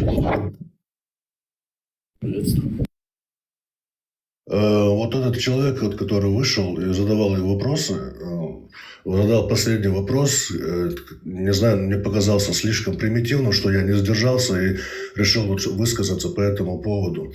Он сказал, что если там все выйдут из ислама, все чеченцы выйдут из ислама, что тогда произойдет? Это вот настолько можно быть закомплексованным человеком и бояться за себя, что если он не будет держаться какой-то идеологии, что он пустится во все тяжкие. Мало того, что он один, так еще все его окружающие, и семья, и жена, и родственники, и так далее. Это просто позорно вот такое слышать от человека, который говорит, что он там придерживается каких-то устоев своих предков, там, кавказец, чеченец, там, перечислять можно еще там разных этих самых составляющих. Что значит, если я пришел домой, у меня дома сидит у жены моего друга? Что это значит? Если ты такой слабый мужчина, и что у тебя оказался друг, ты просто выгоняешь друга с женой из дома и остаешься быть дальше мужчиной в своем доме. Раз. Второй вариант. Если ты там привел женщину в свой дом, там, где твои родители, братья, ты берешь эту женщину, отдаешь ее братьям. Тоже у нас такой есть обычай. 2. И таких обычаев и много. Просто вы ничего не видите, кроме у вас создано туннельное мышление, которое вот эти вот все блоки и шаблоны, которые у вас сложила вот эта идеология бедуинская. Вы уже за рамки этого видеть ничего не можете. Вы слепы. Вы как кроты под землей, понимаете? Что за вопросы тупые? Мне позорно просто слышать такие вопросы от человека, который считает себя там, не знаю, потомком каких-то там, я не знаю, людей, которые сдерживали целые, короче говоря, орды разных цивилизаций. Мне просто позорно это слышать. Это какие-то, я не знаю, представления о том, что о своих предках, о своих устоях и так далее. И считать, что какой-то бедуин в длинном платье, грязный и вонючий, пришел, тебя научил культуре и как с чем разбираться у тебя внутри своей семьи. Что это такое? Я не знаю, как на это реагировать просто. Это позорище. Я закончил, благодарю. Дело фантазии, человека, я приходил домой, медленно, изучен, сахашу туда-сюда, кто-то с женой сидит. Я не знаю, и что, ну сейчас ты ваххабит, к тебе, ты пришел домой, у тебя дома какой-то Бен Салман, и что? Вот у него вот заложено из этой идеологии, что там надо кого-то там порубить, покромсать и кровь пролить за того, что обижен на его эгоизм и так далее. Но извини, если так произошло, то ты в этом сам виноват. Так реагируй как мужчина, или уходи, или освободи свой дом от лишних людей и живи как мужчина дальше. Зачем тебе нужен какой-то бедуин и тебе показать, как мстить людям и кромсать людей? Тот же человек, который тебе изменил, он тоже человек. Отпусти, оставь свободно. Пускай он просто отделяется от тебя и живет дальше, существует без тебя просто. Ну ты покажи пример человечности, достоинства, преданности и так далее. Зачем тебе из-за своего эгоизма кого-то кромсать и пускать кровь? Что это за дикость?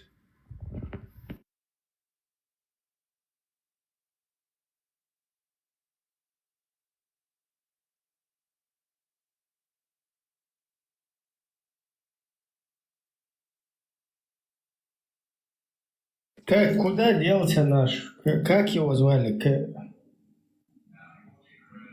Калинин или как его, Калиматов или... Алекс или как-то так. Не, вчера чтец был, Корана читал, с джиннами, который там общался. Блин, нормальный парень был. Куда он делся?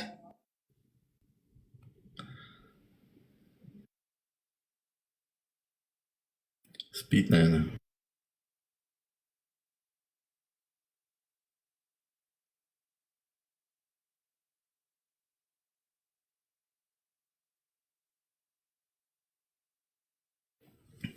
По-моему, половина уже спит в стриме. Что в гостевом, что внизу.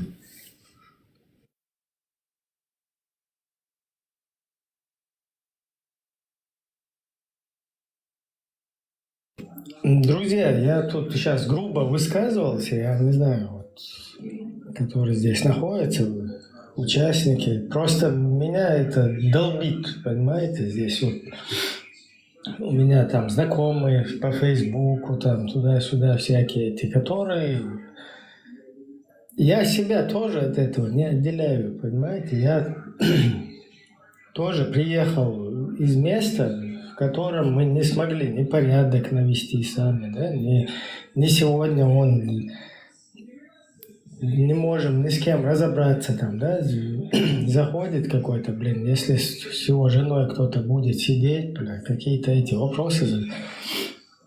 То есть мы не можем понять, сидим вот 2 плюс 2 4 или 2 плюс 2 5. То есть на вот таком уровне, грубо говоря, да.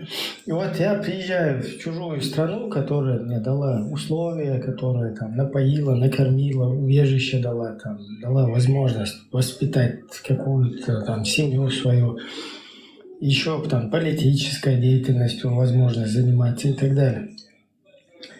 И сидеть и говорить, вот это здесь вот так, вот это здесь... Каких-то эти понаехали. Да я сам 2 минуты назад понаехавший сюда. Просто вот эту немного культуру, да, ее я не втюхиваю нормально ее. Я здесь тоже такой же приезжий какой-то, да, и потом... Я тебе скажу, о чем мы говорили, я в том числе, я лично, если ты хочешь услышать.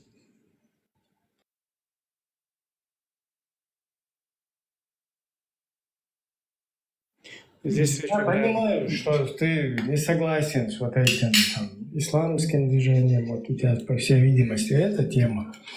Но вот тут лучше разбираются, понимаешь, вот на месте как бы. И вот смотри, мы с тобой, если у нас с тобой какой-то опыт был бы, вот представь, ты какой-то профессор, я не знаю, заходишь в какую-то там обсерваторию или куда-то и говоришь, у вас вон там вот эти, как они называются? Ну, пофигу, какая-то аппаратура, какая-то техника у вас неправильно расставлена, там что-то такое. Мое мнение, оно имеет вес, если я там профессор какой-то, да. Вот я зашел какой-то этот с улицы, ничего не добился сам. Еще прибежал откуда-то, попросил помощи, короче, и потом сижу здесь, вы вот здесь неправильно делаете, это так, это сяк. Как-то просто вот эту вот тему я никак не въезжаю в нее, да? Это не конкретно. Я тебе объясню сейчас, Ибрагим. Да. Смотри, изначально мы говорим о тех людях, кто приехал сюда, и ты, и я, и все остальные. Те люди, которые имеют свой разум, имеют ценности, они не только эмигрируются, они и добиваются чего-то. Как ты, например, да? Ты говоришь, ты даже политикой занимаешься. Это идеально, это очень хорошо. Но очень много людей, кстати, чтобы ты понимал, я тоже в политической партии участвовал. И поверь мне, много чего знаю. И был на таких мероприятиях, которые не каждый может, так скажем, побывать. И очень давно живу в Европе. И поэтому у меня есть что сказать, и есть огромный опыт. Мы говорим о тех людях, которые действительно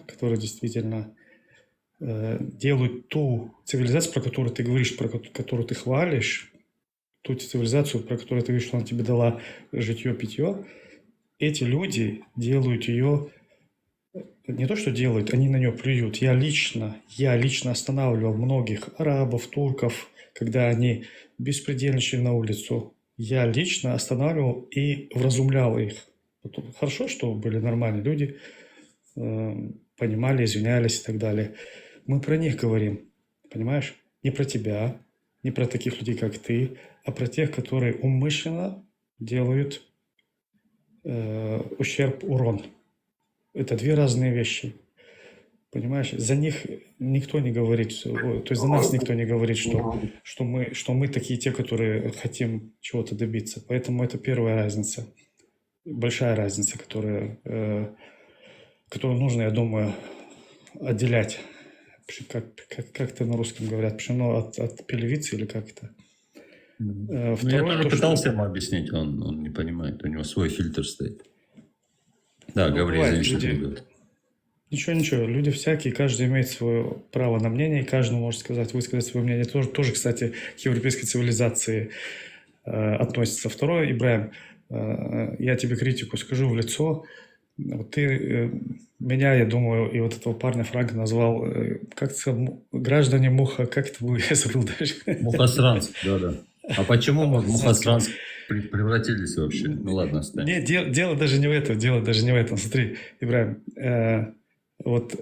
получается, ты меня, этого человека, не знаешь, но ты уже унизил, по твоей интонации, по твоему высказыванию было понятно, что вы сидите, граждане мухасранства, и знаете свое место. Изначально я тебе скажу, это не красит чеченца, и ты хочешь, и ты говоришь, что нам нужно, имеется в виду чеченцев. Я не чеченец, да, я повторяю, но я имею непосредственное отношение к чеченцам. Ты сам об этом говоришь, но в то же время ты унижаешь людей, которых ты не знаешь. Для меня это унижение. Дальше. Ты на этом мухасранском языке разговариваешь со всеми людьми, с евреями, с русскими, не знаю, с американцами, с украинскими, со всеми подряд людьми. Во-вторых, твои близкие, которые живут там, как ты говоришь, тоже общаются на этом языке. Если тебе само государство не устраивает, ты говори о нем. О гражданах, у тебя граждане тоже есть братья, сестры, которых ты любишь, наверное, уважаешь. Но получается, если они граждане, они тоже тогда, получается, в такую полку, как ты нас кинул. Я тебе эту критику говорю, хочешь блокируй меня, хочешь не блокируй, но это не красит тебя, не красит. Объясняю. Во-первых, когда я мухасранец говорю, мы в одной лодке идем, потому что мою страну, мое государство никто не признал сегодня как независимое. Поэтому, если кому-то неправильно или я слишком непонятно высказал, если что-то не состыковалось, да, либо то, что я сказал, либо то, что как поняли, то там ситуация вот такая. Опять-таки же, то, что в стране, в которую мы приезжаем, здесь арабы, афганцы, вот эта политика, которая принимает граждан стран, она тоже обоснована. То есть тут давным-давно бы разобрались бы, да, что и кого надо выдворили бы и так далее. То есть тут есть все равно законы, которые либо нужно менять, да, как-то по беспределу здесь не будут вот так поступать. Но эти законы, они, если их менять, они как позитив, так и негатив за собой несут. Поэтому люди, которые приезжают, нуждаются в убежище, у них одинаковые права, понимаешь? Выбирать кого-то, какой-то слишком... Я не согласен, я могу тебе пример конкретно привести. Да, этот какой-то слишком черного цвета, этот какой-то вот так молящийся или сяк молящийся. Тут своя политика насчет этого. То есть такое равноправное и так далее.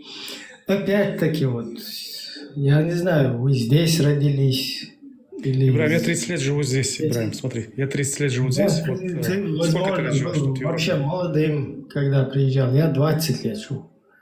20 лет, вот смотри. Возможно, да, возможно, молодым, Скажи. когда сюда приезжал, и ты не знаешь, вот, что в этом Мухосранске происходит, понимаешь?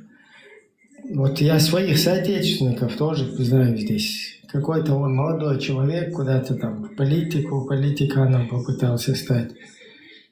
И который боится там говорить правду, что-то такое, потом его зажали, там прижали, он начал говорить, если мы здесь живем, мы должны в политике здесь не говорить, короче. И еще он для чеченцев хочет там авторитетом каким-то стать. Алло, ты как бы... Вот эти вот страны, где мы проживаем, они огромную цену заплатили за вот эту свою свободу. И система, которую они здесь установили, она... давайте будем под русскими сидеть, не дергаться. Если бы вот так сидели бы, здесь бы сидели бы под инквизицией по сегодняшний день, под христовыми походами всякими. В том-то и дело, что люди здесь... Менталитет у людей в европейских странах, он таков, что они... шли против этого. Не смели, как бы вот эта рабская такая психология, она все-таки у них менее такая, скажем так, обостренная была. Ибраим, чуть поправлю тебя, если можно. Извини, что перебиваю. Да, поэтому здесь навели вот у себя дома порядок. А потом люди какие-то приезжают и начинают здесь это, здесь арабы, здесь то, здесь все. Как-то, я не знаю. Потом у него спросишь, как у тебя там дома ситуация. Он даже боится это сказать. Про то, что Европа объединилась, это только, ну, ладно, одна из основных причин объединения Европы в конечном итоге. Та, что они до этого всю историю друг с другом воевали. Понимаешь, нещадно резали друг друга по всяким поводам и причинам. Уже когда это уже поколениями уже людям это осточертело, они уже сели и договорились. Что касается того, что я тебе изначально пытался сказать, что само собой в стране сами граждане, к ним претензий нет. К самой цивилизации европейской, да, общемировой, к ней претензий нет. Нам все, что у нас есть, от лампочки до интернета, ясное дело, кем это все придумано. Мы это знаем. Речь о другом, что политики, нынешние политики, они упорно закрывают глаза на крик о помощи собственных граждан. И это происходит по всему миру. И главная причина раздражения, да, и вот этого общей ненависти, да, к мусульманам, она не с пустого места. Они приезжают, в основном, я тебе говорю, это Марокко, Пакистан, Афганистан там, и так далее. Они приезжают, насилуют местных девочек. Когда местные вступаются за них, в итоге сажают того, кто заступился, а не того, кто насиловал, понимаешь? И когда там... Я бы хотел тоже вот это самое вступить вот насчет этой темы. Я извиняюсь, если перебил. Вот вы говорите политики там и так далее. Я тоже живу в Европе довольно-таки давно. И такого кошмара и ужаса, который вы сейчас представляете. Может, вы собираете информацию, или вы специализируетесь по этому направлению, там, я не знаю, по общеевропейским делам. Я не знаю, я не знаю на самом деле, есть что люди, вас мотивирует, что вас мотивирует сейчас об этом у нас на стриме рассказывать. Но одно понятно всем, что эти страны сами свои политики разберутся, сами своих политиков выбирают, убирают, заменяют. У них есть армия, у них есть флот, свои спецслужбы. Они с своими вопросами сами разберутся. И собирать, и говорить, обсуждать их политику, ну это как-то, знаете, вот так Ибраим говорит, дороги открыты, пожалуйста. Вы можете менять свое местоположение и место своей профессиональной деятельности в любое время. Поэтому в этом отношении у меня вот такое мнение тоже. Потому что эти страны независимые, свободные, у них есть все свои государственные структуры, где как кого-то и интегрировать, кто не может интегрироваться. Того и так есть и преступность. Это вполне нормальные человеческие процессы. Ничем не хуже, а на 100% лучше, чем в общем по статистике по всему миру. Я не буду сравнивать с такими странами, как Россия и так далее, понимаете? В России вообще нет никаких прав. какие права есть и какая есть возможность интегрироваться иностранцу в России. Скажите мне, он будет там подметать весь свой век? Мы же здесь не со щитом, которым, знаешь, вот там свое защищаем и кого-то лупим. Услышь ты тоже. Просто изначально тебя не было. У нас изначально была речь, начал вообще Леон. Он говорил о том, что надо объединиться, надо выйти, надо вот громко о себе заявить, там, бороться и так далее, и так далее. Я, отвечая ему, присоединился Ибраим, сказал, что ты с претензией. Смотри, Леон и Лазик имеют полное моральное право критиковать европейские государства, Америку, все страны. Почему? Потому что у них страна, которая ведет определенную политику, у которой есть там, как бы свой личный опыт, которая там сразу с несколькими странами в состоянии войны находится, которая там ведет экономические, политические отношения, у которой много там граждан и в европейских странах там где-то проживают, работают там и так далее. То есть это вообще другая тема. Они паспорт решает, да, получается, Ибраим? Можно высказываться. У них есть просто какая-то основа, да, вот у них нету этого бревна в глазу, понимаешь? Он может. Вот я в Америке живу, хорошо. Вот ты говоришь, что у тебя тоже этого бревна нет. Вот я тоже живу в Америке.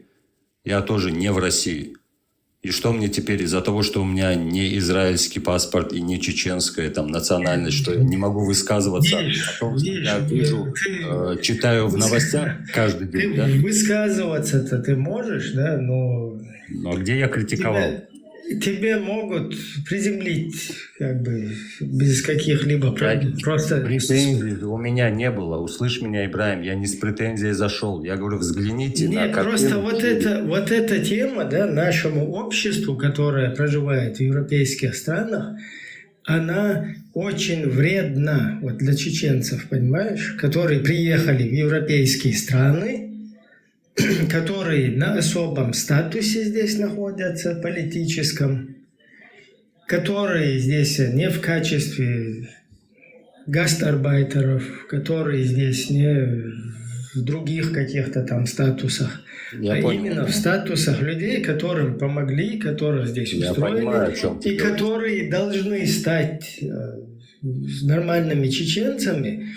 И там, где бы они ни находились, они должны поднимать вопрос своего народа, а не забыть про это и начинать говорить, вон у вас здесь арабы какие-то, у вас здесь подметают нет неправильно. Национальности, речь сейчас да, не у вас об здесь арабах. подметают неправильно, у вас здесь какие-то эти приехали африканцы. Претензий на тебя не было в моих посмотрят словах. вот эти вот европейские граждане, на тебя посмотрят с ног до головы. Так они же и кричат об этом. Такой? Я тебе просто цитирую. Ты вообще кто такой здесь? Арабов каких-то говорить или африканцев? Так я ты кто, не говорю. кто ты вообще такой? Я тебе говорю, что сами европейцы, сами вот местное население этих стран, они жалуются. Если ты не следишь за ситуацией... Они имеют моральное право, еще раз повторяюсь. Ну так они это и делают. Я просто это озвучил здесь, что вот такая ситуация в данный момент. Да, а я просто объясняю, что граждане вообще какой-то этого, да, там... Согласен, так ведь я и не критикую, я тебе говорю, вот новостная повестка, 26-й год, обстановка в мире, что происходит. Если ты не следишь, там, тебе же претензий нет, ты просто этого, может, не видел, не знаешь. Я тебе говорю, никаких проблем, я тебе скину ссылку на канал. Там человек только этим и занимается. Пакистанец, бывший мусульманин. Харис Султан. Он каждый день выкладывает видео, он следит за новостями по всему миру. Конкретно по этой тематике. И там в каждой стране местное население возмущено уже до того, что уже все, уже люди выходят на улицы, понимаешь? Я не со своей колокольни претензии кидаю там европейцам там, или кому бы то ни было еще. Я тебе просто озвучиваю то, что я видел, то, что я знаю, и ты сам можешь это проверить. Местные об этом кричат, сами местное население. Вот той же Франции. Леон или Лазик четко поймут, да, если я сейчас стану говорить, например, что это у вас там в Израиле, короче... например, в выходной, в субботу, короче, или еще что-то там, да, буду вот так каким-то образом критиковать политику. Где я критиковал, Ибраим? Да, и Лазик меня может, и там, или Леон могут меня приземлить аккуратно. Алло, ты вообще кто такой там? Иди вон. У вас там что делать больше нечего. Куда Твой ты? пример понятен, но он ко мне ведь не относится, Ибраим. Услышь меня. Я тебе говорю. Да, Факт, да, я скажу, Ибраим, вот Да, ты давай. вроде говоришь за то, что за демократию, за ценности и так далее. А свободу слова, вот про которую тоже относится, я тоже гражданин, кстати, европейской страны, если что, да, а за свободу слова, которая стоит в Конституции, что-то там насчет этого ты хромаешь. Вот ты говоришь, вот если там скажешь, что там должен приземлять. Никто никого не должен приземлять. Каждый имеет право своего высказывания. Поэтому почему здесь ты так думаешь, что никто может не сказать, или кто-то имеет право, кто-то не имеет? Это как так? Вот про это Какими я масштабами? как раз и должен говорить. Видите, я у себя в Мухосранске, даже будучи в вашей стране, не могу за свой Мухосранск что-то сказать, я боюсь даже здесь. А вот здесь, в вашей стране, я могу вам говорить, что у вас здесь политика миграционная, вот такая, что у вас здесь. Они все понаехали здесь, понимаешь? Вот этот Здесь момент пример. вы упускаете. Да, здесь один скандал, смотрите, здесь один вы, скандал которые есть. Приехали, да, в эти государства, эти моменты вы как бы, ну, либо вы слишком уже привыкли, да, там, к европейской жизни, либо вы, кто-то родился здесь, да, кто-то... Вот Что такая... ты скажешь сейчас вот на твоего соседа, сосед твой, в соседней твоей стране сейчас запрещается флаг носить, флаг родной, ну, той страны, про которую ты, наверное, знаешь, да, о чем я говорю? Ты, наверное, как-то тоже все-таки смотришь какие-то новости. Ты знаешь, о ком я говорю? Я сейчас не до конца понимаю, объясни получше. Хорошо. Сейчас в Германии идет скандал. Знаешь, какой?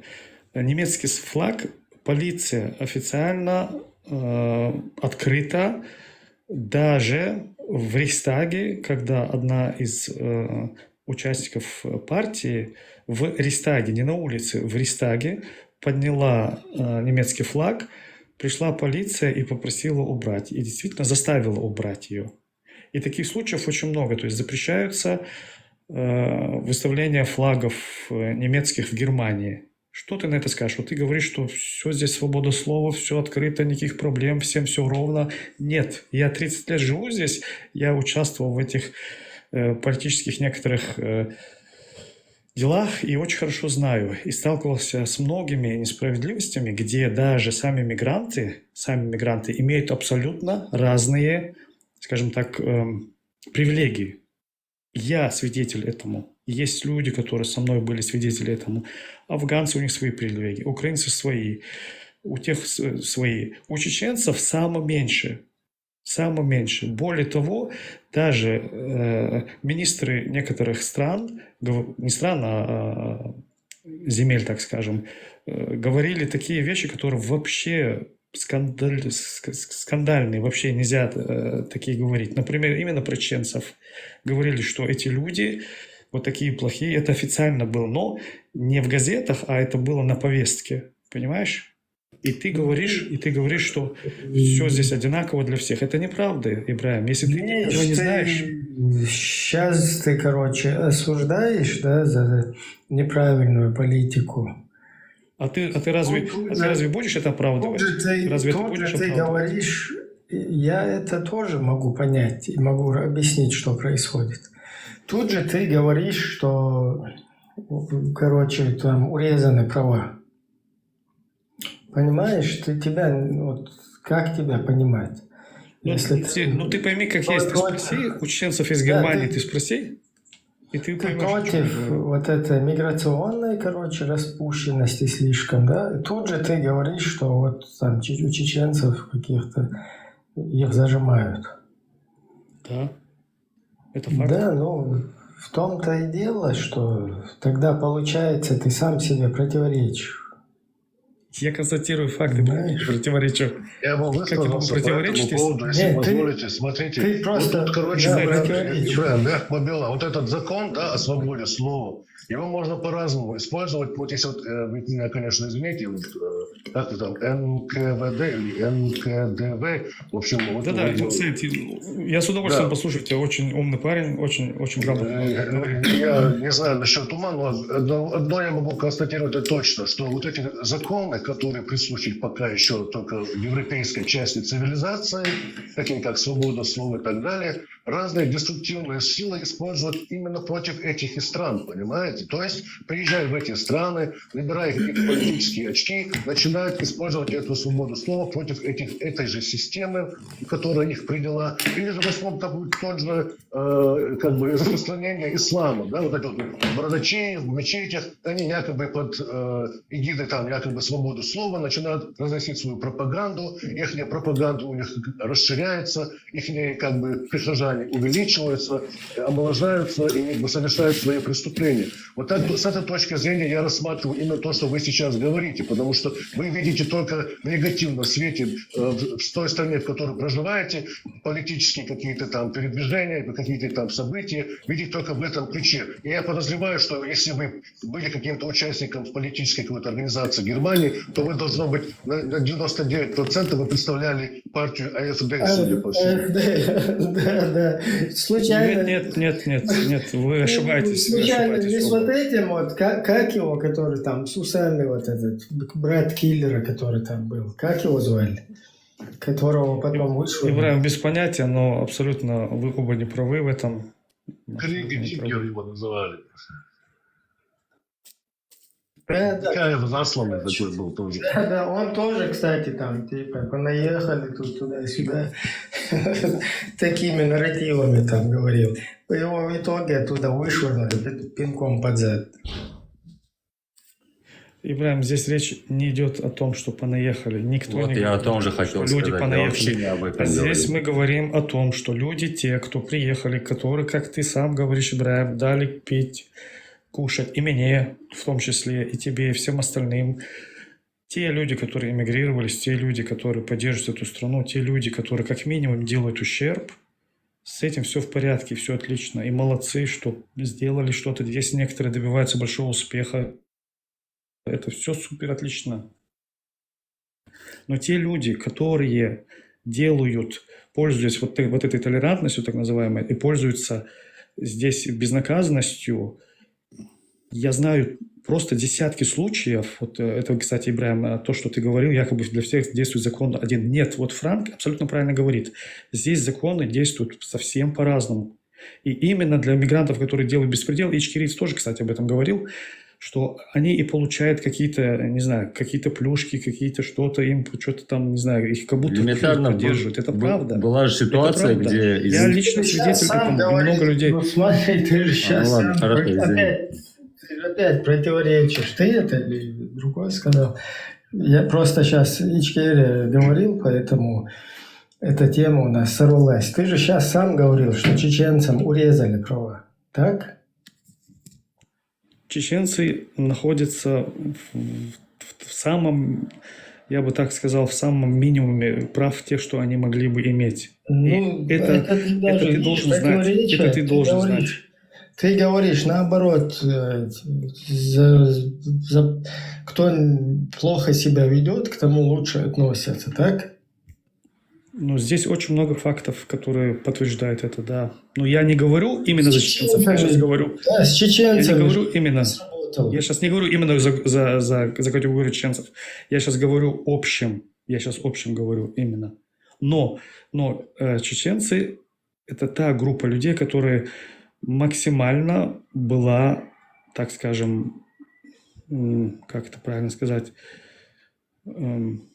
обделена этими правами и обделена всеми вот этими цивилизационными плюшками этими, которые... Я это знаю. Я много раз участвовал в... Ну, тогда я это не отрицаю. Я говорю, что у тебя тогда противоречие возникает.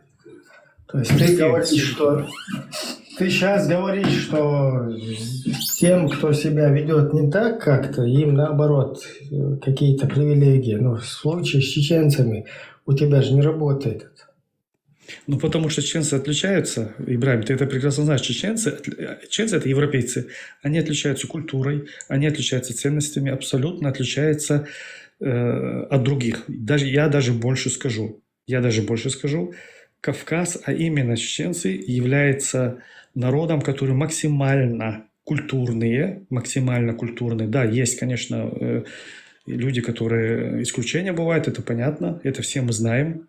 Но, пожалуйста, не сравнивай культуру чеченцев или кавказцев с культурой, например, я не знаю, там, Сомалии. Не то, что я не унижаю этот народ, но у них культура другая, понимаешь? И это доказывать нужно. Поэтому я сейчас не проецирую это на чеченцев. Речь не о культуре идет, а не о культуре. Культура вообще чеченцы, которые... Ну, она же дает... Человек же... Процентов 10 даже не соответствует своей культуре. Это уже полное. Культура же показывает человека. Как он себя ведет в обществе, как он ведет себя там, с соседями, с другими. Это какая-то моральная тема. Я не об этом. Я вот о том, о чем мы сейчас говорим. Да? Вот, хочу на это сфокусироваться. Я просто имею... Во-первых, хочу сказать, что чеченцы, проживающие в Европе, 10% не соблюдают своей культуры, потому что им по мозгам проехали, там, кафиры, мафиры и так далее. Плюс выросшее в Европе поколение. Потом опять возвращаемся к теме. То есть у нас получается не состыковка. Ты говоришь, что люди, которые наоборот себя неправильно ведут, они привилегируются. Но в случае с чеченцами этот механизм у нас не сработал, потому что чеченцы себя неправильно ведут в Европе, но их поэтому и урезали там в каких-то плюшках там, или ништяках. То есть у тебя противоречие получается. Ибрагим, это не мое противоречие. Ты можешь убедиться в этом и узнать. Я тебе скажу, в чем грех чеченцев. Грех чеченцев для европейских стран – это сплоченность. Какая бы тебе ни казалось, что она плохая, какая бы тебе ни казалось, что она нехорошая, но она есть. Ты сейчас уходишь, ты от темы уходишь. Нет, я тебе как раз объясняю. Никакой сплоченности нету, во-первых. Во-вторых, ты опять ушел от темы. Я тебе просто объяснил, да, показал на твое противоречие. Задай вопрос еще раз. Ничего, просто я на твое противоречие тебе показал. Ты сказал, что в Европе... Ну смотри. Ибрагим, Ты сказал... когда нас 5-6 лет назад вот спецслужбы Берлина пригласили, ты знаешь, о ком я еще, кто со мной еще был там. Вот к нам был один вопрос. И именно ради этого они и пригласили нас. Мы хотим знать, почему именно вы, чеченцы, закрытые. И еще мне один адвокат сказал, только это насчет радикализма он сказал, правда, что, мол, здесь в Евросоюзе из радикальных людей, народов, которые здесь находятся, ну, как мы приезжие, на первом месте вы, чеченцы.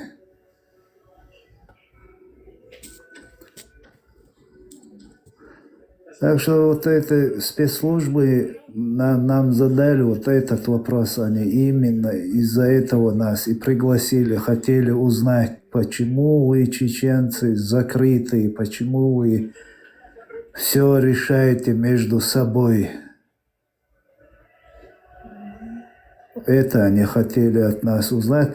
Но то, что я говорил с Леоном, это... Не знаю я, может, мне кажется, или это так есть, я не знаю. Но то, что я за эти 12-13 лет здесь нахождения в Германии, где я нахожусь, кроме меня, вот за это борьбу никто ничего не делает. Все общаются. За это время я видел с кадыровцами здесь, в Германии, с русскими, наши чеченцы, наши земляки. Один я с первого дня здесь, везде, короче, говорил, что я чеченец, что я не россиянин, что меня насильно навязали это все. И я сам законопослушный, у меня нету ни криминала здесь, ни штрафов, ничего, я все соблюдаю четко. Но единственное, у кого здесь проблемы всегда были, это я. С властью здесь, где я нахожусь, у меня до сих пор дульдунг стоит. А у остальных, у всех позитивы здесь, у чеченцев. Вот что мне интересно. Вот я это говорил некоторым людям, которые в политике разбираются. Что-то я здесь не доверяю, не знаю. Может, я могу, если можно, я могу сказать, дульдунг есть у многих людей, очень многих дульдунг есть, поверь, очень многих. Это по-русски называется временное проживание, Что я тебя перебью. Единственная моя проблема здесь, я не могу этот язык выучить. Я сам лично хочу ее учить, говорить, но не знаю, голова у меня не берет ее все равно. Ну не каждому дано, это нормально. Единственное, вот это моя проблема, и что я не могу, а остальное все я четко соблюдаю. Вот, Ичкерис, вот ты проблем. Вот непосредственно, давай у тебя спросим. Ты тот человек, который относится к этой группе людей. И ты тот человек, который, вот, ну, как ты лично говоришь, у тебя вот это временное проживание, оно даже терпение называется, если полный перевод сделать на русский, то есть как бы тебя терпят, то есть в любой момент тебя выгонят, депортировать могут. Вот ты тот человек, который непосредственно как бы пострадал от так называемой демократии, которая, в принципе, должна была бы дать тебе убежище, правильно же? Вот ты наверняка знаешь, сколько людей, ты общаешься наверняка с многими, сколько людей были подвергнуты таким вот несправедливым каким-то, особенно если это касается полиции и так далее, юстиции, сколько таких случаев? Ты можешь это подтвердить? Вот здесь, просто как? Здесь единственные два брата были. Они не радикалы были, они такие же, как я, простые ребята, короче. Они язык выучили, работали.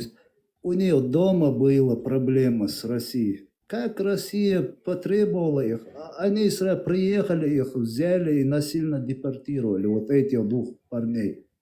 Очень хорошие братья были.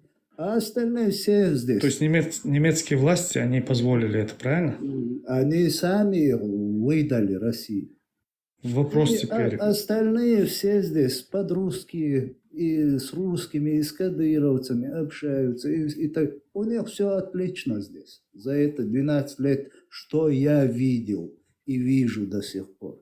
Вот я не понимаю, в чем проблема, я не знаю. Я могу сказать то, что я слышал. Я так не скажу, я прокомментирую по-другому ситуацию.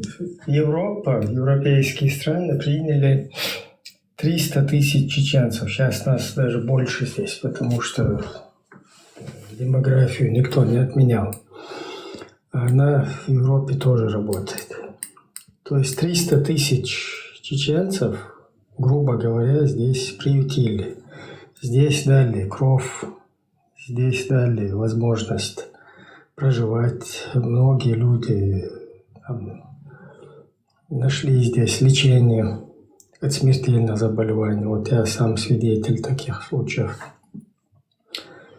Потом люди даже, которые здесь устроились и как бы нормально уже в финансовом плане как бы встали на ноги. Они помогают даже людям, которые там находятся, своим близким каким-то. То есть нашему народу, вот части, которая сюда приехала, просто очень отлично помогли, несмотря на все наше негативное. Индивидуальный какой-то случай, там, кому-то документ не дали, кого-то выдворили, или еще какие-то моменты, да, такие исключения, они были, к сожалению, там. Хотя говорить, что они были там по беспределу или массово как-то, да, кто-то мог под раздачу каким-то образом попасть. Но в целом я вот на все 100% благодарен вот этим государствам, в которых мы проживаем, которые просто нам... Вот если бы многих, скажем так, не людей чеченской культуры, да, такой исконной, а людей, которые уже как бы потеряли, утратили часть культуры, обрусели, короче, или авахабистились, вот им дать бы такие условия, или же их поменять, посадить на места вот этих людей, которые дали приют нашему народу, да, там во многих странах. И за какие-то вот эти действия, как сейчас здесь вот участник говорит, там изнасилование, случаи и так далее. Каждый день.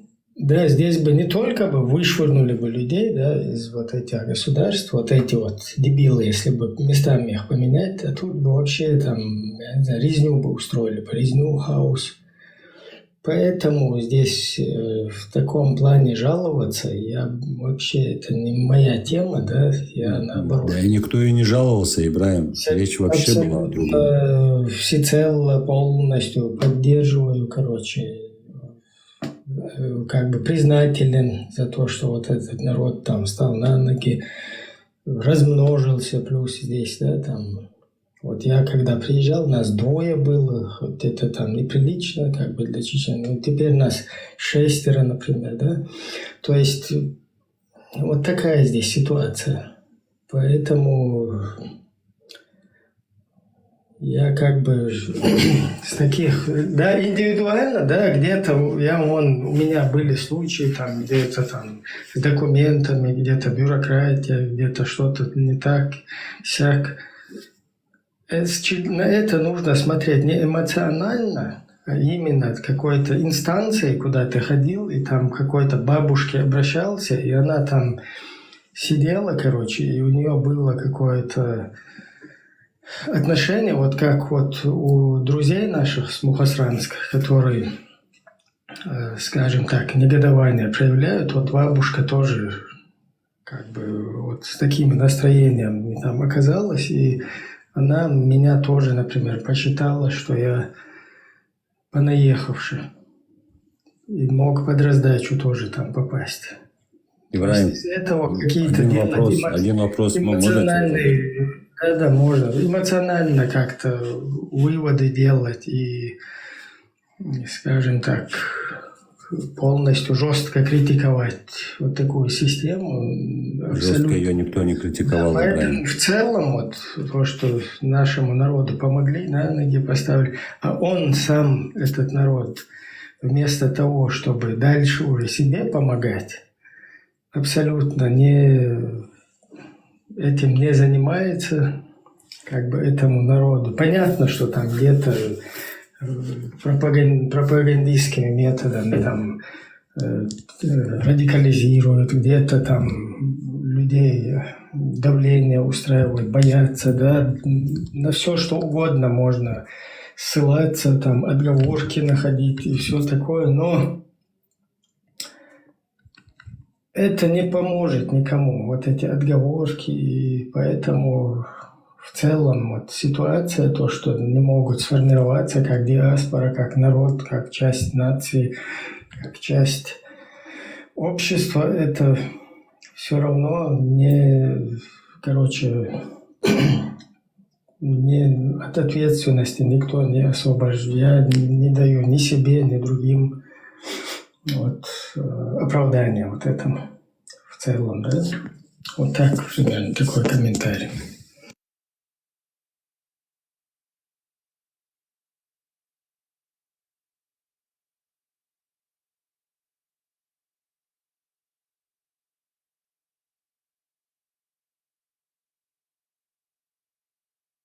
Добрый вечер. Извините. Добрый вечер. Маршал, фрау, приветствуем, добрый вечер. Очень интересная у вас здесь тема. Я так понимаю, что некоторые из вас проживают на территории Европы, в том числе на территории Германии, правильно? Да, совершенно верно.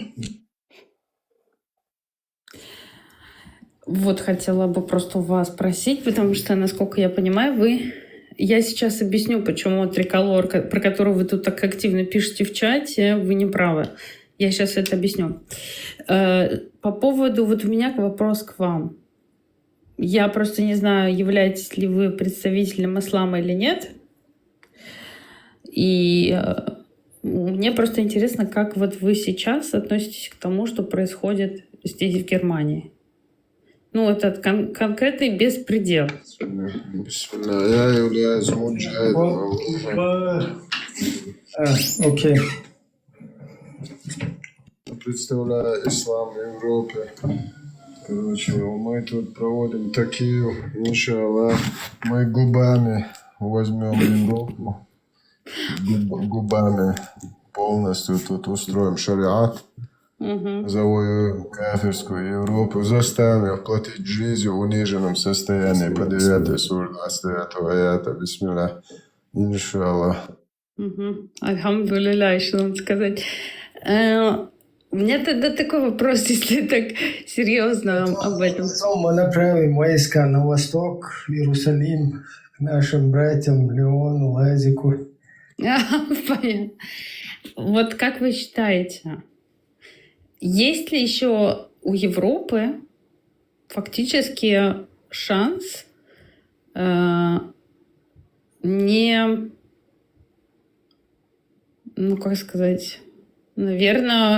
впасть еще в более худшие условия, чем сейчас? У Европы По уровню преступности.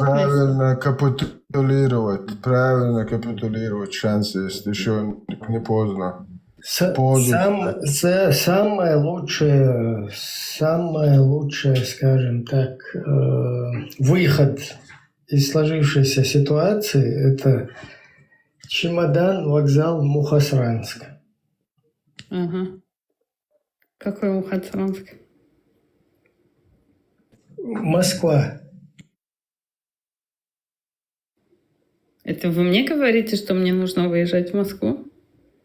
Ну, я вот представителем Мухосранска это обращался вот до того, как вы зашли еще опять и опять. Нет, я просто представитель еврейского народа. Вот, и все, у нас тут в пятницу при полном параде, у нас тут полиция с автоматами. К вам это не относится. У вас мощное государство, да, которое по правам человека, по демократии, по, там, я не знаю, по всем, короче, цивилизованным вот этим местам, да, отлично все. То есть у вас есть полное право критиковать любую страну мира. Мухосранск это у нас всех имеет в виду, и себя в том числе. Но жители Мухосранска, которые пытаются критиковать, приехав в Европу и на минуточку возомнив себя белыми людьми, да, не достигнув в своих государствах нифига, да, даже он с наводнением там не могут, короче, кто-то справиться. И сидят и обсуждают, короче, мощные государства, да, их какой-то не совсем... про меня, да, Ибраим? Ну, озвучивай. Не совсем до конца правильно. Не совсем... Я в Америке, кстати, Ибраим.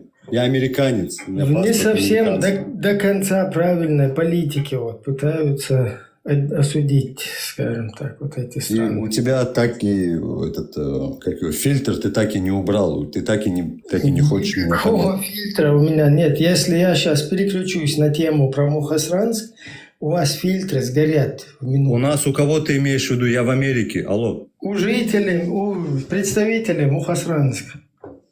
Ее здесь нет. Кому ты обращаешься, Ибраим? Ты же из себя тоже к ним причислил. Ты же сам оттуда сбежал. Подождите, вот я бы фрау ответил бы насчет Евросоюза.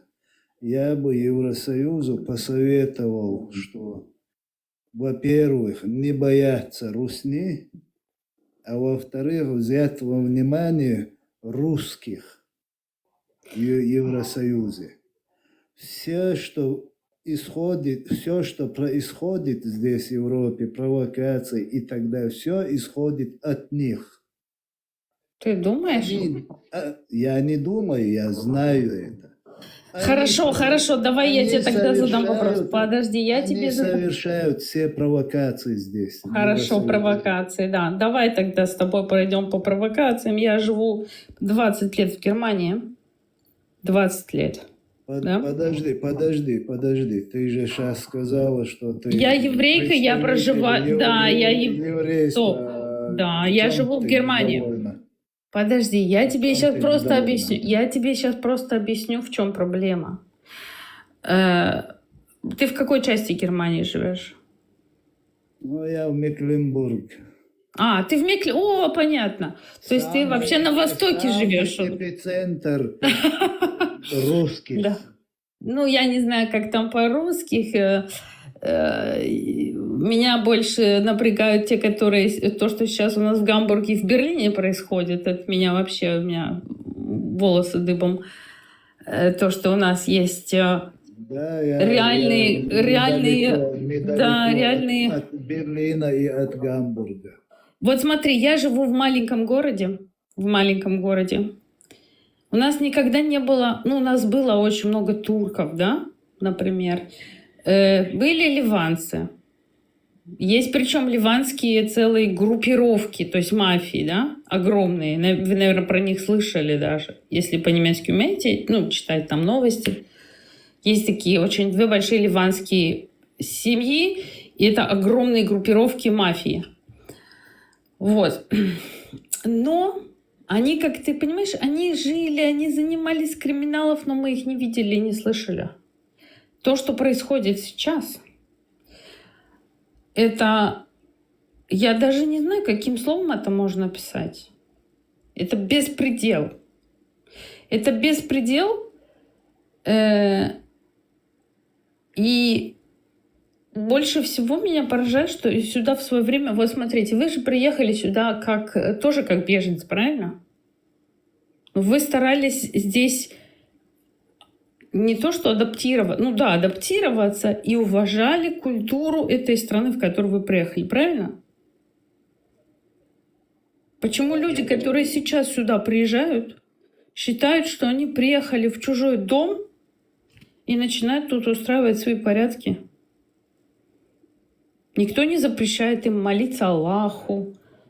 Там есть халяльное мясо. Ну, как-то надо же других тоже уважать, правильно?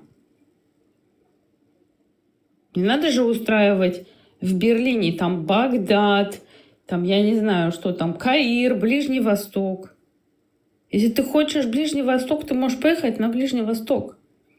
То есть весь идиотизм ситуации заключается в том, что эти люди бежали оттуда от беспредела, да, от того, что у них там не было никаких прав, и они там считали себя угнетенными, они приехали сюда, здесь устраивают то же самое. Уехали от единоверцев, к эфирам приехали, да, жаловаться. Нет, ты понимаешь, даже не то, что от единоверцев они уехали, потому что они жаловались, что там беззаконие. Но здесь-то они приехали не устраивать это беззаконие здесь. Астафируллах, шариат беззакония, что ли? Астафируллах. Ну, послушай меня, они же не живут по законам шариата, я тебя умоляю. Если бы они жили по законам шариата, они бы себе не позволяли то, что они себе позволяют. Попробуй сделать то, что они делают здесь, я не знаю, там в Саудовской Аравии. Там отрезают по сей день. Да, убил. Семья того, кого ты убил, решает, что тебя можно убить или нет. Вот, понимаешь? Они же не живут здесь по законам шариата. Они живут здесь по беспределу.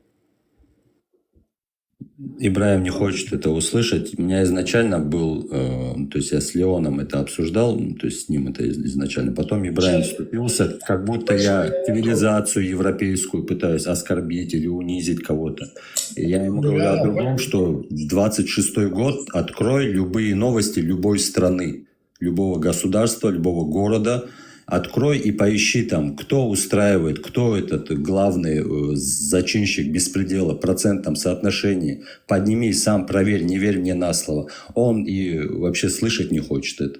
Как ты, Ибраим, у меня был вопрос тебе. Как ты думаешь, какой процент вообще преступлений, совершенных на территории Европы кавказцами, выходцами из Кавказа вообще? Знаешь, примерно хотя бы? Там даже 1%, наверное, процента, может, и не наберется. А зато процентов 70, 60, 50, 60, 70% мусульмане. Понимаешь? И им это сходит с рук. За убийство там им даже 10 не дают. За изнасилование даже месяц человек не сидит. А тот, кто пытается защитить ту, которую насилуют, его сажают. Ты понимаешь? Слушай, я тебе лучше помню. Один момент, дайте мне тоже сказать. Вообще за изнасилование вот этих девушек там, оно, вы знаете, что в исламе запрещено? Они на джихаде, ты понимаешь, им это дозволено. У них есть аргументация. Не надо сказки рассказывать. Их когда задерживают, ты хотя бы посмотрел бы. Я тебе говорю, я тебе готов ссылку скинуть на канал. Там человек этому посвятил тоже всю свою жизнь. Он каждый день ролики выкладывает. Он эти новости перечитывает, статистики. Вот эти официальные сайты тебе переводят. Мусульманских стран, вот эти афганцы, которые алжирцы, пакистанцы. Вот этих афганцев здесь, в Австрии, в Вене, где я проживаю, полным-полно. И вот эти афганцы, они вообще плевали на религию, там, они себя ассоциируют с мусульманством. Они там не молятся даже, вообще их это не интересует. И вот эти, которые лазят везде, там девушек насилуют, это вообще с исламом никаким боком у них не связано. Поэтому вот это утверждение, оно не соответствует вообще Ибраим, ты следишь за новостями в мире вообще? Ты каждый день следишь за ними, читаешь что-то, ну, за кем-то следишь из блогеров, кто вместо тебя на это тратит время? Есть такое у тебя? По возможности, да, по возможности, да. По возможности, это сколько час в день ты на это тратишь? Полчаса, 5 минут? Да, я могу весь день провести, иногда неделю. А за кем именно ты следишь? Или как ты читаешь эти новости? Откуда ты берешь информацию? Ну, из сети, из интернета. Давай тогда по-другому пойдем, можно? Ну вот я тут, извини, я закончу. Вот есть люди, он не один такой, их много в сети, которые говорят об обратном вообще. Что они лгут, по-твоему? Они прикладывают видео, они прикладывают ссылки на все сайты, на всю эту информацию, ссылки дают. Блин, я знаю изнутри будулачество, будулаков, ваххабитов, исламистов. Они не насилуют людей. Зачем ты сказки рассказываешь? Ну ты именно каких будулаков, какой национальности будулаков ты знаешь? Так, ты спускаешься, ты не умеешь общаться, ты перебиваешь постоянно. Объясняю тем, кто не в курсе. Вот эти религиозные деятели, да, которые джихады, там, у которых в голове всякие теракты, вот эти там, покушения, макушения, всякая вот эта вот хрень, да, распространение идеологического вот этого дела, они вообще, это не их тема. Насиловать там женщин и так далее, там, напившись, там, обдолбавшись, короче, там, я не знаю, там, заниматься, короче, вот этими делами, там, всякие грабежи, не грабежи, то есть это вообще другая тема. Выходцы из вот этих стран, из мусульманских, да, тут уже, конечно, да, нельзя не согласиться. А так, когда вот этими, блин, непонятными нарративами вот это вот все под одну гребенку, короче, оно не соответствует, то есть, действительности. Если мы говорим о мусульманах, то именно вот этих радикальных, их проблема в том, что у них вот эти джихады, короче, вот эта вот тема. А этнические мусульмане, да, они там насильники всякие, я не знаю, воришки там, алкаши и так далее. Ну, Ибраим, ты любого спроси, ты сам это прекрасно знаешь, что каждый мусульманин и скажет, что он мусульманин. Понимаешь? Никто не имеет права, если он мусульманин, сказать, что он не мусульманин. Будь это суфист, будь это шиит, будь это раджит или еще кто-нибудь, разницы нету. Или Так, вот админ нам, по-моему, что-то показать хочет уже давно. Админ, что это за видео у тебя там? Многие не знали, что Нарбонна и такие южные города, как Марсель, Канны, Ницце, были под властью мусульман полвека, где жили мусульмане и правили по закону Аллаха. Эти города сейчас посещают миллионы туристов, но никто из них не знает, что это были земли халифата. После захвата южной части мусульмане продвигаются уже к центральной части Франции, а это Тур. Захватывают Тур и продвигаются в сторону Пуатье. И мы сейчас вам расскажем про битву при Пуатье. Битва при Пуатье – важнейшая битва, которая решила судьбу всей Франции и остальной части Европы.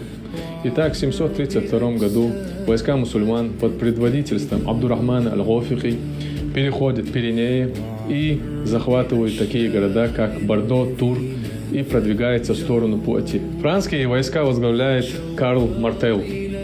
Итак, битва прошла между городом Тур и Пуатье. Точное место битвы сейчас неизвестно, поэтому у нас не получилось посетить именно то место, где прошла эта битва.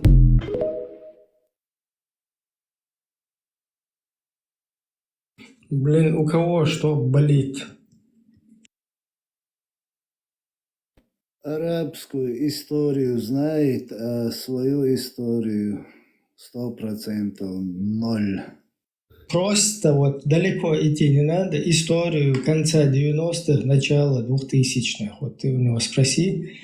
Да, я Мы здесь общались. На свою историю ноль он 100%. Да, вот тут с будулаками общались, там, ты у него спрашиваешь, ты знаешь выселение твоего народа, ты знаешь последние 2 войны, которые своим народом сделали, да, там провели. Вот эти моменты, знаешь, они стоят как в ступор, войдут и так, не может тебе не объяснить ничто, нигде, никак.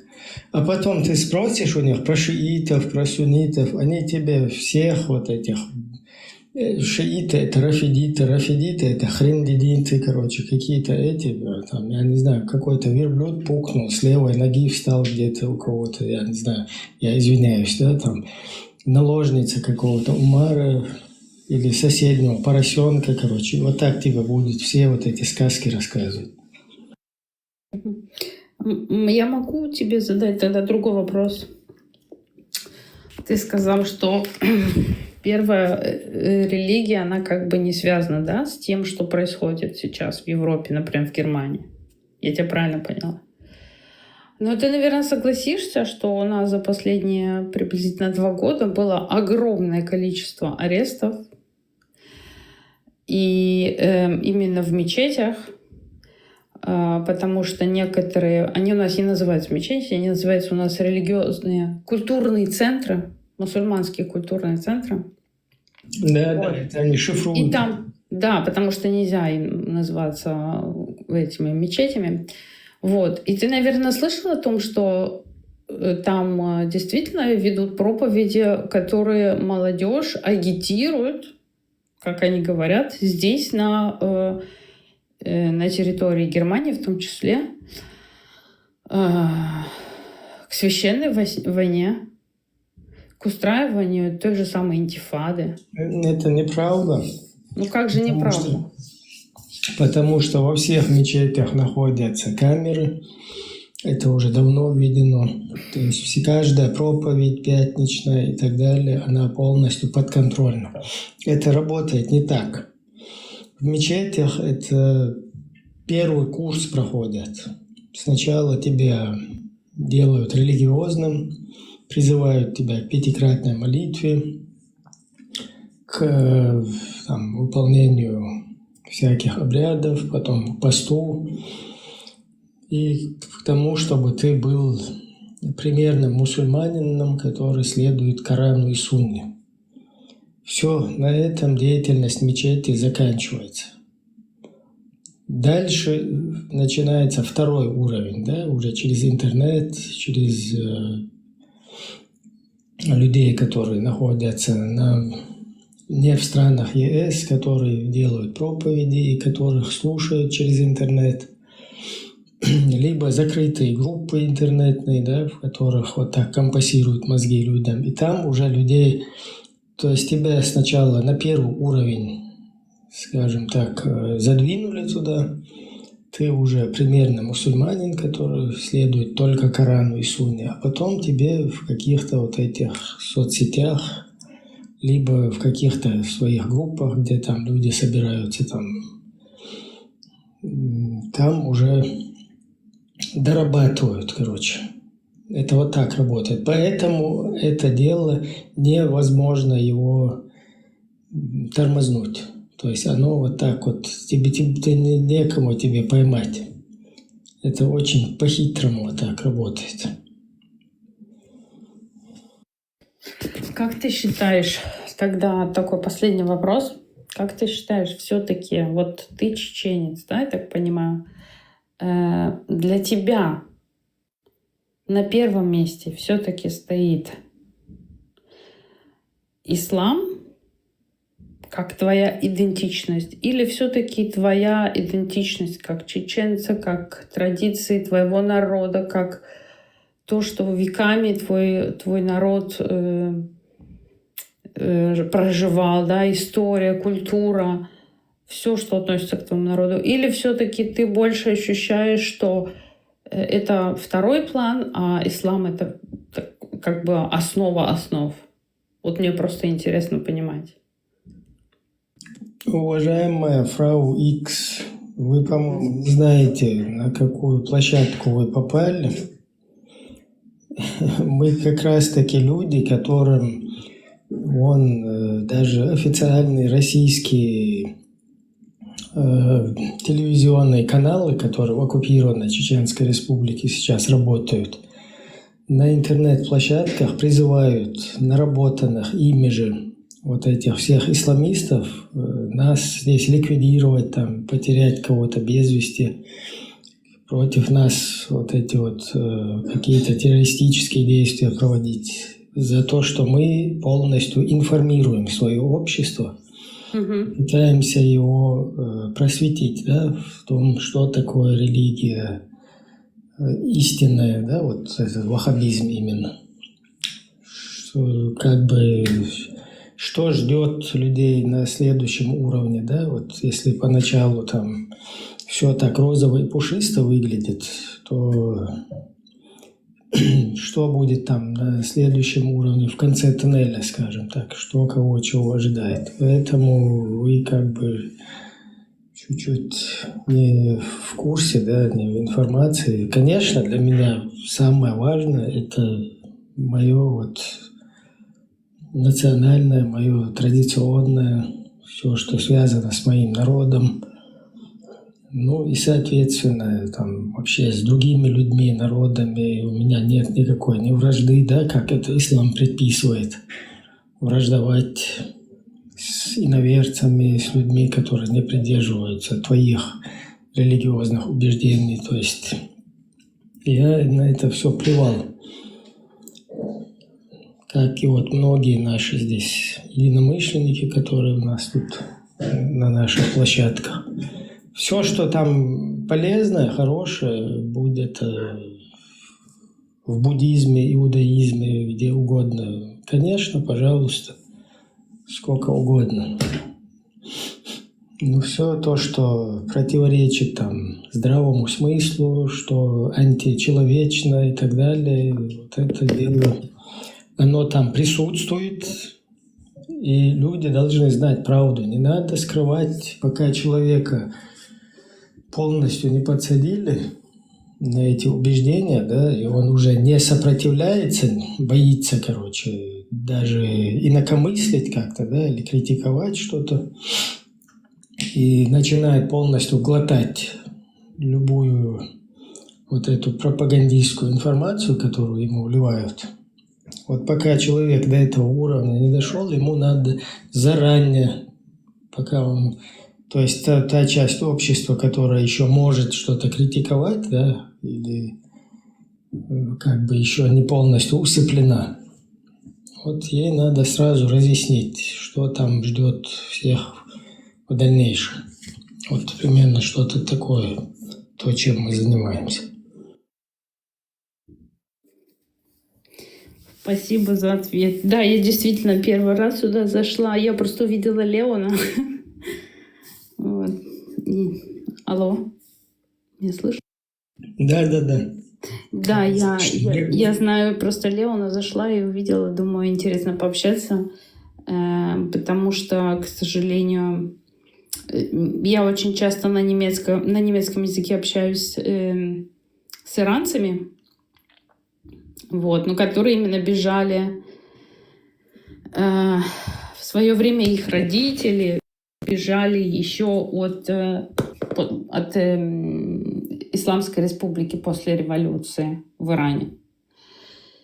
И они рассказывают тоже на этой платформе, ну, на немецком языке, к чему это приводит, да, к каким последствиям. Что люди теряют свою идентичность, люди перестают следовать своим традициям, культурным особенностям. Вот. Очень-очень-очень грустно, потому что это первый аспект, который я заметила, что я не знаю почему, но именно у мусульман почему-то, когда они приходят, даже здесь в ТикТоке, они не представляются как «Здравствуйте, там я чеченец, там, или я сириец, или я там, я не знаю, там афганец». Они говорят прямым текстом «Я мусульманин». Пророк приказал не хвастаться своим происхождением. Поэтому. А с каких пор ислам стал национальностью?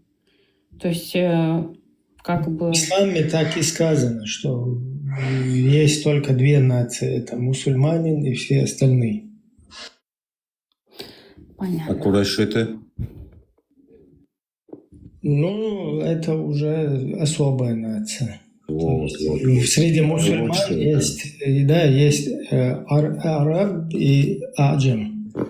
То есть арабы — это высшая каста, и все остальные — это как бы третьесортные, короче, братва,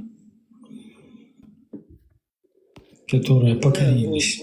У Саудовской Аравии тоже свои интересы в этом мире, как и у других государств. Поэтому они зомбируют людей. Они каждый год стабильно получают от них гигантские донаты. Конечно, это вечный Как от этого отказаться? Конечно, поэтому чем больше мусульман, им это выгодно и надежно. Собрать вот со всех собрать по монеточке и пойти у куфаров что-нибудь из цивилизации, что-нибудь купить, что-нибудь полезное для себя. Ну, есть только одна проблема во всем этом. Вот я просто каждый раз сама себя спрашиваю. Ну хорошо, вот они приехали сюда, они, грубо говоря, вот давайте пойдем по сценарию самому такому пессимистичному, да?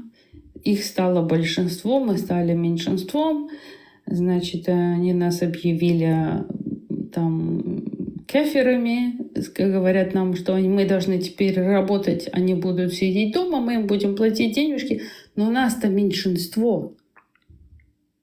Понимаете? Фрау, ты просто ты не полностью догоняешь политику тоже здесь, в Германии. Здесь арабы, мусульмане выгодно, знаешь кому? К левым? Альтернатива для Германии. Вот им выгодно, чтобы они были, чтобы они часто совершали провокации и так далее.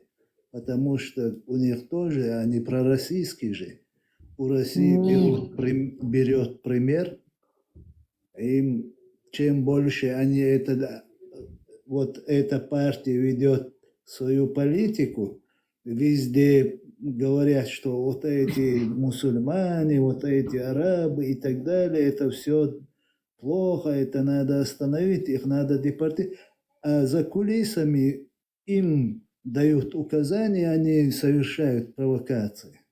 Я не согласна. Вот, например, нас, чеченцев, знаешь, как здесь использовали? Русские, хорошие русские, немецкие русские. Нам говорили, что европейцы, они лицемеры, что они такие, что они сякие. А европейцам говорили, что чеченцы радикалы, террористы. И так вот так нас тоже травили. Они умеют работать. Я поэтому говорю. Я поняла, короче. Нужно не бояться русни и взять во внимание русских здесь. И недавние провокации, которые на дверях мечети забили голову свиньи, а в синагоге что они там сделали? Кто это сделал? Вопрос. Кто это сделал? Русские сделали. Я поняла, короче, у вас предвзятое отношение к русским, но есть один очень важный аспект, который... Стоп. Я понимаю, что у вас есть к русским претензии, но я хочу разговаривать объективно. Давайте просто объективно. В каком году появилась альтернатива для Германии? Она появилась после того, как сюда завезли в 2015 году первых сирийцев. Шрёдер когда был? Причем здесь Шрёдер? Шрёдер был представителем СПД. Шрёдер был канцлером.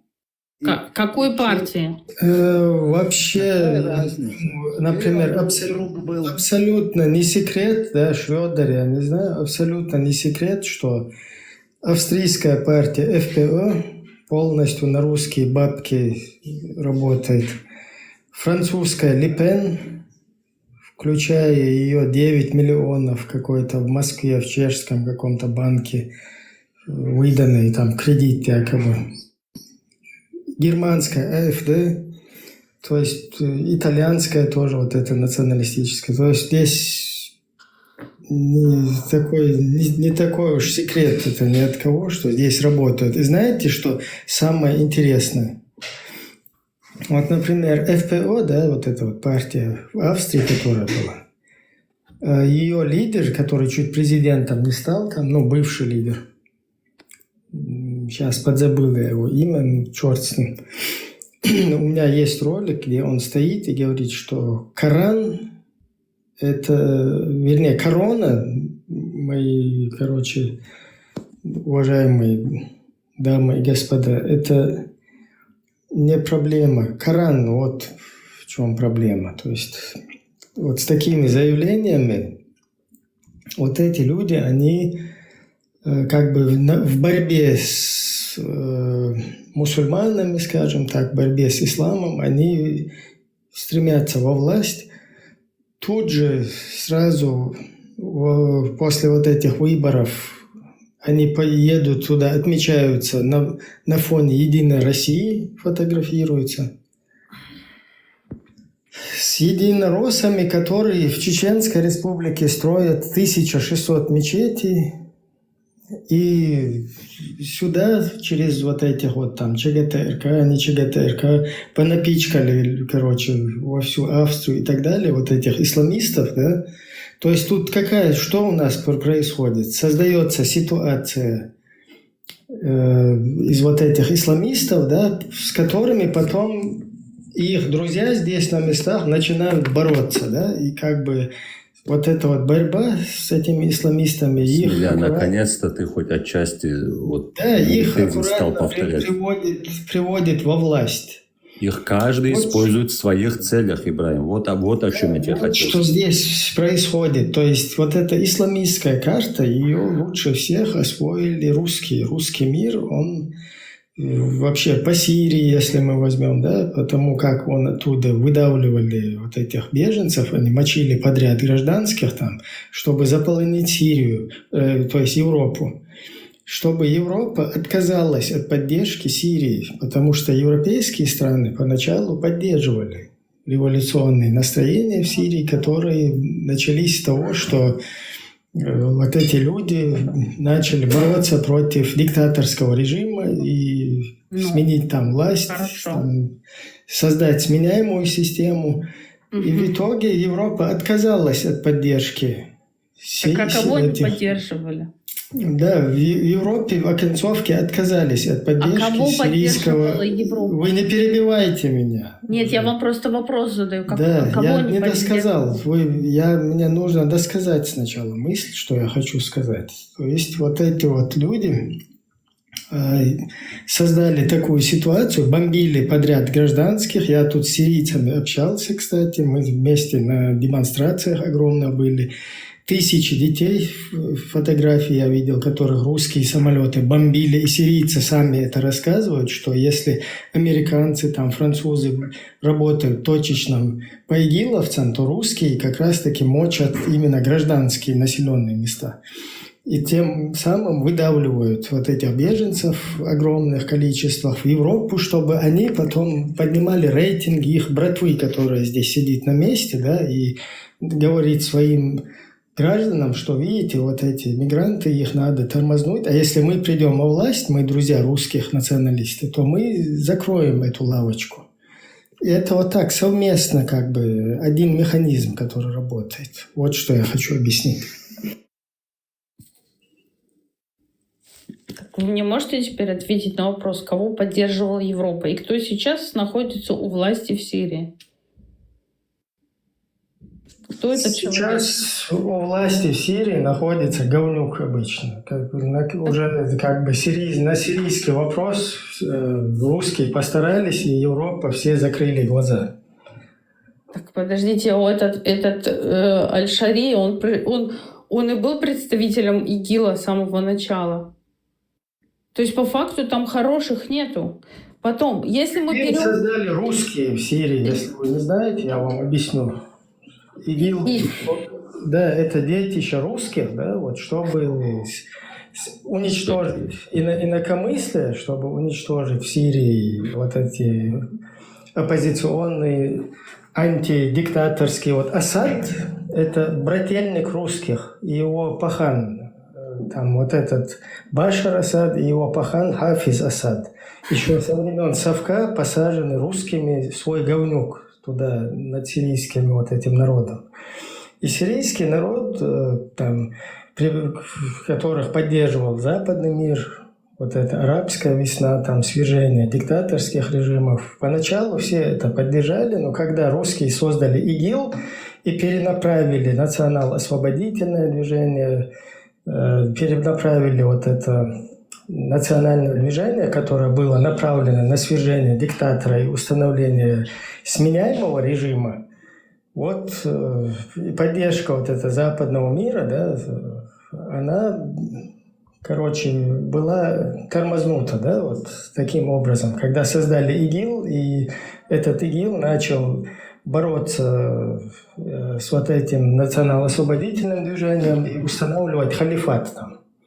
И вот так вот, плюс каких-то граждан Америки, Европы начали их там гасить подряд налево и направо. Почему-то. Причем здесь Америка, Европа, если Асад – это русский вообще пассажир, а европейцы и Америка тут вообще при чем? Она наоборот поддерживала настроения вот эти революционные там, которые происходили. То есть вот таким образом против Америки, против западного мира перенаправили через ИГИЛ вот это движение, потом выдавили оттуда миллионами беженцев.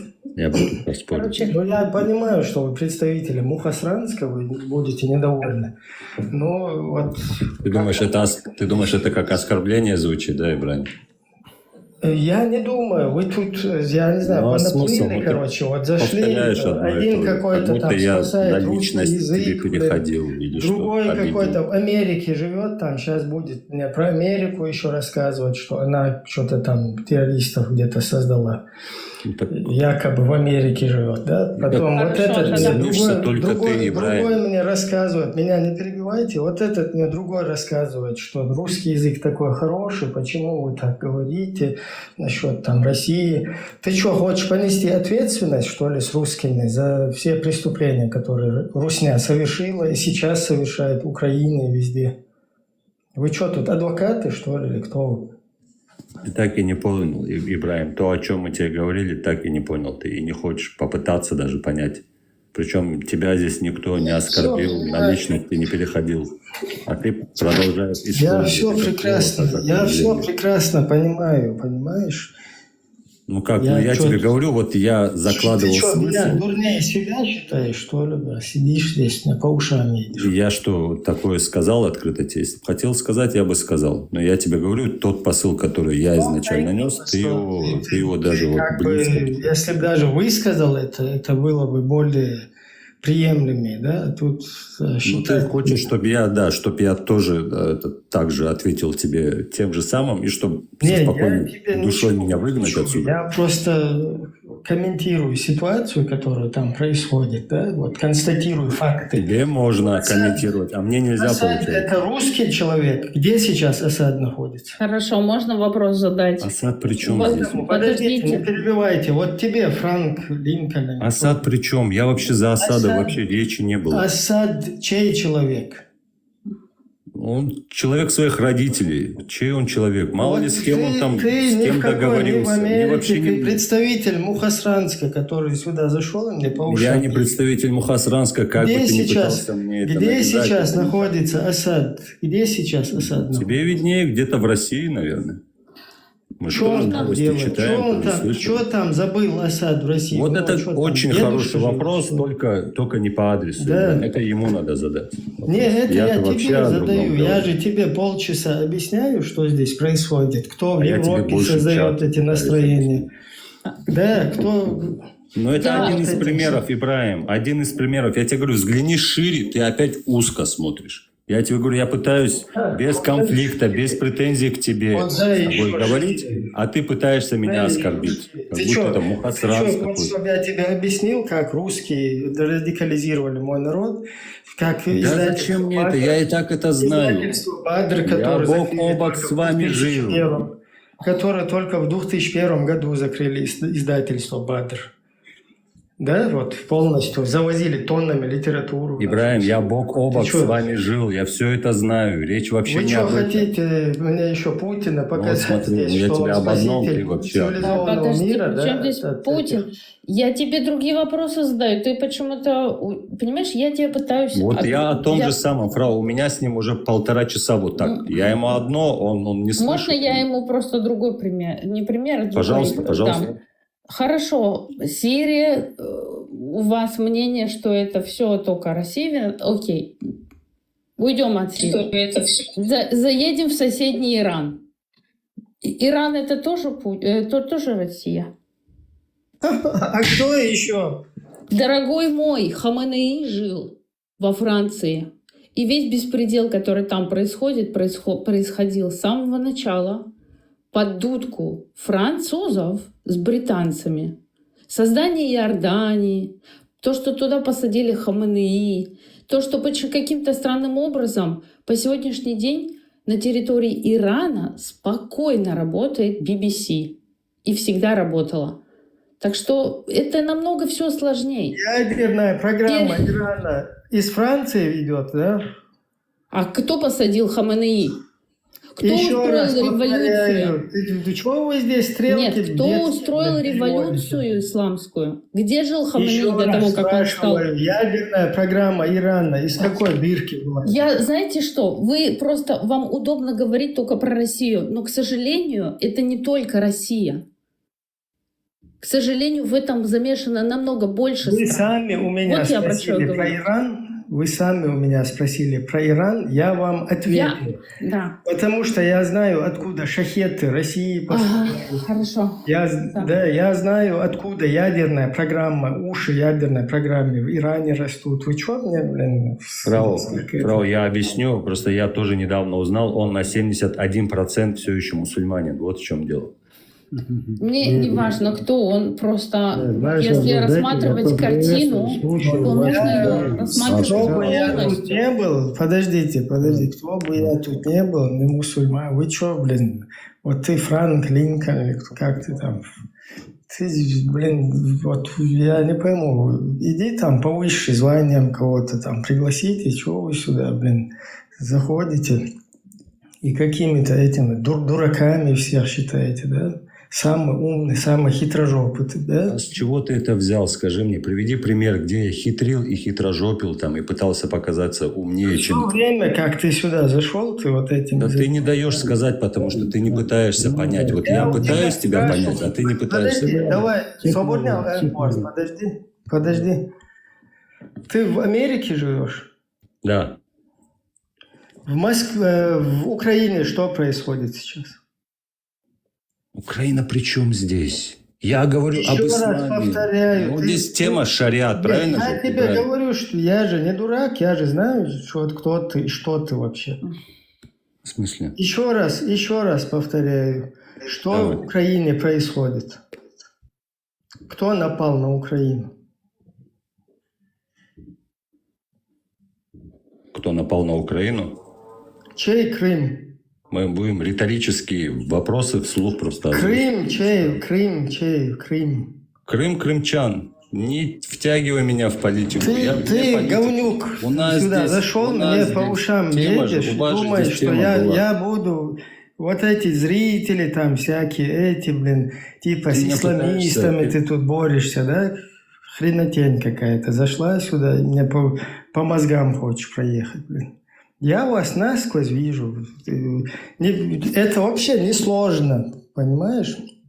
Абсолютно все очевидно. Вот с самого начала, вот как ты зашел, никакого каких-то особых навыков, чтобы понять, кто вы, да, как вы говорите, тут абсолютно ничего нет.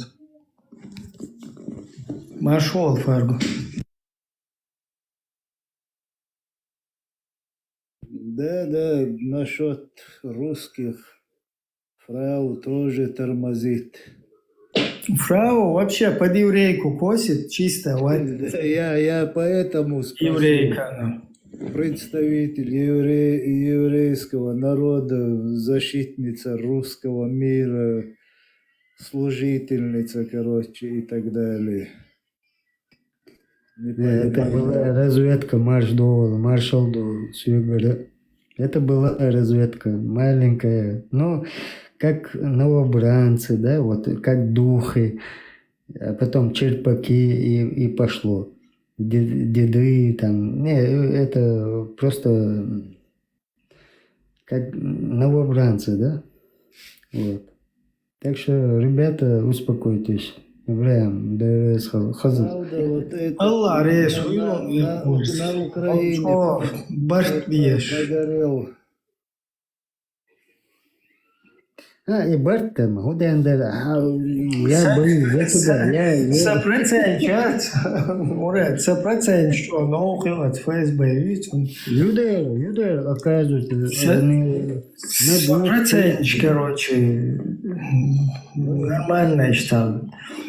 Моя халега и шукшут, вы говнюки можете зайти. Нет, ты 20... И поспособствовать, короче, на мои проценты, да, чтобы их поднять там или... Вот смотри, 50 на 50 разделить, да. Хай вера, хай чувствуешь, хай шайрон и шайрон. Хамас проценту, идите там, ой, просто хамас проценту. 50 на 50, а ты прибавил 22%. Акбар, здесь 100% мусульмане. Нет, я 50 на 50. Ну, и 22% материально Бога. Акбар, 100% не хокайл шайрон. Хайбу дивиться иш моё.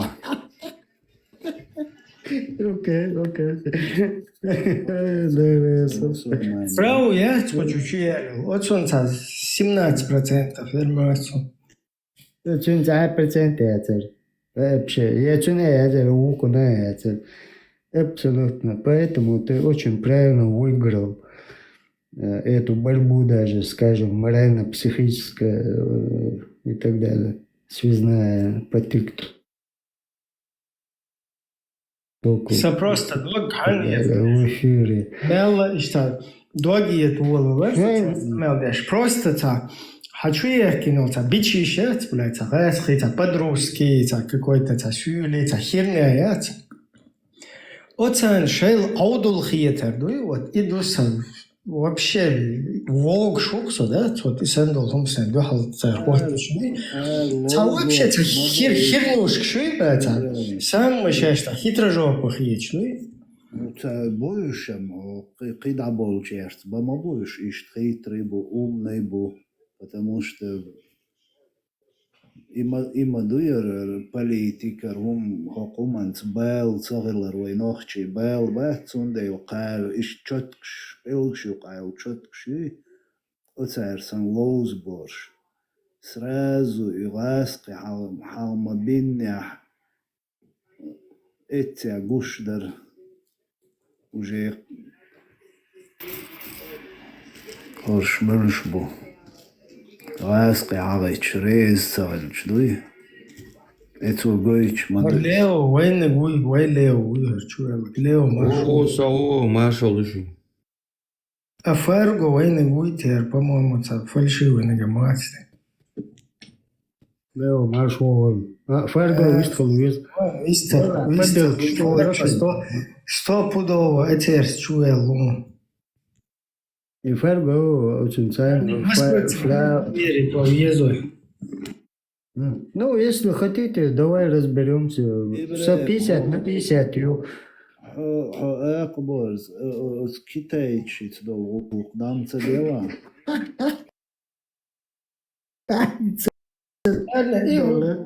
Отношения, да, миссия. Китай, короче. Идите, да. И питан тесити я бошу сот ярчхая Китай расхая да. До цигал оку письмо. Я тух буч муакка. Не брусли, ой, я забрал. Вода, ой, цин тагул. الشيء هي زوايو شو كيتايانك إبراهيم ويحلقو شو دير قوقن بيسمو تاع بيركتو كيتاي أو شاي الألي إكسبريس شاي وي وكي وي كرا просто ويتين تبو كيتاي كاتشو كيتو ورمزان ده بخشو Скажем, что он тяхток я. Садует, скидки хотя бы, и Алиэкспресс, чёрт. Он 22, Мичелело, 50. И все вопрос. 22, не 72, и это 50 на 50, мы дай вот где. Да, мы разбираемся во всех религиях, там, понятия людей, человека и так далее. Но, ладно, какие-то проценты, чтобы брать в жизни у себя, я все выбросил. У меня нулевка, скажем, даже. Я просто человек, ну, а кто-то человек. Я в течение. 0%. Плюсовать, да соещать, иду сдуть. Когда я 50 на 50 сижу, хорошо, хай ислам, хай муслим, хай шариат, хагайтал, худу шва бокдег, нисдег, силахдег, вездег. Свидетели говорят, лотя. Им цавойсун и мелворти, омон. ده لو شروع وشو بقدر وتدح ويتلو شروع مش ده يحيى ياش ده شو يا أخبار ما هو هذا ده طلعوا وين مشوا любых мы будем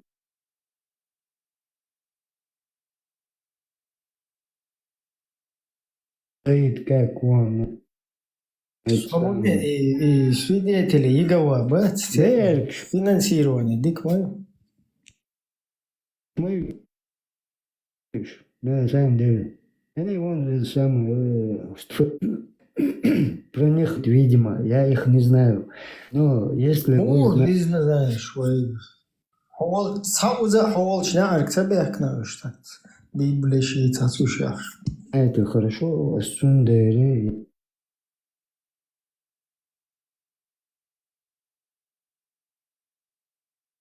Я тоже их изучил.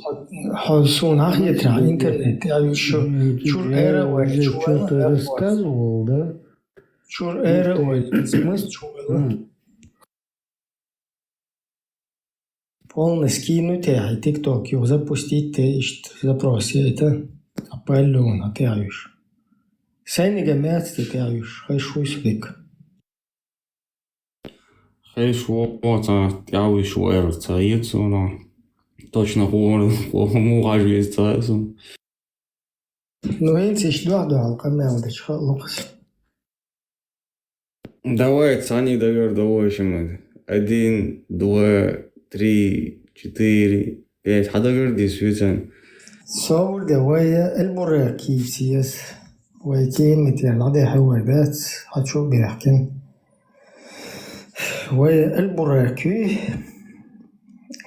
تون المراك بعدي تشوف يوتشات سو بروست المراك تحلو مجوات صور له سيجا أو صور له سيجا الحلو غنشوف تاعها تيجاها الله عندي قيتش تو 50 لما استدلنا تاخيو نزات خيخ كنوش البراك سيد ماي اتاج سيد ماي نيبا تخيتش تيجا موسى بايموس جازل لاتش تتاوين تاك خوخل شتو هباهتك لقرشار هبو خوخل رعيلش Делашт, шоустра ит. Короче, лаем остыдали, ну и чуша. Так, юх, давай пал, короче, что сауматна хо бьет идиландецер, из-за хейна цадеш, палки бор тайчер. Он юга он Аллах деца ла бог пал бонер, короче.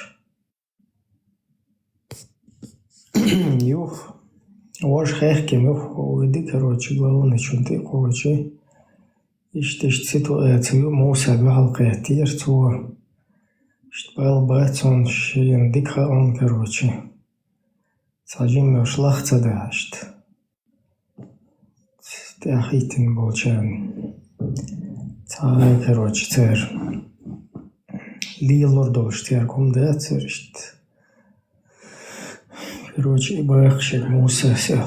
Того ход дикту дала, а что я лерн шишим цайлха лет.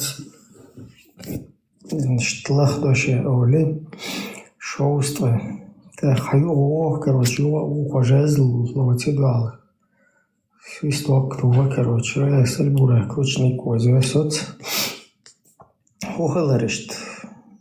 Аллахтерешт мел 40 давал, короче, палбу.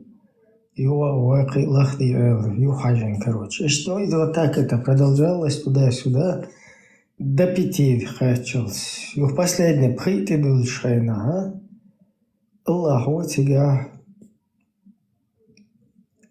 придон 50 меха хердонш. И слово Аллаха, оно неизменчиво. Иди возвращайся. Вот игум эльчу техас, мозги шатцем, то Франк. Я ел, неизменчиво ел. А и Франк, говори, хоть чувел, Франки, фрау, курсанч, бацер. Царь чул закомпасировать, инакше мозг. И именно, и момент, видите, в хадисе, короче, то Вообще халхетишь. Дела, что 20 раз изменить это, Аллах, короче, мнение. Самым интересным. Выставил свой. И самое интересное, что не Муса, меча дуал киечхилет, он лекар вауш хилч. Это на дуал киет, это лекар хиль шук Муса, лемниш кахиле, это на меча хиле. Пустыня лемниш модезе. Мус, худеш хена, и цунг ол шена была или худеш? Дуал киет табер, а Муса это альбурек, а его шена. И 7-е небо ты адуис. Это 6-е небо ты аду. 4-е небо. Тебя он я что Муса. 4-й ты ахилегу, 4-й ты Иса умер. Коуз скорость яхтен 4-й тухша Муса пойма дуал киеты рушник уже. Как двойной алба. Да, двойной вак. Шоз коуза автосервисе. حياة любой машин, Мерседес, Америки, Голландии, башкалет. Дело не в этом. Двойной он. Резко ручник возин, задний трех. Положение, коробка шенде, мере дают. Понимаете? И 5-й тух царь, ахой. И царь ошиб. Они не знают, дай говорит, шаны, шедага. رشنك تخواه توسخة كيدوا قوتي حاليكن مشان داجة رشنك تخواه توسخة цен. Вишь, боишь, цивилизация всемирного вот этого. Короче, охудуют согласон от 6-е небо, ты осмотрящий. Маушеву, Маузус. Муса. Маузи, Что Маузидон зовутся? Муса, Милу, 6-й этаж, Милу, да? 6-й этаж, да, смотрящего. Только и 7 часов есть чувствовать, он дальше. Это тоже... 6-го, 7-й этаж. Для меня это тоже остается загадкой, что на 6-м этаже делает умерший пророк. Окей. Так, она после 6-го ورخ دنيا ورخ واحد ورخ يلسمن ورخ جوج غط كوالن وال الله دال هدوي شون هدوي دال دحل ويجاي براق ويجاي حتقيتي вообще حاجنيش طال حديث вообще إيمان ندردو Эти его худованы, но или 7-й не был тех вообще. Рандеву термин олсуна, что встреч не знаю. ديلو يا ديل ديك يلا ما إبراهيم اللهم صل على محمد وآل محمد اللهم صل على محمد وآل محمد اللهم إبراهيم بولر time. Büyük çuma büyük yani hudavani. Наконец-то.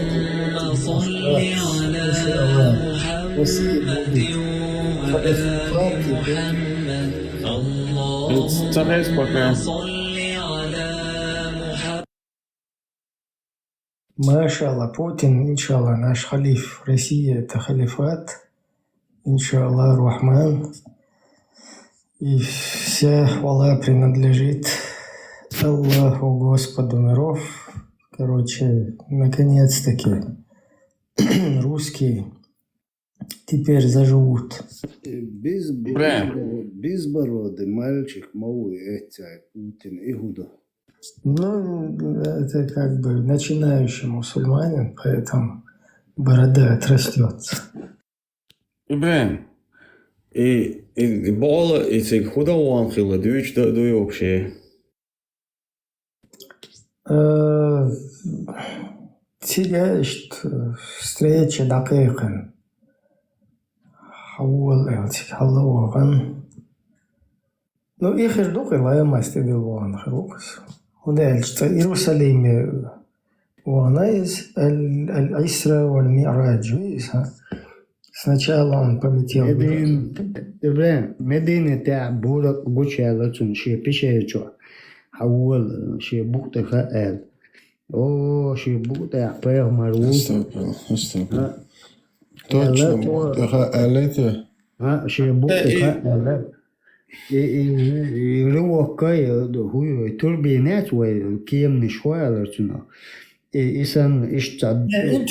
Интересно, Мудархан, по чуть-чуть, говоришь, теория большого взрыва есть?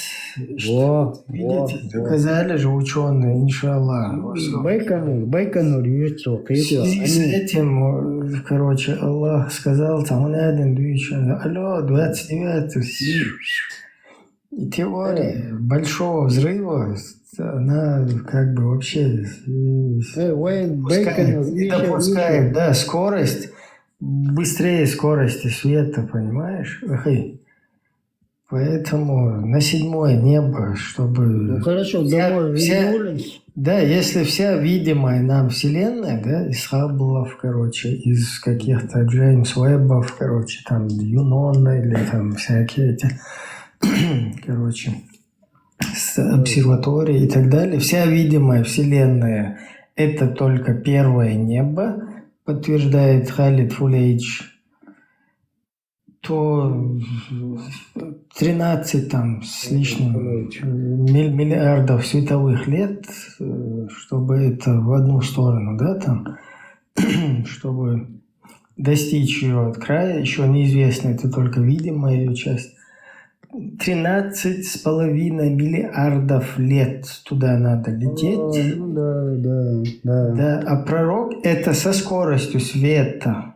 Ты летишь туда 13,5 миллиардов. То есть самая высшая скорость, которая могла бы быть вообще во Вселенной. И ты вот летишь туда, первое, это все первое небо. Тебе нужно 13,5 миллиардов лет, чтобы его, пускай там будет уже край, черт с ним, и ворота на второе небо. Но вот люди, которые там балаболят, типа теория большого взрыва, 29-й, теория большого взрыва не предусматривает скорость, которая превышает скорость света. Поэтому пророк, который там 1400 лет назад жил, если бы он летал туда на Аль-Бураке, именно в уравнении вот этой относительности, там, как бы теория большого взрыва, да, то он только на расстоянии 1400 световых лет, если Аль-Бурак со скоростью света летит, кстати. 100%. Но мы допускаем, что он летит со скоростью света, потому что да, он аллахский. А вот быстрее него лететь, то это нужно уже тогда какого хрена про теорию вообще говорить, кефирский? Тут уже свет Вселенной, понимаешь? Не только Солнце одно у нас у Вселенной, оказывается, их не пересчитать миллиардами солнцев существует в космосе. Чтобы долетать там миллиарды веков, это уже все бесконечность. Интересно, и там вся религия не спосылалась, там ангел приходил, все такое, без проблем. Именно для того, чтобы узнать про намаз, пришлось на Аль-Бураке слетать, короче, это его упражнения были, это физические его упражнения, поэтому он возлег, когда суждил, все что угодно. Он понял, что если я кайфовал, пусть люди тоже кайфуют подо мной, понимаешь? Грозный 115 ватов бухает, что чунху эрдера. Что только цвос моя зерца волчи, что хазу, что му эрдер. Це тест ходить, це хасу, убахцу. Амин, переадресации, это. Да, ишба, ерюк, да, он саящий. Он чем чак собой чем мах гой чую. Мне надо усиленные очки, они у меня сломались. пока что я сижу на однёрке. Цаух-сагум уерсей, коляски там, уатси. Милу, и на вас коляски ау. Хобляс, леркште,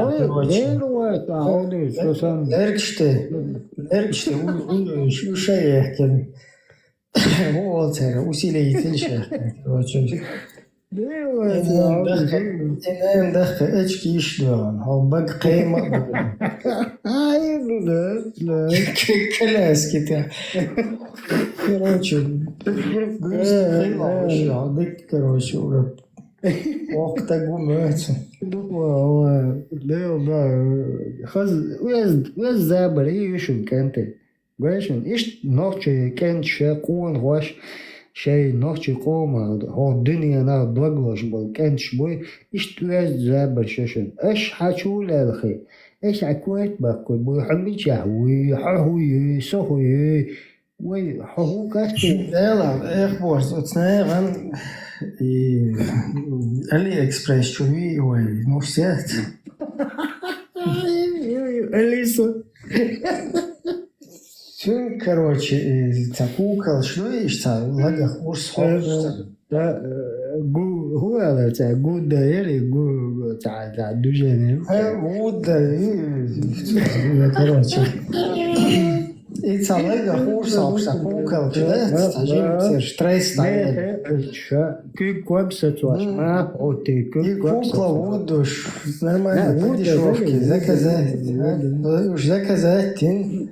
от знаем, что разослать, ты читать, мечаш, Франции, Германии, Австрии, цацна. Да, ты син, окей, хотя бы тренировка. وده هو توام هو لا توام هو ده وينوسات وزي تندعي دي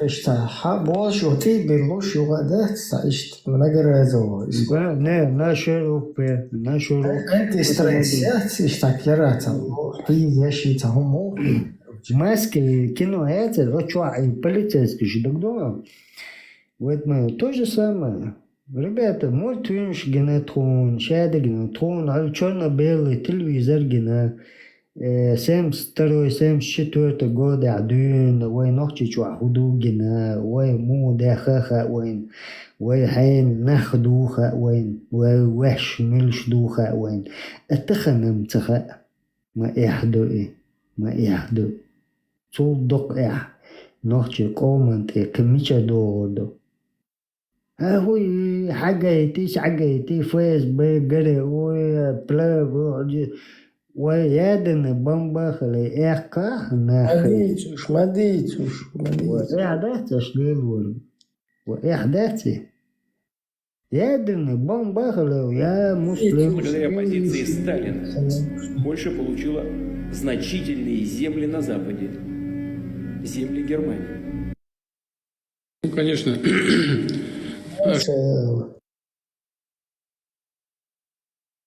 Наш халиф.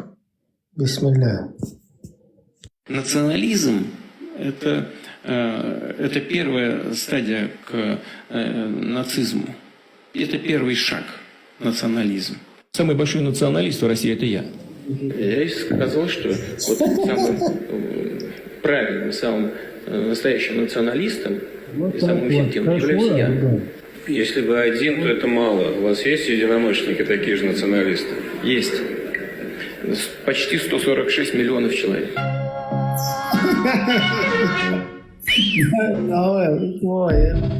Это вообще мощно было.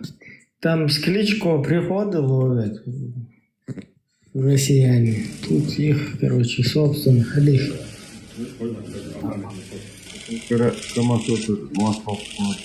Маша, все. Ты наш брат во Христе. Ненавдину, законному джедму.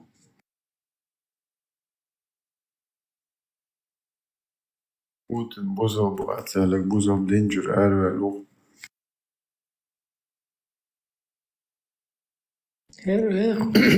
Борза укучур, лел, шулел. Что за кушук, треп, ксандат, горгу мир.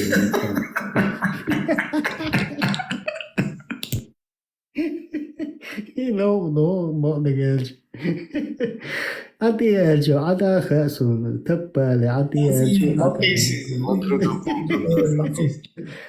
وين وبوتوا ديروا مبش ماشي مديك كنتوا مديك وشوا Спокойно, брат, хамани, вот, Маша, Маша. Ты уже в раю это или где? Да, на земле, да, ты попробуй Бога достать честностью, без коррупции, без убийства, без всяких провокаций. Путин, Ахетра, Халавиген, Туаскур, Чувер, Чучуа, Щен язык, Халех, Чакуэх, Чуси. 100%. проблемات. إذا الدنيا مالو يلا يقوتوا إنهم يقيتوا. Там тоже где-то между третьим и вторым небом тоже, видимо, сейчас смотрящий. Нет, Гюржа, Вакуасен, что я шуми, он как бы курсант там тоже, да, ислам. И тут Ахмад Хаджи, и он воспринял его. Когда Ахмад Хаджи... Какой-то этот Ридик пишет. Ибраим, Радио Машу твой аккаунт? Радио Машу это наш как бы общаковый. Ну, я тоже. Мершу, да. А Мершвала это твое радио. Да, в чем вопрос, Ридик? Бисмилля. Предположение. Потом уже изменили, я за рулем, кроме моей фамилии, никого нет. Масбанк вала, балдыганату. Давай, ластон, вот, бина. Праздник дадуечду, кана, кадыхырдол, что. Мы дейтенши. Ну, правильно. Шаббат.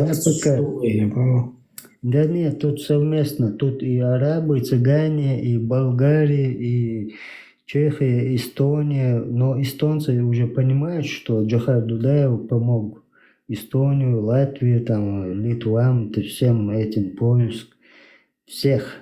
Ну, а тут есть цыгане, понимаете?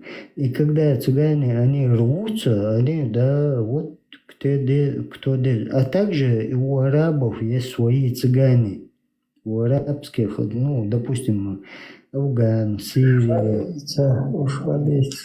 Каберш, там, Азия, азиатский доступ уже все перекрыто. Везде, все границы, они закрыты для них. Почему? Потому что где-то цашибут халха. Задают вопрос.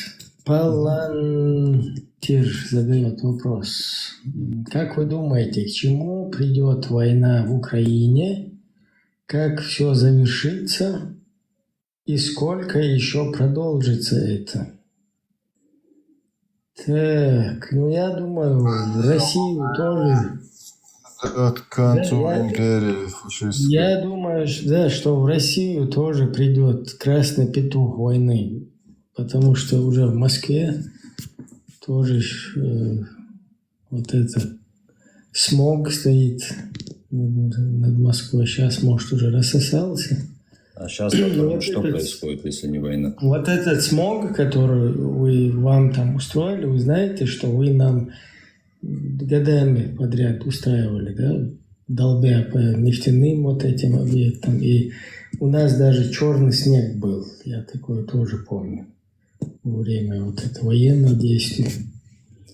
Поэтому, наверное, это как бы возвращаются вам тоже ваши долги россиянцам. Да, бумеранг дело святое.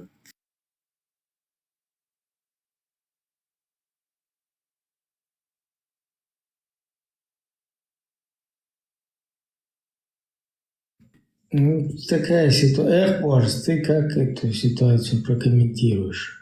Придет, клюнет красный петух Естественно, каждый дом, он, как Джохар высказал, оно и произойдет. Только А сейчас когда- что происходит? Это же и происходит сейчас. Как новости. тебя там, Аваза, Фар говорил? Фарго. Вот смотри, Джохар Дудаев вам все предсказал. Он был в Российской Федерации, из СССР даже лейтенантом, прапорщиком, невальным. Он все прошел, чтобы дойти до генерала. Понял? И он в курсантах, он в Ростове учился, а потом в Ленинград, Переброзе и так далее. Он везде учился. В вашем российском... Вот этих всяких, которые там хитрят, хитрожопые, говнюки, к нему там подсылают всяких чеченоязычных хитрожопых говнюков. Да, как четки между пальцами вот так вот. Села, сам говорю, Şüpheli işte adı çok kuz diyor, bu da da uyal oz var oz eyler, şu küçük işte adı geldi. Hunadin kun hoy nokçu ya da varık ben var it pelg bu, pelg bu. Друзья, если по существу, да, вот как вы думаете, к чему придет война в Украине, ну, ванговать это сложно. Просто... Я могу ванговать. Ибраим, могу вопрос задать тебе? К сожалению, этот процесс, он, по всей видимости, затянется, потому что Путин... Ничего страшного, не. Ибраим, один вопрос. Путина как бы нету отхода какого-то, да, там, куда-то идти. Свежий он сейчас выскажет, Ибраим. Да, давай, что там. У тебя как вообще с историей самого, там, не знаю, со школьной программы и дальше? Ты хорошо историю вообще всего мира изучал? Сколько, докуда дотянуться успел? История, это, знаешь, неточная такая наука, которая... Ну, даже из того, что есть хотя бы вот какие-то же есть, которые мы знаем, что 100% было там за какой-то псевдо... Поверхностная, да. Фарго, извини, Ибраим, извини, пожалуйста. Фарго, я не могу к тебе добавиться. В чем проблема? Заморожено. У тебя твой доступ заморожен. Фарго, ведь дальше, что Франк говорит, вот очень... Я хотел сказать, я тоже не идеально там, не всю историю человечества там изучил, но даже того, что я успел изучить, с детства была особенно история интересна. Самый любимый предмет был история вообще. И вот изучая историю, каждый раз, вот как ты до этого говорил, одни и те же грабли. Каждая империя натыкалась на те же самые грабли. Ни одной империи не было, которой бы после там, их там, периода, когда они были на коне, чтобы они не были унижены. Ни одной империи такой не было. Поэтому 7 пядей во лбу не надо быть, чтобы там, что-то предсказывать. Там, оно все циклично. Оно все повторяется. Любой, кто поднимается слишком высоко, он слишком потом так не низко падает, но больно очень падает. Любую империю возьми, с любой империей одно и то же происходит каждый раз, из раза в раз. Просто ту тему изначально, у меня была мысль, мне просто ее мало с кем я могу ее обсудить. Я думал, здесь я уже неоднократно сюда на эфиры к вам захожу. Меня слышно, да? Да. Я неоднократно захожу, и я вас всех уважаю. Вы те люди, с которыми я думал, я смогу вот эту мысль закинуть и вот хотя бы с вами обсудить. Из того, что я успел накопить знаний за все это время, и вот по сей день следя за новостями, что происходит, там, будучи подписанным на разных и блогеров, и, там, и официальных крутых, там, с миллионами подписчиков, и поменьше, там общая картина складывается такая, что ислам используют политики всего мира. Я не знаю, кто над политиками стоит, может, они это в конечном итоге используют, но все идет к тому, что, не знаю, слыхали вы или нет? Как вот все дороги ведут в Рим, все идет к тому, что все это исходит из вот этой русской гебневой Лубянки. Вот в современное время то, что шпилят, да, с вот этим исламским фактором. Они в том числе, там завязаны все, понимаешь? Я кого-то отдельно не... Завязаны, там вот все, кто на этом завязан, они завязаны с русскими. Кто не И завязан, с ними в том числе. тот не завязан. Мысль Нет, ты свою такой, закончу. Фрэнк, подожди, Да. ты общий такой масштабный тоже хочешь, стараешься, да, задать вопрос такой интересный. Но Подожди, Мысль просто вам в голову, Так одну вот, мысль у хочу нас, закинуть. у нас тут Абу Мохикур какой-то. Вот, Давай, в таком послушаем. очень прекрасном одеянии мусульманском, у него ваташка. Я ему запрос послал: поднимись, пожалуйста, Абу какой-то непонятно. Вот хотелось бы у тебя спросить про вот, альхамдулилля. Саляму алейкум ва рахматуллахи та'аля, шейх.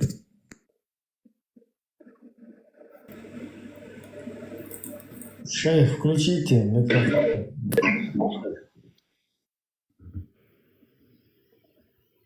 Я вас слушаю.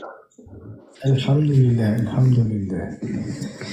Вы мусульманин, шейх? А потом еще шали.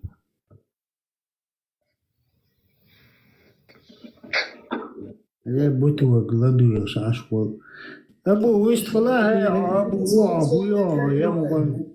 Не перебивайте. Скажи, микрофон. Эх, боже, не перебивай. Говорите, Абу. Я слушаю тебя. Вы мусульманин, брат? Да, родной, мусульманин я. Вот я хотел бы спросить насчет вот этого сахих хадиса Бухари. Их как бы несколько версий. 4 или 6. Ну так они кое-чем отличаются друг от друга. Когда пророк Мухаммад, саллаллаху алейхи вассалям, летал на 7-е небо на Аль-Бураке, в другой версии даже есть и без Аль-Бурака, но в основном таких как бы больше версий, что он на Аль-Бураке. И вот посетив 7-е небо, встретившись там с Аллахом возле крайнего лотоса, когда он спускался на 6-е небо, к нему подошел пророк Моисей, еврей, вот этот... Муса, скажи ему. Ну да, Муса, алейхиссалям. И спросил у Мухаммада, что тебе сказали там наверху.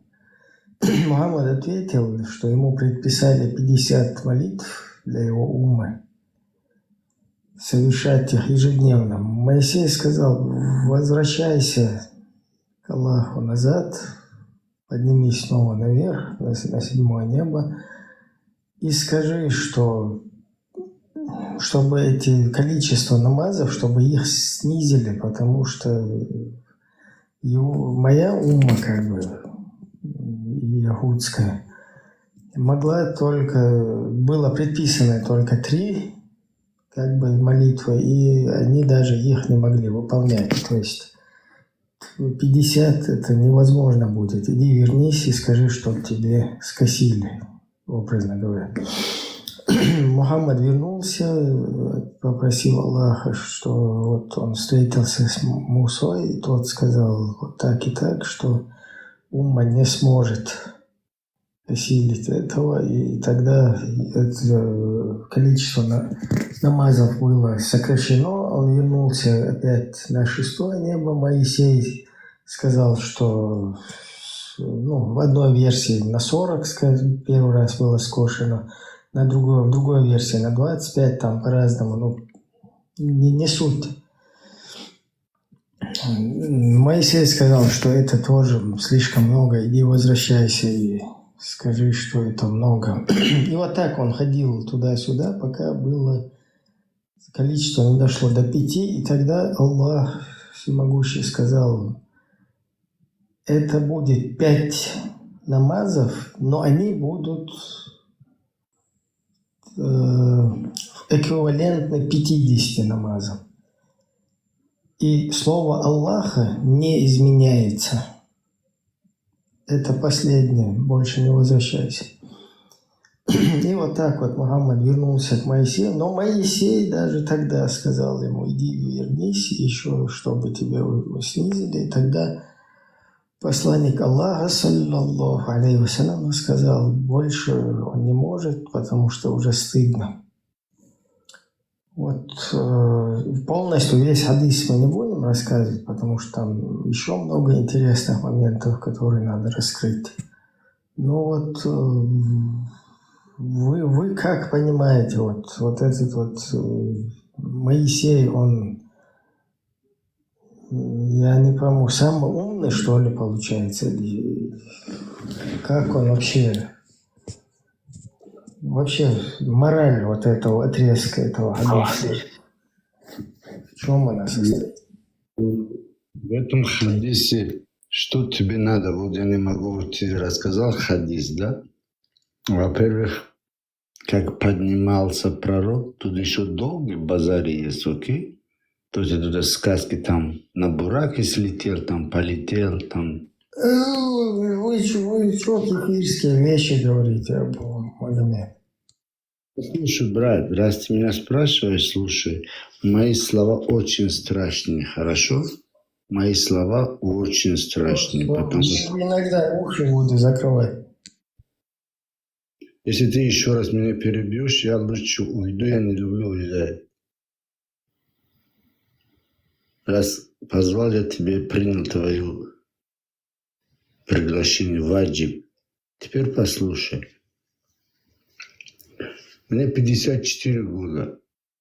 Я преподаю с 2010 год таухид. Пожалуйста, не перебивай. Нас так наебали, что... Ой, вы еще, ребята, молодые, вы не Национализм понимаете, о чем базарите. Это первая стадия к нацизму. Это первый шаг национализм. Самый большой националист в России – это я. Я и сказал, что вот самым правильным, настоящим националистом и самым эффективным являюсь я. Если вы один, то это мало. У вас есть единомышленники, такие же националисты? Есть. Почти 146 миллионов человек. Admin. Дик Салатера, Сарчо Дик Брат Торис, это был вообще великий шейх. Машал Думасяга. Я именно из-за него поднялся именно. Маша Аллах, Машал. Я поэтому его не стал уже перебивать даже. Даже я ему не ответил, что я больше не буду перебивать, чтобы не перебить еще раз. А ты, админ, взял, я понимаю, он там как бы нецензурную речь проскочил у него, но это очень великий, интересный шейх был. Может, его вернем как-то, попросим и больше не будем перебивать. Он, по-моему, еще и под чем-то был. Шейх. Правильно, он же ученик того. Подождите, шейх, мы приносим извинения, но у нас просто в эфире мат как бы неприемлем, поэтому админ данного чата, видимо, он включает иногда там азан или какую-то музыку, что-то такое, когда начинает матом говорить. Просто, конечно, вам как бы Аллах простит мат, потому что вы исламский ученый, но тем не менее мы как бы уже договорились, у нас такой уговор, что никто не будет материться. Бисмилля, возвращайтесь, шейх, и продолжите свою проповедь. Когда сказал, что учитель, я представил такого китайского такого старика с острой бородкой, который кунг-фу преподает. Рядом у него три ученика на шпагате тоже сидят. И он так кипяток им каждому на руку наливает, проверяет их стойкость. И вот примерно, когда учитель сказал примерно такой, я представил, уже его выкинули, его интересно было посмотреть. Ты фильм «Убить Билла» вспомнил, да, оттуда? Да, примерно так, когда учитель сказал. Шейх, вернитесь, бисмилля. Больше вас никто не будет перебивать.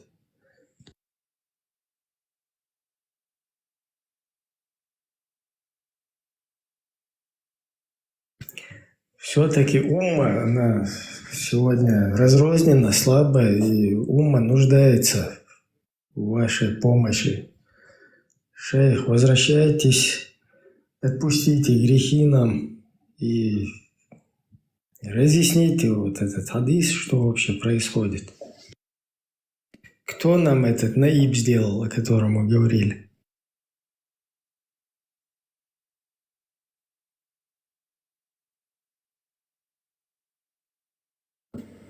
Ибраим, а там же в другой версии было, что Джабраилович его там грудь почистил, в общем, и поднял его. В общем, Да, он слишком длинный, этот хадис. Да. И там 6 или, ну, по-моему, 6 версий, да. И, короче, там много вопросов, но вот этот просто мы так и не рассмотрели его хорошенько, поэтому... Я думал, я до этого ответил как-то аргументированно. Моисей, как настоящий еврей, научил Мухаммеда торговаться. Вот и всё. На опыте. Не, ну вот мнение вот этого шейха, ну, который таухид, тем более, уже 10 лет преподает, субханаллах, это просто великий человек, да, который, ну, скажем, насиха которого была очень важна для умы. Он вообще полностью с эфира вышел, да? Нет, он просто не хочет, когда его перебивают. Как он столько лет преподавал и такой ранимый, что ли?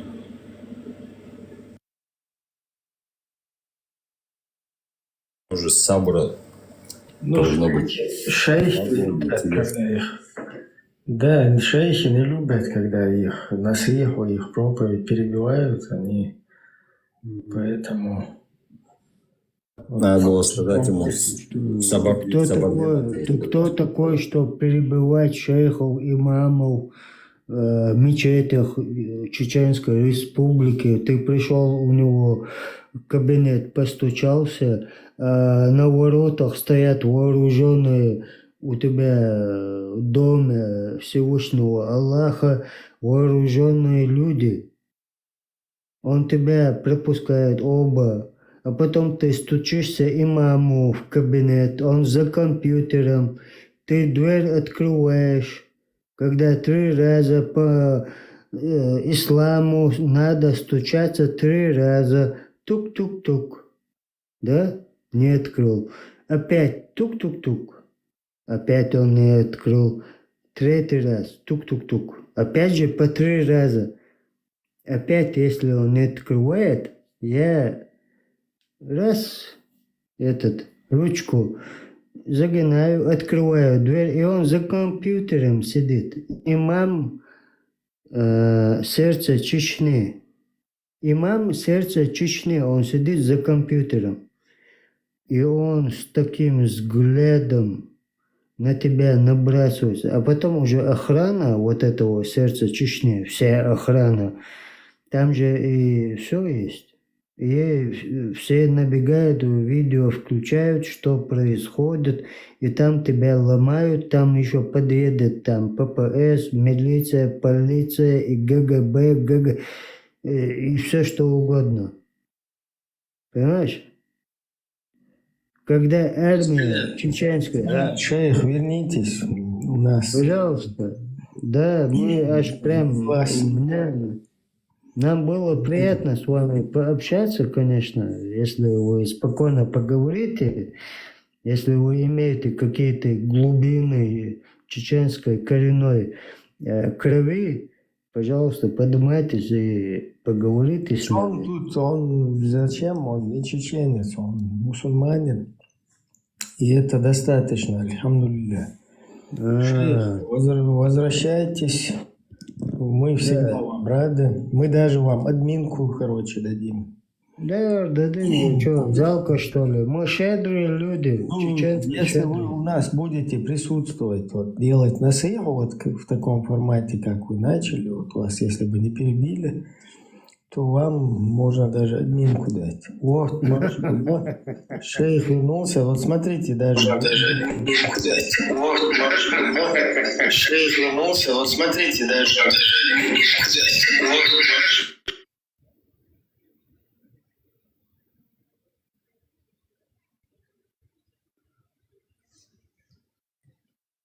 Бисмилля.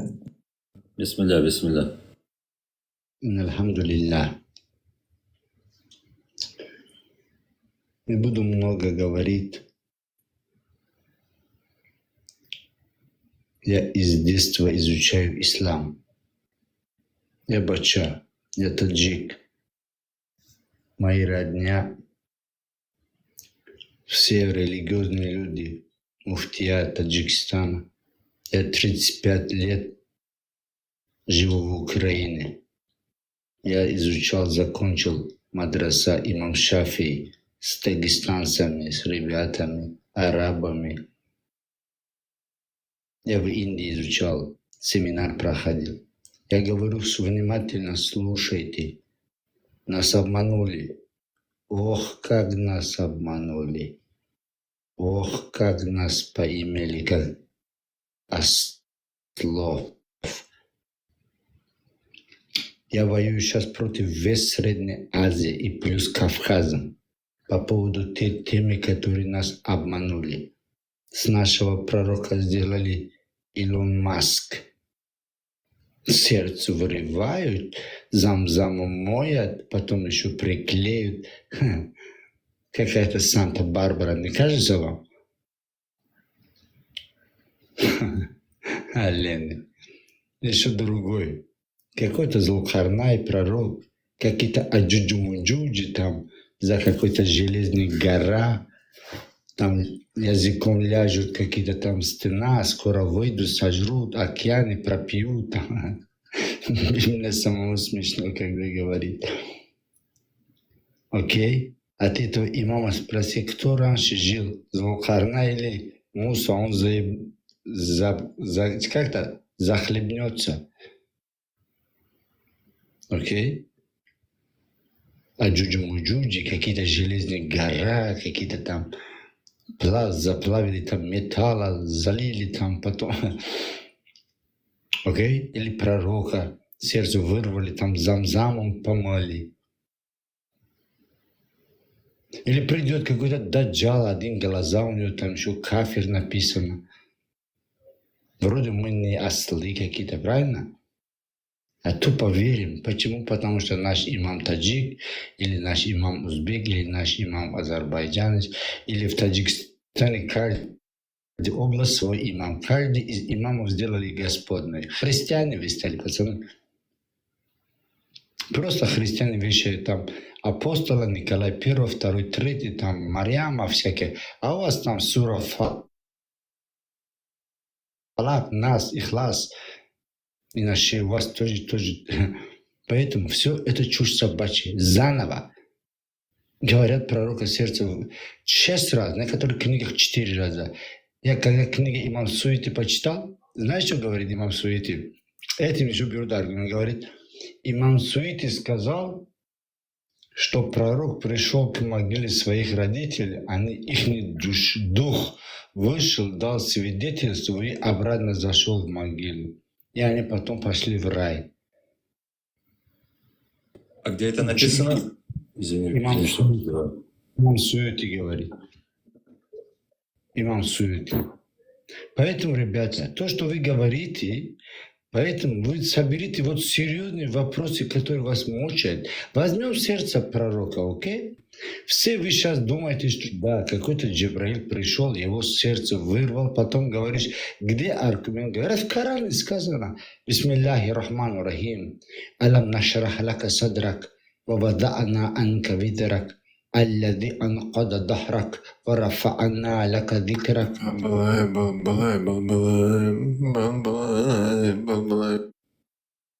Бисмилля, бисмилля.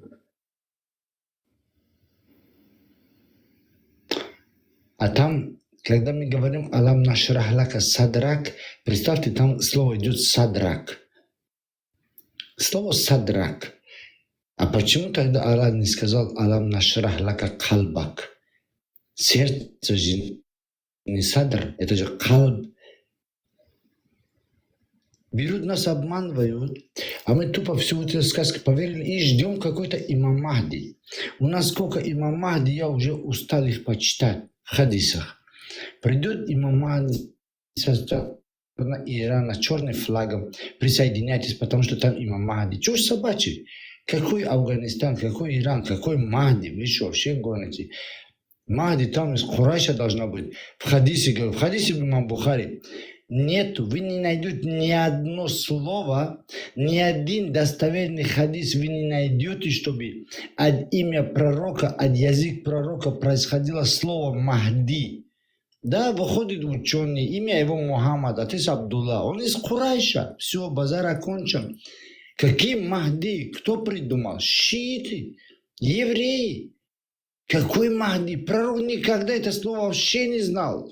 Он даже не говорил.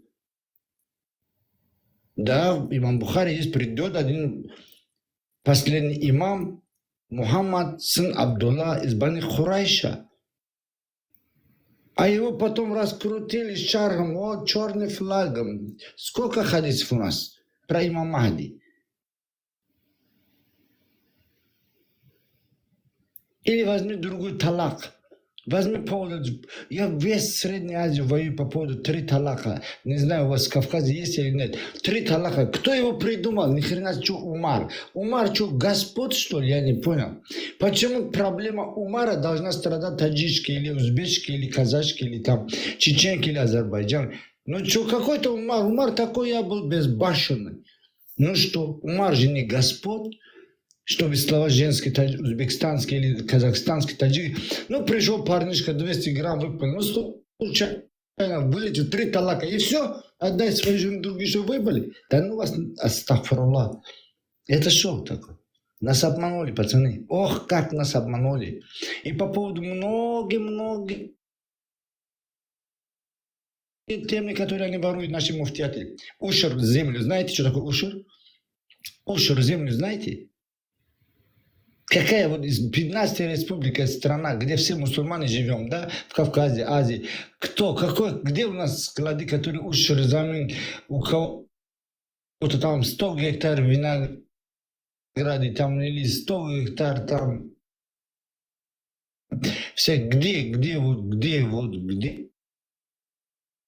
у нас, скажи? Какой муфти? Не, все обман. Нас сделали ослами, короче, как хотели, не ждали какого-то даджала или там какого-то пророка 6 раз сердцу замзамом моет. Вы что, гоните? Это же пророк. В хадисе, помните, когда возле Мекка, когда мушрики хотели его зарезать, говорит, если я еще шаг подошел бы, меня разорвали бы. Пророка охраняет. Кто может его сердце вырвать? Мне русский парнишка говорит, у меня один вопрос к тебе. Я говорю, что? Вот ты же образованный человек. Вот как ты думаешь, как можно пророка, да, вот вырвать сердцу и замзамом помыть и положить? Тем более в 5 веке, там или там. Понимаешь? Ты же не будешь образованным людям вот такую чушь нести. Может, хватит? Мы даже, вот наши мусульмане, вот один вопрос. Говоришь, что такое слово салат, а намаз, говорит, нет разницы. Одно и то же. Да ты врешь. Ты даже слово намаз, а салат не можешь разбираться. Почему салат, это вообще другая проблема. Поэтому, ребята, заново все пересматривайте. Только слушайте Аль-Муджаддиди Заман. Забудьте это времена, там имам Тахави, имам Суюти, имам Газали, имам Ас-Сабуни Рахи. Изучайте хорошие книги. Не надо как христиан. Пророк нас предупреждал. Не будьте как христианами. Реально мы стали черная кошка. Мы все стали как христиане. Иконы у нас, 3-дневка, 40-дневка. Все это христианство у нас. Я 10 лет кричу, меня везде уже за мою голову, 2 раза по 10. Хватит народу обманывать. Надо заново молодежь поднимать. Все надо пересмотреть. Ну, я понимаю, в Кавказе суфизм, в Чечню, да? Вот многие говорят, братья чеченцы прыгают. У них есть далили, да? Ну, необразованный человек понимает, смотри, вот то, что пацаны делали в Кавказе, да, бегают. А почему перед пророком бегали, он не остановил? Почему не остановил? Даже с женой пришел, смотрел. У них тогда одежды не были. У них изари были, еле-еле бедные были. Они толпами прыгали, кольцо, бегали, танцевали, кричали. Пророк с женой смотрит, а сейчас какие-то ненормальные, допустим, на ребята Кавказ, которые так духом поднимают, на них говорят, вот вы такие. Нет, ребята, каждая мусульманская страна чем-то занимается, у них есть свои далили. У них есть свои аргументы, что ты сделаешь? Чтобы поднимать дух маджахедов, лишь бы таухид у них не было проблема. В единобожии, а их действия, каким путем поднимать дух маджахедов, это не проблема, ребята. Поэтому нас сейчас везде согнули. Вот такой мусульманин должен быть кул хуа Аллаху ахад, это все. Нет. Вот поэтому нас друг другу убиваем, не понимаем. Потому что все наши муфтиоты под контролем, ребята, все. Туркестанская, Османская империя до сих пор над нами лежит, надо это выкинуть. Матуридитов называется. Матуридия, самая страшная секта, которая долгие веками нас погубил, это матуридити. Это матуридити, которые нас вели до этого образ жизни, который мы поклоняемся даже могилам. По поводу тавассула, по поводу табаррука, по поводу истиоза, по поводу зиярата. Валлахи, коллю куфр. Коллю амал куфр. Валлах. Зиярат. Исламе 3 места зиярат. Все, халас. Макка, Мадина, мечеть Сулеймана. Больше нету зиярат ислам. Сейчас мы всех делаем зиярат. Мы сами себе могилу роем. То, что нету, Господь не говорит. Сами своих матерей делаем 3 талака. Пророк Аллах не говорил. Пророк не делал. Абу Бакр, Умар без башни сделал. Какой-то араб попутал. Они все ебаные проститутки, эти араби. Попутал, араб взял такой иштихад сделал. Что, будем веками таскать это иштихад Умара и будем своих матерей, дочерей, детей наших за ошибку, которые по пьянку, будем их семью разрушать? Да нет, ребята, вы гоните. Умар не Господь. Умар не Господь. Надеюсь, хватит? Что вам не Альхамдулилля, альхамдулилля, маша Аллах. Вы полностью, вот я вас слушал, и вы как бы глубоко за духовность берете, вот глубоко копаете, когда вы говорите. Вы должны остаться нашим имамом и делать насыгу делать. Одного ученого ко мне притащили по поводу Аджуджу-Муджуджа. Говорит, ты отрицаешь аят Корана. Я говорю, мой брат, ты намного учился, но ты ахли таклид. У тебя таклид, ты слепо идешь.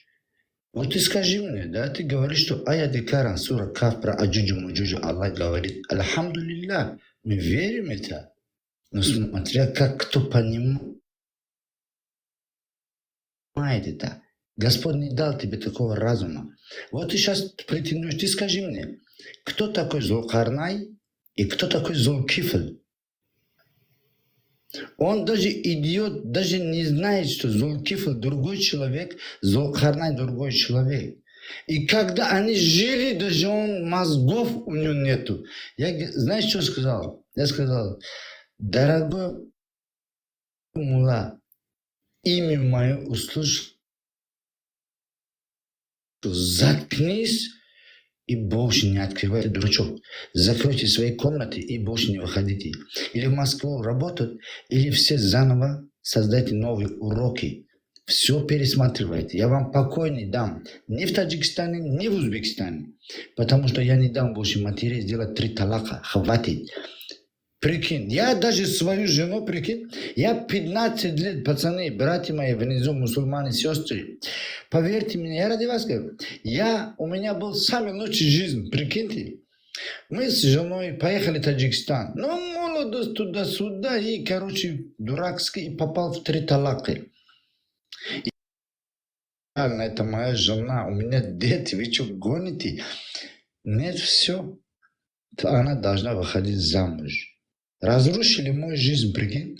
Она вышла замуж, и я тоже женился. И все, какая уже жена? Ее просто тупо разрушили мою жизнь. И таких, как я, миллион. Молодежь, который, может, там где-то на свадьбе напился, дурачок. Пришел, жена там или танцевал, или 2-3 талака, и все. Дети разбросаны, надо ей с кем-то переспать. Да это, ребята, кто вас такой идиотизм? Да я вас повешу нахуй, так астагфируллах. Это что такое? Судьбой материи играть на Средней Азии какие-то слова какого-то араба Умара? Да нет, дай бог ему... Брат, подожди, я спрошу. Брат, а врачи что говорят, врачи? Чего? Что это хирург? Подожди, не перебивай. Пускай насыха доделает, брат, делает. Допустим, мы все любим Умара, окей? Мы все любим Умара. Мы любим Умара. Я сам, мне все в Украине говорят, ты реальный Умар, ты страшный, потому что мой характер жесткий. Но я не сделаю с Умара Господь. Возьмем евреев, окей? Вот обыкновенная вещь. Возьмем евреев. Когда мы захватили Хайбар, у нас каждый день война с евреями, да, окей? Спорить я же знаю. Вот мы захватили Хайбар, окей? Пророк говорит, мой Аллах говорит, этот народ должен жить с нами, окей? Во времена пророка евреев не выгоняем, во времена Абу Бакра мы их не выгоняем, приходят времена Умар, мы их раком вставляем.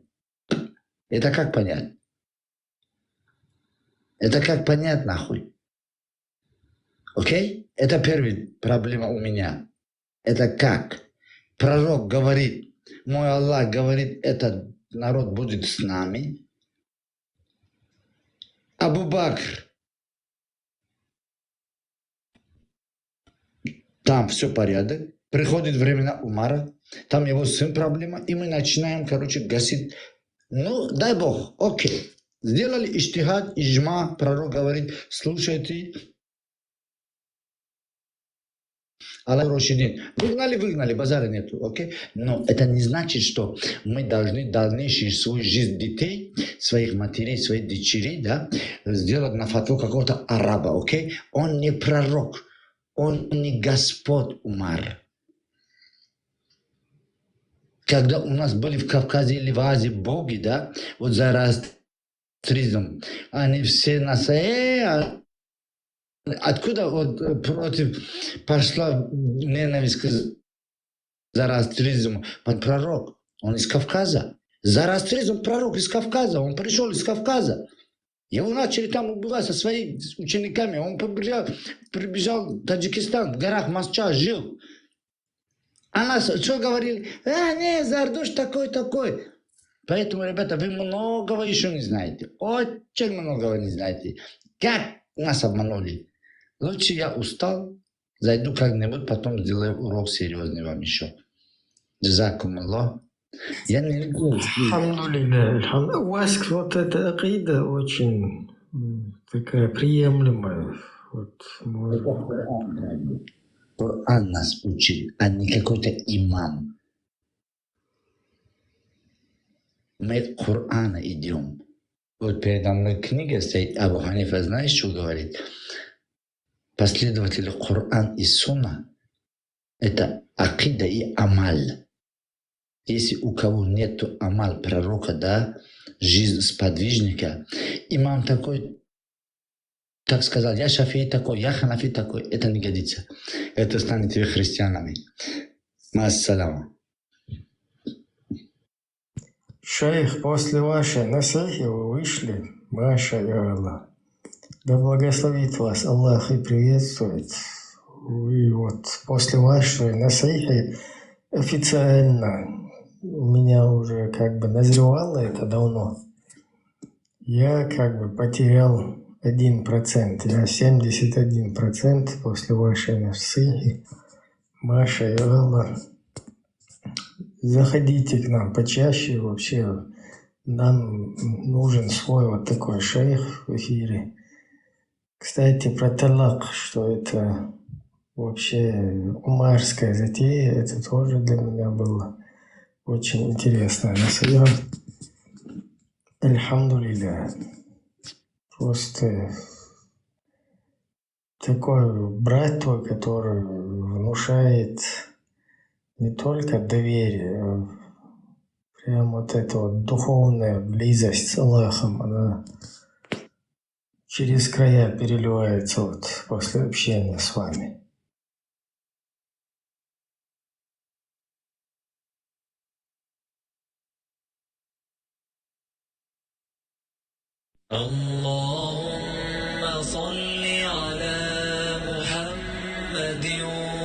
Братья, возвращайтесь снова в стрим, а то, чтобы там не перебивать. Все как бы, кто-то спустился, кого-то спустили админ. Возвращайтесь. И наш великий брат Абу Мухейхур, дальше как ваше имя, не знаю, вы вот всегда наш почетный гость, шейх, имам Алим Султанов. Короче, мы для вас почетная трибуна, в любое время приходите. Иншаллах Рахман, дадим вам трибуну, микрофон, чтобы вот обучать, ну или информировать братьев правильной акиде, правильному макаму, правильному манхаджу, правильному шариату.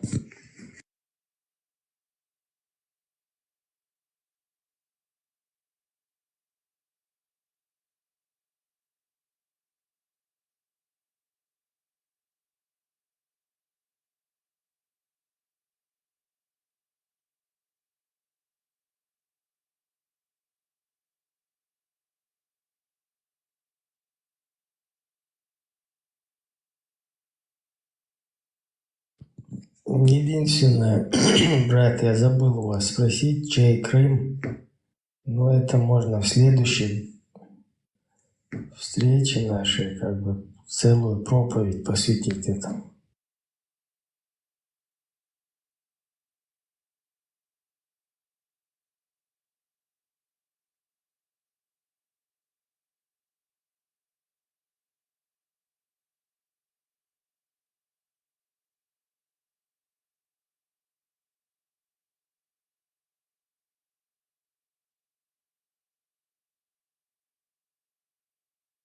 Ахлюсунна. Мне как бы тоже нужно восстановиться после того, как 1% уже официально ускользнул от меня. Я теперь 71%, иншаллах Рахман. Короче, если спикеров нет, можно уже закруглиться. Наш баракатный шейх как бы является виновником вот этому делу.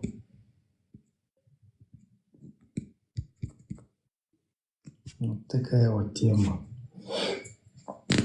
Всем благодарность там за тапы, за всякие подарки. Хотя у нас теневой бан, но такое себе. Михась, в частности, там подарки накидал. Короче, с Аль-Бураком. Вопрос, вернее, с количеством молитв, он еще остается открытым у нас на будущее. Но все-таки вот этот шейх меня удивил. К нему вопрос был немного по другой теме, там, другой области, но он до того мощно насылу сделал, что ее еще нужно будет какое-то время хорошенько усвоить, там, я не знаю, как-то это все, скажем так, на досуге еще обдумать, еще это как бы через правильный там орган это все, блин, переживать и, короче, распознать и упорядочить это в голове. До того мощная проповедь была. Аберг, Масумаш, ой, оставайтесь свободными. Адыки.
Аберг, ты быстрее, пожалуйста.